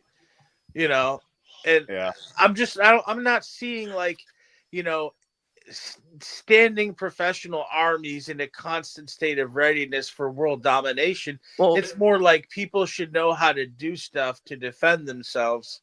Well, remember we watched that video that was like a 100-year-old video of like some it was from like the 60s, but it was some Aboriginal tribe in Africa, and they were warring with their neighbor tribe, and it was like they were like throwing sticks at each other and shit, and like there's tons of dudes running around throwing spears at each other, shooting people with bow and arrows, but like they rarely hurt each other. Dude, and when like, they did, yeah. When they did, the side that was like getting revenge would be like, "Oh, okay, we got revenge. We got one of their guys," and they'd leave because they all know each other and they care about each other. They're not going to get mad. But even when they don't know each other, there's some interesting psychology to weigh in there. Yeah. You know how historically musketmen rarely hit anything? Yeah. When you do accuracy tests with muskets, they're actually very accurate. They get scared. Yeah. Yeah. What they found, and even there are lots of reports from both the First and Second World Wars, where you'd have soldiers run into each other, and they'd be like swearing at each other and flipping each other off, and then both groups would walk away, and no one shot at each other. And or the guys, the soldiers would shoot high or shoot low and not actually shoot at the target. Like half the people would do that. Yeah. Yeah. But with that, nowadays, like when I was doing my training, there is never a moment in the army where you will point a firearm at a circular target. It will always be a human silhouette, period. Even if you're just being taught safety drills, when you clear the gun, you will aim at a human silhouette and pull the trigger. To normalize it. Yeah. Right. Meanwhile, if we have open house days where you're allowed to bring the family in and they get to shoot a couple of the guns and meet everyone at a controlled range and like, show and tell kind of thing. This is what dad does all day. It's always a circular target. It's completely prohibited to use human silhouettes. Even back in 2019, I was range staff for a international shooting competition, and we had soldiers. We also had a group of Native American Rangers who were shooting in the competition. We had to have separate targets for them because they weren't allowed to have the human silhouette targets. Yeah, it's perpetrator-induced traumatic syndrome. It's the mental illness you get from hurting people. People don't want to hurt. Even warriors in war, they don't want to engage, and it takes a lot to get them to finally engage. And then after the war, they have it's not even PTSD anymore. It's they've figured out that it's actually from being the perpetrator of bad things, and it's the same things that the guys in the slaughterhouses are getting. It's the same. Yeah, It's just same like what the IDF it's is too now much. getting. It's too much karma. It's too much karma built up. Like, And you ever get in a suicide. fight with somebody when you're a kid, and then like afterwards, like You guys are even best if friends. even if you were right, yeah, you become friends with them, and then you're like, dude, I'm really sorry for hitting you, like, you know. But and nobody Why'd we even do like that? nobody even passed away, But just imagine like you see real casualties, like it'll mess with Yikes. you. Yeah. Well, and especially the difference between like if someone's trying to raid your town and you drive them off, how traumatic is that going to be to you compared to going and attacking a group of people you've never met and who've never done anything? Right. And we're no threat to you immediately. Yeah, exactly. Right. Getting shipped thousands of miles, and then You're both Yeah. 17. You Why can't are we even here lie to again? yourself like the soldiers in Iraq were defending themselves. No, they got onto an airplane, willingly, and then flew somewhere and then attacked them, If you want to know how sick the culture is in the army, they actually refer to Afghanistan and Iraq as the sandbox. Yeah, it's true. Like a fun like- thing. Yeah, like a place fun. you go to play Yeah. with your toys.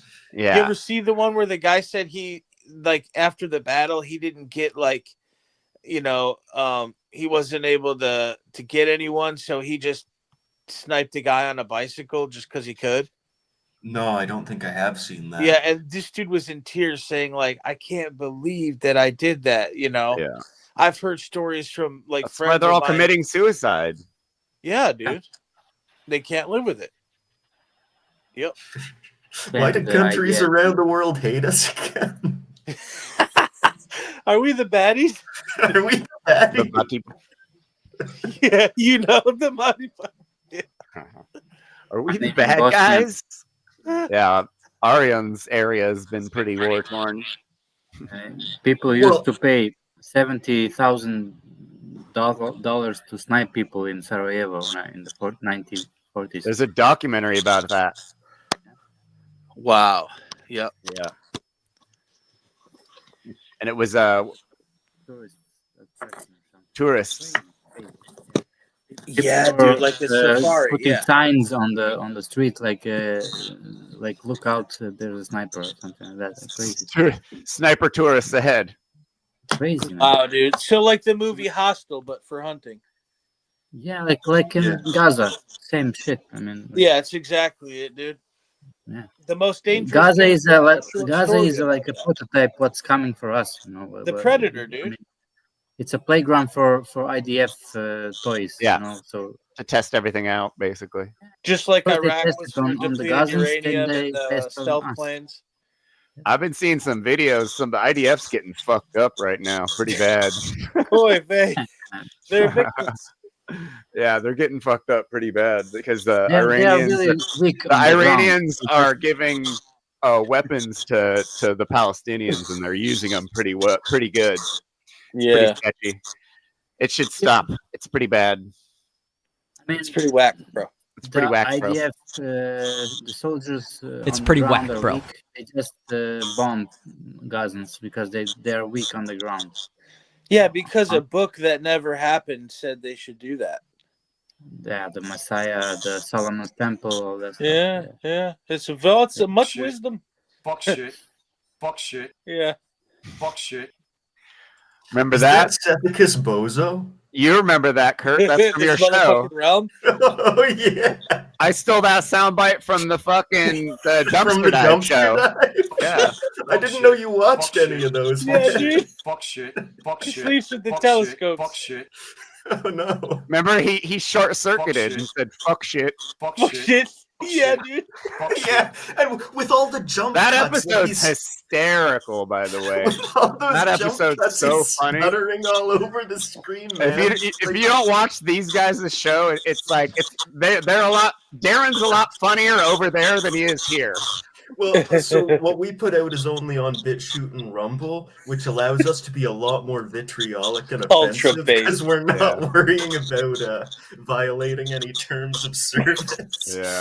So we get outright rude. Pretty funny. Shit.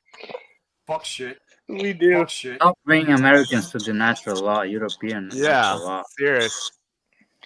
You know, dancing is a form of getting into a meditative mind state. Stop inviting all these. Where American do we people go over now? To the Where do Europa we natural go? law. Stop inviting all these American people over to the Europa natural law.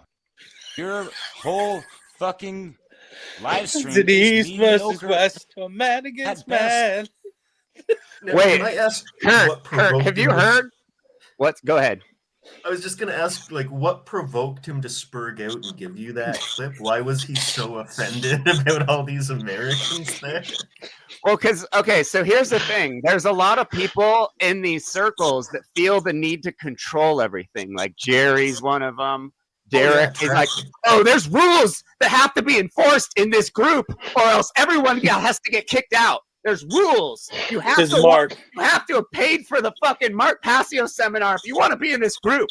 Like, there's all these rules, and like Derek was flipping out because I invited a bunch of people from the show to Europe and Natural Law, and he's all, and Nemo, the guy who runs it, is like, no, I don't care. There could be tons of Americans. But Derek's like, this is Europa natural law. That means European people, not Americans. Like, he was having this meltdown in front of everyone live because the dude is a head case. Sometimes Dude, he's literally a bobblehead. fired up or worked up or whatever. Borders or Beautiful I thought people, morality not was just- supposed to be objective everywhere. Shouldn't you be able to discuss it with any 2000 equally? Have you heard the if Did they you don't hear the meltdown that he had on? You want to listen? I don't even know who that is. You sound clipped. Who was So that? Derek Barlicelli, Derek Barlicelli, the latest guy that's not on the One Great Work Network, and this is Derek here. Things were quite great and whatever. Even though my level of French was far from great and whatever, and I wasn't trying to make France or America great at that time or any time of my life.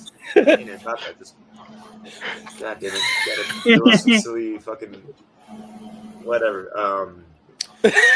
Yeah, I think we all. So what happens right here is that Derek was bumbling, just going nowhere for a long time. And what's his name? What's the kid's name? Oscar Schlurbeck. Like saved him and was like, "Oh, I'll start talking now since he needs help." You want maybe to bring that thing up? About taking accountability for cutting me off. I was telling a story and you guys just, cut me off. So, you didn't even mention that. Thank you. Go for it. Yeah. You're doing great. I might have showed you. Yeah. Well, please go on. It's all good. And I totally, lost my train of thought, and that's fine. It ain't the first time, but that's okay, man. Just respect the order of the round table. For fuck's sake. They added the order later, right? There was no round table. It was just people just talk whenever, like we do on the show here. They tried to get me with that shit today with the consensus bullshit. Make it, remember that when they yelled at me? You gotta you gotta take a bunch of entheogens and then practice your transcendental meditation so you can decalcify your pineal gland and reverse the twin solar dragon vortex to escape the fib of no chi so you can escape this motherfucking realm. Yeah, buy a $3,000 rock, rip DMT out of a light bulb, and then, you'll be free. You know what I mean? Like, as you dissociate. Anyways.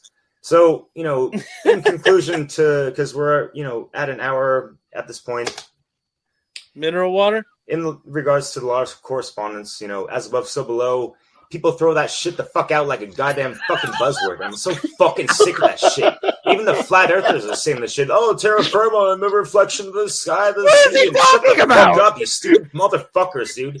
You don't even understand the law correspondence of as within, so without, as the universe, so the soul. You don't even understand the fucking planetary alignments within your goddamn templating. So shut the fuck up about all the exterior shit going on and do the inner fucking work that goes way the fuck beyond shadow work. Okay, all right? Okay. That the way it goes way beyond shadow work because he was so mad that I bring up shadow work so often, so he had to put that in there. I am doing stuff way farther beyond shadow work. Inclusive in it, but holy fucking shit. Stop focusing on external things, but what We are about all the planets aligning? Of this Mandelbrot construct of universe. Yes, you have to understand that there have been so many fucking manipulations at a cosmic level. Think about archons. Think about how they're feeding off of us and how we are feeding off of other lower life forms, because that's how the law of correspondence trickles the fuck down. We're cut off from fucking source in this realm. Understand that on a deeper level than you currently understand. And understand that veganism is integral to that. And I understand that. You see how him and Boza Boza and Tessarion and Mark Passio, they're all the same. Buzzword chain gang. Like, yeah. Will Keller. Oh my God. Yeah. But also non-stuff. Oh, Jeffrey. Did you just call animal like Will Killer? Oh, Jeffrey. Veganism, and you just referred to the animals as lower life forms. Like, what the hell just happened there? No, they have no idea what they're talking because about. they're ascension based, and it's like they have the. You're right. No one as fucking within, likes so you. without correspondence, this and that, and then, but Right. but it's all corresponding to a projection. Beautiful people, in his head, not just. As someone who's actually read some Gnostic scripture, do you think he could tell me a single thing about the Archons? Absolutely not. This is straight out of the Ascension glossary, which he pays for the templating. And that's where Sethica Boza met Indigo Angel. Not See, I just track these people. I girls, used to be a but, private you know, investigator for the work. fellas as well. Beautiful You know? people, not just girls, but the fellas as well. Beautiful people, not just girls, but the fellas as well. Talking about, I'm not bisexual, but I'm not bisexual, but I'm not bisexual, but He's not bisexual. He's just a big old beautiful fan people, of a man. not just Yeah. So my thing is like, how many people are objectively worse off now that they drank Mark Passio's Kool-Aid? And how cool could these people have been, or how cool could they be again if they leave? Can they leave? I'm glad we left the cult. I mean, I'm still gonna suggest somebody to watch the seminar. Like, Yeah, of course. Of course. But I'm not gonna, idealize that man or whatever. The thing of the big picture is obviously true. Fuck shit. Yeah. Fuck shit. But occultism being the answer is what's the crock of shit. You're supposed to know what occultism is so you don't fall for it. Yeah, exactly. And also, even with for anyone who's not as familiar with these things, they constantly quote out of the Kabbalion, which is loosely based on the Corpus Hermetica. Hermetic bullshit. But even the corpus is a collection of texts written at different time periods and then compiled at a separate date that are By all Westerners. Well, and they're all vaguely about this same mythological character, but you shouldn't be taking any of it just as truth because a book says it. And then the Kabbalion is a system loosely based on that's written by 3 anonymous authors who, from what I can tell, had connections to the Hare Krishnas and possibly the Theosophists. You should not be taking anything that book says at face value. And even when you're talking about these principles like correspondence and vibration, and all those things are lenses you can view things through to give yourself another angle, to think about things in multiple different ways and kind of see if you're screwed up. You should never just be taking them as objective truths. Yeah, because Tavistock is one of those things now, but before that, they had all these Orientalists who were starting the new age before it was new age. So they had to import different ideas, so that they can get people into pattern recognition so that they could hypnotize them. Damn. That's how, LSD, same thing, right? More or less, yeah, just a Yeah, the different method. hippies, the dead, the Grateful Dead and all that. I mean, Jeff, you know about that. It's all Fucking limited hangout, CIA bro. shit. Yeah, fuck yeah. Mesmerism. Yep. Basically just clowning on our asses because the traditional systems were starting to loosen. And now they're bringing back dudes like, this character called Charlie Kirk, who's like the real answer is returning to my Bible and waiting for Jeebus to come back on his white horse at the World War III fucking mass sacrifice. Hashtag I prefer the older psyop. Bad. Hippies are stinky commies, but actually our bloodshed religion is better. You see how they just tug us between the two poles? Oh, yeah. Because now they got us to believe in polarity, so, basically they can flip the script.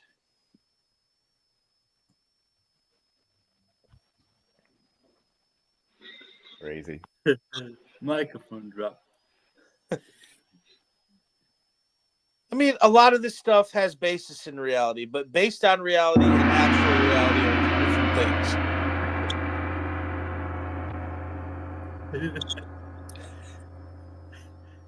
About being a little baby.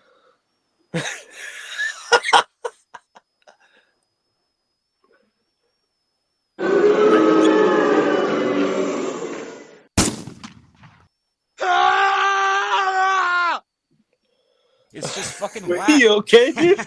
So, what was it that finally got you kicked out of the seminar group, Jeff? I didn't hear the full story on that. Jeff, we can't hear you. You're muted. Test. Testes, 1, 2. Testicles. He should yell at us for 3 hours just because of that. It's our fault. You fucking losers! Luddites! I've done my healing. What have you done, scumbag? Want to come at me with ego? I have ego. Wow. I am correct. Check. Can you hear me? Good now, All man. right, there you go. So Jerry slithered her way into being admin somehow and just kicked me out because she has to save the world from Jeffrey Phillips. If the world makes. Oh well, what I said was okay. So a lady was like, "Oh, we should really get together and pool together money to send Mark," and I'm like, "Bitch." Yeah. I'm like, She that didn't dude get made no $250,000 this year. She's like, really? $250,000. At least $250,000 this year. If you have a ton of money, sure, send him some money. But if you don't, then don't worry about it. Mark's okay. Mark will always say that he's broke. Any of these grifters will never say they have money. Are you out of your mind? And everyone lost their minds on me. They're like, you're trying to sabotage his donations. And I'm like, no, I'm telling you. You know what's the fucking sad, truth. dude, is if somebody needed help, they're the kind of people who would actually donate their money, which they don't have a lot of. And unfortunately, it's going to grifters like Mark instead of people who really may need help. Yeah. He's literally exploiting their feminine, like, good qualities. His house is paid off for sure. Yeah. You know how you can look it up. So if he has a note, it's private. In other words, he's bullshitting, dude. You might have even gotten a 0% interest loan. Yeah. Grifter, get grifted, boy. From Manny? Oh yeah. Hey, I'm gonna do you a favor, and that day may never come. But when I ask you, well, if he gave everyone on the network $500,000 that was spread out. What did he give Mark? How much did he give Mark?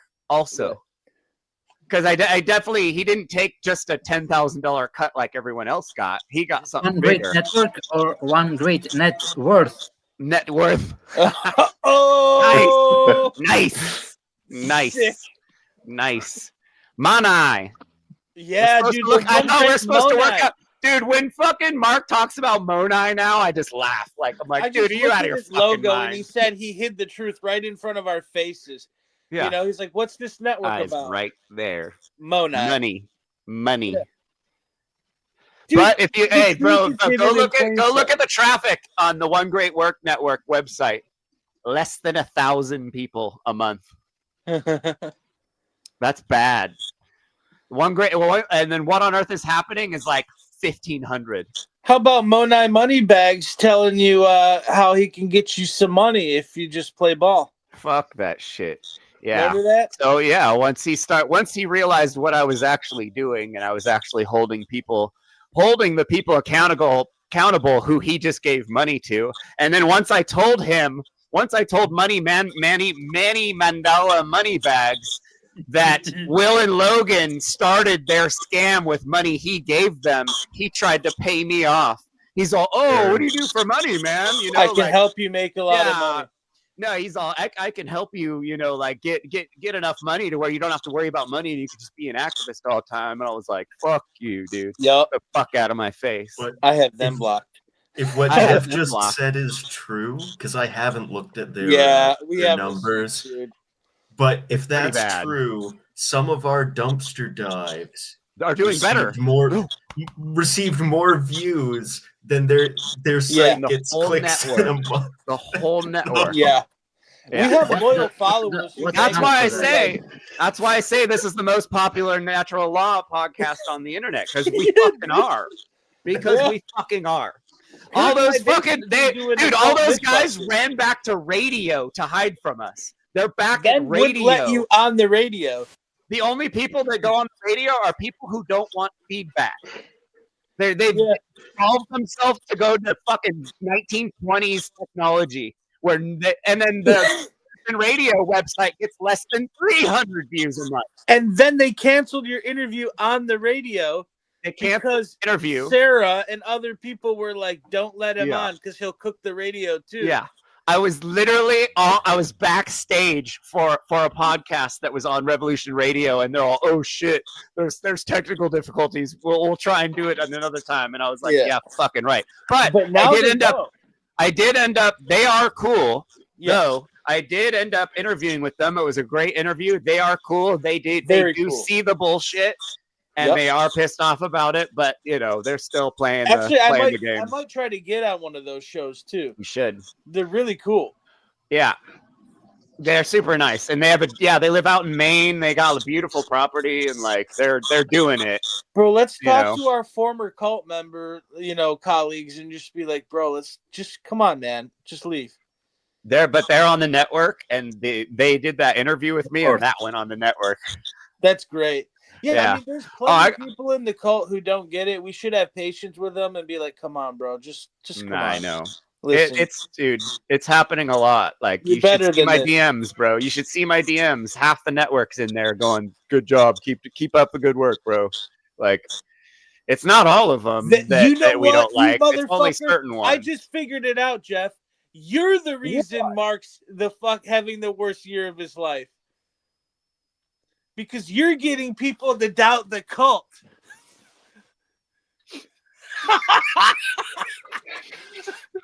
Wow. I just figured it out. That's called karma, dude. Do what you want. It's all Will Keller's fault too. Your fucking hubris. Yeah, they fucking fuck themselves by just being jackasses. Just not answering a simple question and then blocking me. That's what started all of this. He blocked me also. He blocked me. You also. fucking nobody, with the dude, wrong no. ADH1, boy. You thought Jeff's temper tantrum's gonna last less than a year. Yeah. Incorrect. What was the question? It was something Braxton asked. I don't know. I How don't do you even remember. It humanely was a long kill time. a being, or what's the most moral way to like kill something? I think. Or no, it was how do you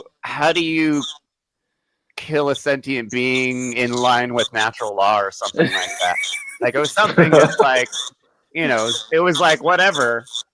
And he just like flipped out and started like he threw a temper tantrum and then blocked us all. And he even blocked Allie, and like Allie was never even talked to him or anything. Like they all preemptively blocked us all during this 1 week. They like had a meeting and they're like, we gotta block this guy out, like because we were everywhere. And that's what happened with the thing yesterday. You made Mark Jerry cry, just couldn't Jeff. handle it. That's the only thing that was different between last year and this year is this. He cried. And he cried. Jesus fucking wept, bro. Right Jesus there. wept in my bloody arms. Fuck, dude, that's fucking Palms are crazy. Sweaty, fucking vegan spaghetti already. Mark hammer also. No, Mark, because he was talking about him being a warrior, and he teared up during the seminar Because he got his ass Talking about- whooped, bro. Yeah, You fucking. he's I'm a warrior. You I'm a warrior. made him say uncle, Yeah, dude. He was he like, cried. I can't take it. You remember he went ape shit in the seminar after hours. the last seminar. Yeah, twice he went ape Another one shit over rides the me. bus and you fucking Twice fixed it. he went ape shit over this show. Yep. Because it was when Manny asked him why I wasn't on the network, he flipped out and was like, "He's too fucking vegan." It's like, what? And then he saw that I had been posting VGT in the What on Earth is Happening group for like 6 months. Yeah. And he flipped out and Mark kicked me out of that group. And then he unfollowed me on Facebook and then followed my wife. Yeah. And then fucking Kurt drops the thing in the Gilded and then gets him booted. Yeah. I dropped the last You're too dumpster dive vegan. we did, the hermeneutic sanitization of Crowley's psychopathy episode. Yeah. And ever since then, his shoulder's been all fucked up in the car. Oh my God! Did you see? God, that documentary. I never expected these assholes to actually read the books that I suggested. Because you might figure out that it's kayfabe. Right next to my Crowley books. I think your your battery's dying or something, Jeff. We fucking blew it out with all our fucking laughter. Like, yeah, Crowley was actually teaching something important, but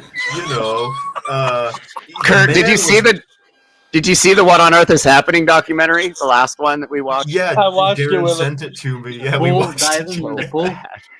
So bad. Like, bro, if he's not trying to make himself look like a soft old fucking grumpy man, like what is that? And then taking 3 hours of two 90-minute breaks during the seminar. Who the fuck needs a 90-minute? Who takes that many breaks when you have 500 people waiting for you? Like, who the fuck does that? But an Take a old 10-minute break, slam a sandwich, What did he wash do it to down, and keep Geritol and going. go take a shit and like drink some beers? Or like, what the fuck is he doing for 90 minutes? And he took the first 90-minute break 2 hours in. 2 hours in. What a and he ham made and us all egger, get dude. up at 7 a.m. to do this seminar. Like, At what the 9 fuck? a.m. first break, right? West Coast, 7 a.m. Yeah. No, And but it- at and it- 9 a.m. he was And then on break. berate the class. And then the first thing I get on, and he's like, "See, you guys are fucking Luddites. I explain this to you every time." And it was like someone was up there, and he was literally yelling at the person that was up there in the queue. And then someone else was in the queue, and you couldn't hear him. And he's all, "See," and he like got all pissed again. And then he just sat there, and he's like, "Look, if this fucking keeps up like this, I'm not gonna be able to do the Q&A." And then someone sent him a message because half of the fucking group didn't get to see the slides or any of the visual presentation. And we're like, "Mark, you got to restart your fucking Telegram or your computer and your Telegram." And he's like, "If another person sends me a message, we're not, like, dude, he was losing his shit first thing. And it's like, bro, people gave you $28,000 for today. Are you out of your fucking mind? Yeah, dude. He must have did $25,000 worth of freaking sugar. You know, And it's so funny because everyone in that group, I'm all, yeah, he made 25 grand off that. How do you know how much he made? Well, 450 times 70. You guys were there. You saw how many people were in the group. Yeah. Do the fucking math. And they're like, oh fuck, like that's a lot of money. And it's like, no, he made 200,000 from the 2 seminars he did. Yeah. On top of it, not counting whatever Manny gave him. Tavistock money. And the Not History counting Channel whatever money. Manny gave him. And the InfoWars money and the piss drinker money. Come on, bro. We've covered this. Does he share that money with some of the people who? No, he says he's broke. He Well, tells he everyone has he's a little broke. guy clean his pool. He's guilting sometimes. everyone into giving him more money. We have to pay for his house. You have to pay for my house because I got paid to do a bunch of presentations. He pays the maintenance people. No. He pays the He law. makes it seem like he went to war and saved the fucking world. Yeah. And everyone believes him. Everyone believes him. Yep. And they're willing to give him anything he wants. And we believed him once upon a time. He's a technician. And I defended him. How long I defended that guy? A fucking apologist. Even last year, I criticized. Oh, sorry, Aryan. What were you saying? No, I wanted to say that he's like a programmer. He knows to repair. Yes. Yeah. Dark exactly. psychology. It's left brain imbalance, isn't it? Left brain imbalance. Mark said, "What kind of a number could you do if you knew the dark psychology?" And then he's telling us by doing it to us. No, but if he can make money from repairing other people's devices and PCs, and then he can do this like activism, for free. Like, What you mean, getting a job? He can't get a job. No, I know. No, everyone in that group was all, how is he supposed to pay his bills? How are you paying your bills? Yeah, like any what? normal So he person. gets the rest of his life for free because he did some fucking seminars? You guys gonna And donate to the Mark Pope Mobile? Yes, seriously. So he doesn't have to drive because it hurts his shoulder. So we have to build him a Mark Mobile. You know?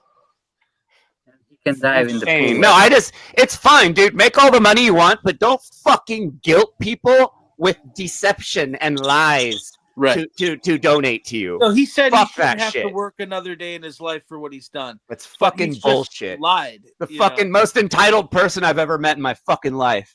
Unreal. Who the fuck deserves to not fucking work? Ah, what? Yeah. Insane, dude. Insane. Insane. In the membrane. Fucking crazy, dude.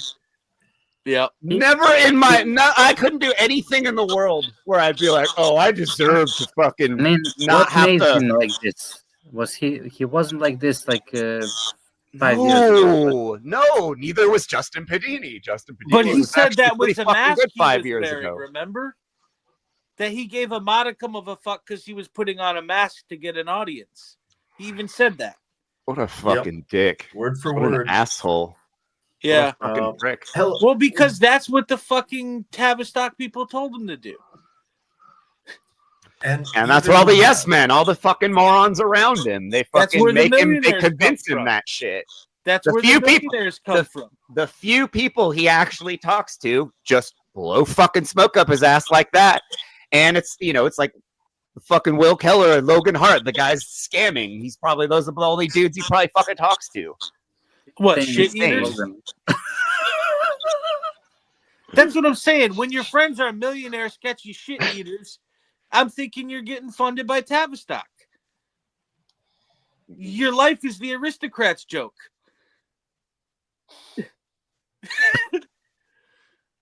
What are you using, a pager? Or what is it? Maybe he's bringing up the text. No, I'm hitting the heart button. Yeah. Okay. Dude, they're getting like 6-figure donations and giving each other Cleveland Steamers. Who do you think they work for? But no, and it's Manny's fault now. Now they expect that kind of money. So, also- we're doing great enough work that people give us $500,000. How? Right. That's why Mark's fucking doing how to become the true media nonstop now for the rest of his life. He's doing them, and he will do those things twice a year till the day he they're dies. the ones that picked him to do that because they liked what he did within Satanity. And they said, you got to make it look like you're leaving so that people will think you're washed up. And then you're going to do your black ops on the side. Shit. Right? Yeah, one distract everyone with bullshit. When the military needs to utopian- do an operation that's illegal, they quit the military, they join Blackwater or Wagner Group, right, Kurt? Yeah. And then when Absolutely. that operation is done, they go back to the military. But, you know, if they get caught in the meantime committing war crimes, they're not affiliated with it. Kayfabe. Yeah. Yeah, those were Mark loves kayfabe. He loves never it. left. He got promoted.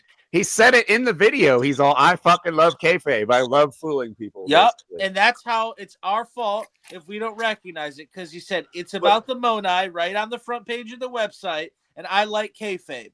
I like being fake and I like money. Oh my God, Darren. Jesus But in Christ. terms- Fucking true, dude. In terms Yikes. of resource allocation, how bad Right do things here. need? What a comedy mastermind, dude. But how bad do things need to be that if you're giving I love hundreds that, of dude. thousands That's of your wedding dollars? present, dude. I got him a hammer. Darren. I gave him a Mjolnir, Kurt, when I went. My symbolisms. He's My got his symbolisms. symbolisms, his Monai. He's fucking Oprah rich, dude. Look at him. Look at him. He's This dude looks rolling in the good. fucking gelt. But yeah, how bad do things have to be for you to be dropping hundreds of thousands of dollars to a network that gets 1,000 clicks a month? Dude, no, I told Manny that. I literally told Manny that. I was all, bro, the money you gave them, they started scams with. And that website gets less than 800 views a month. But we went over Manny's content in one of our videos, and we realized Manny's the one who taught Mark Fucking how to nah. do this. Yeah, it's Manny's the one who Boza taught and Mark how to Boza. do that. Boza did too. Seth Boza did too. Because Boza's from the Order of the Nine Angles, which Sketchy. are way higher than the trapezoid. Yeah, sketch. And then you got honeypots like Jared. Darren's talking about. Shouldn't someone who makes it that high be able to talk coherently? Well, I he's don't got know. AI doing it. He's got AI editing his shit, remember? I watched that episode. You were there. And Boza is really a mouthpiece because he gets the script from somebody else. Trust me, he doesn't It's really. fucking gobbledygook, dude. We've read his shit so many times. Like all his writings on his website, it's straight up illiterate. Fucking illiterate. It's illiterate. Part of the illiterati. And I don't fuck with people about grammar. I fucking I type like garbage. But like, holy fuck, if you're doing a website and you're trying to get money from people, fucking A, dude. Like, just nonsense sentences and no punctuation, no grammar. Changed, like. I enjoyed when Darren and I went through it because I knew enough about runes that I could read shit on his website and know that he had misspelled things. It's insane, dude. And dude, the guy gets fucking tons of views. It's crazy. Well, these dudes will throw up like gobbledygook in runes or Hebrew, and like we're reading it, and we're like, "That's wrong. That's wrong. That's wrong." And then they're like, "What?" That's why they block us. 'Cause And then they have block no you. control. Yeah. Like, oh, I don't want to be. My second ever We'd piece them interaction up with, in a debate, dude. with Victor Hugo, I went on his show and I was like, okay, so last week you had a guy on who tried to show you that if you spell Jew with Norse runes, it adds up to 33. Except he spelled Jew wrong because he doesn't know how runes work. God. Right. It's Victor Hugo. What happened with Victor Hugo? Oh, He's kayfabe. well, yeah, he's kayfabe, and I could kind of called him- tell. Yeah. Well, right, but we called him out for that, and now he doesn't like me anymore. What's with all the emails he sends me? I That's don't how know. he He makes hardly his talks to me anymore. No, he sends out like he's got an email list and it's just nonstop. Like Oh, he's you in all have- this drama with all these lawsuits and shit, and he's just like, Yeah, well, I've one sent of the the messages things- where I'm all, Victor, you're cool, but can you take me off this list? And he won't take me off. No. Yeah, there's a bunch of ridiculous drama nonsense. What did I with, call him? Sandy Santa or shooting. something? Yeah. He was like, I've never thought I'd be called Santa in my life. But I originally just reached out to him because it was a place I could go on an alt media platform and just explain what 2020 looked like from someone who was working for the government without it, getting taken down from YouTube. Wow. And from there, we developed a bit of a working relationship where I appreciated at least he was willing to have basically anyone on, no matter what they were going to say. But as things went on, I kind of saw the grift more and more, and I started wanting to distance myself, and things just kind of Do they stopped. still do Rumble and all those? You can't do copyright stuff, right? They don't enforce it as much. Technically, they say you can't. Yeah, there's some stuff with copyright, but what I do doesn't normally Like violate music? that. So I haven't You're worried about that demonetized. much. Like you don't. If Yeah. you don't monetize yourself, then they let you pretty much do whatever you want. Interesting. If someone else sees that you posted their copyrighted stuff and you're making money, yeah, they will not let you steal someone else's stuff. How much do you guys want to bet that these are some of Mark's former friends from his old day in the Church of Satan? Ooh. You can bet Boza's that a if you black. want. Boza's a dude. death metal singer. You're right, bro, because he has East Coast fucking origins. I thought they were talking about like me and Darren. No. Maybe they mean like Boza and like. Well, these guys abs- are too young. Mark was into like early '90s death metal. Like he was into. Yeah, if they could that shit happened in the early '90s when Seth Boza was fucking not even Still alive, into the probably. milkman's Yeah. eye. Exactly. Yeah, tell us who you were talking about, us or the one Yeah. great, Context needed. Yeah, one No, great. I'm pretty sure that's what he's not talking about us. I don't think so. No. Yeah. It's Boza. I mean, Boza but would. he said he met influential, rich, and powerful people from all That's walks what of he life. says, but what were they talking about? Like he's never gone into like what they were saying. He's just been vague about everything. It just sounds like a goofy story. Stay vague about everything.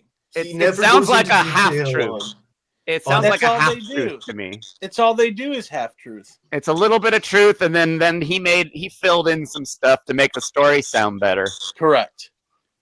Yeah. Yeah. Talk about Mark's group. Yeah. Most of them are too young for the most part, but he could still be. I mean, it still could be connections from them. I don't know.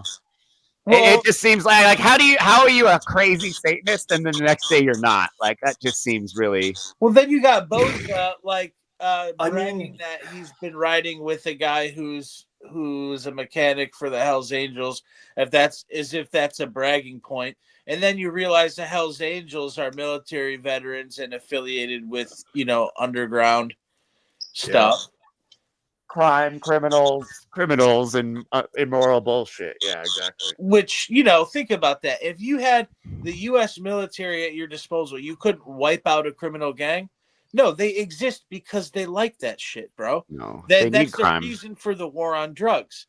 Like criminal, you don't realize the MS-13s and the Hells Angels and the Crips and the Bloods go hand in hand with the government. Yep. The Crips send people to join the military, and then they go back to the Crips and the Bloods when they get out of the military. And then they gave them all that crack. They gave them all that crack. Yeah, dude. They're all one great gang grotto, dude. Yeah. That's all it is. They need crime, or else if there was no crime, then we wouldn't be paying taxes to the fucking government. They got to keep that shit going. The biker that's why there's the fucking people and they deliver them to the politicians, bro. That's why there's barbells in jail. Yep. Because they want super criminals. Yep. Super criminals. Yep. Like, why would they put barbells in jail if there wasn't? Yeah. Insane. Yeah. Like just let them do calisthenics, guys. They don't need barbells. One gang to rule them all, Yeah. Exactly. All right, motherfuckers. That's fucking 5 hours. We fucking lit up the realm. Yeah, there was a lot of viewers. The fucking realm. Neon Nights. Neon Nights. Oh, night. Well, it was fun. Morning. Yeah. So episode 69 is the next one. 69. And it's gonna be a banger. The singer you coming should call on it the here. sign of the beaver. Takes the understanding of our current orientation. Oh boy, I can't even do it. I can't do it. I can't do it. I can't do it. It's like he's drunk at a bar explaining Throw it up to some. It's copyright, isn't it? I was gonna say throw up some George Carlin. Do it in reverse. Adrian, tell us a joke. Adrian, yeah, tell us a joke. Adrian. Sing for us. No, tell us a joke. A joke. A joke. Yeah. Or a funny thing that's happened to you recently. I mean, What do you call a enzyme with an attitude? a what? An enzyme with an attitude? An enzyme with an attitude. I don't know. Attitude? What? Amino acid. Oh wow, amino acid. Wow. Very Fuck, good. Arya, that's crazy. That's a good one. That's No, nuts. an acid with an attitude. Sorry, it was. An acid. Okay. And when can't even look at these guys. Oh, that's the shit stain rug, right? is the one great turd network. Those of you who are new to the show, those of you that are new to the show, Logan Hart has some very disgusting fetishes that have been made public by many of his ex-girlfriends, and I'm not going to go into it any more than that. Yeah, you know, I can Will's find not lying to you 'cause I he ain't has a the kink truth behind it. shamer. I ain't a kink shamer, but this guy is fucking gross. I can find you an Pedophilia. African sex ed video that explains it perfectly. Yeah, he's a human shop vac. Thelemites. Thelemites. See, he's got the word truth behind him. Just like Mark says he's not about the Monai. See, Will's like, I don't lie to you. Otherwise, why would I buy an LED sign that says truth? It says truth, and right below it, you can't see it here, but if you pan back, there's a thelema emblem. Yeah, the unicrystal hexagram on the shelf below. Anyone who promotes thelema is a fucking scumbag. Right. Absolutely. And then on top, and then this wishful thinking, truth, will tell truth. Like, are you fucking dude? That's what a grifter does. Blanket That's what statement. someone lying to you. That's the cry of a guilty conscience is doing shit like that. A suffering warrior of fakeness. Yep. Unreal. That's why he said Thelema was the highest thing in Saviors for the last season of his show. A hydrogen bros. Molecule. Fake machine. Right. So this is also known as. We'll see you guys in a couple weeks. All right, brother. Thanks for hanging out. Thanks Deuces. for being yourselves. Keep up that shadow work. Quit your cult. See you guys later. Quit the cult. Join this cult. Yeah, we're Bye, not. guys. Yes. And this is the form of hydrogen that we are specifically talking about.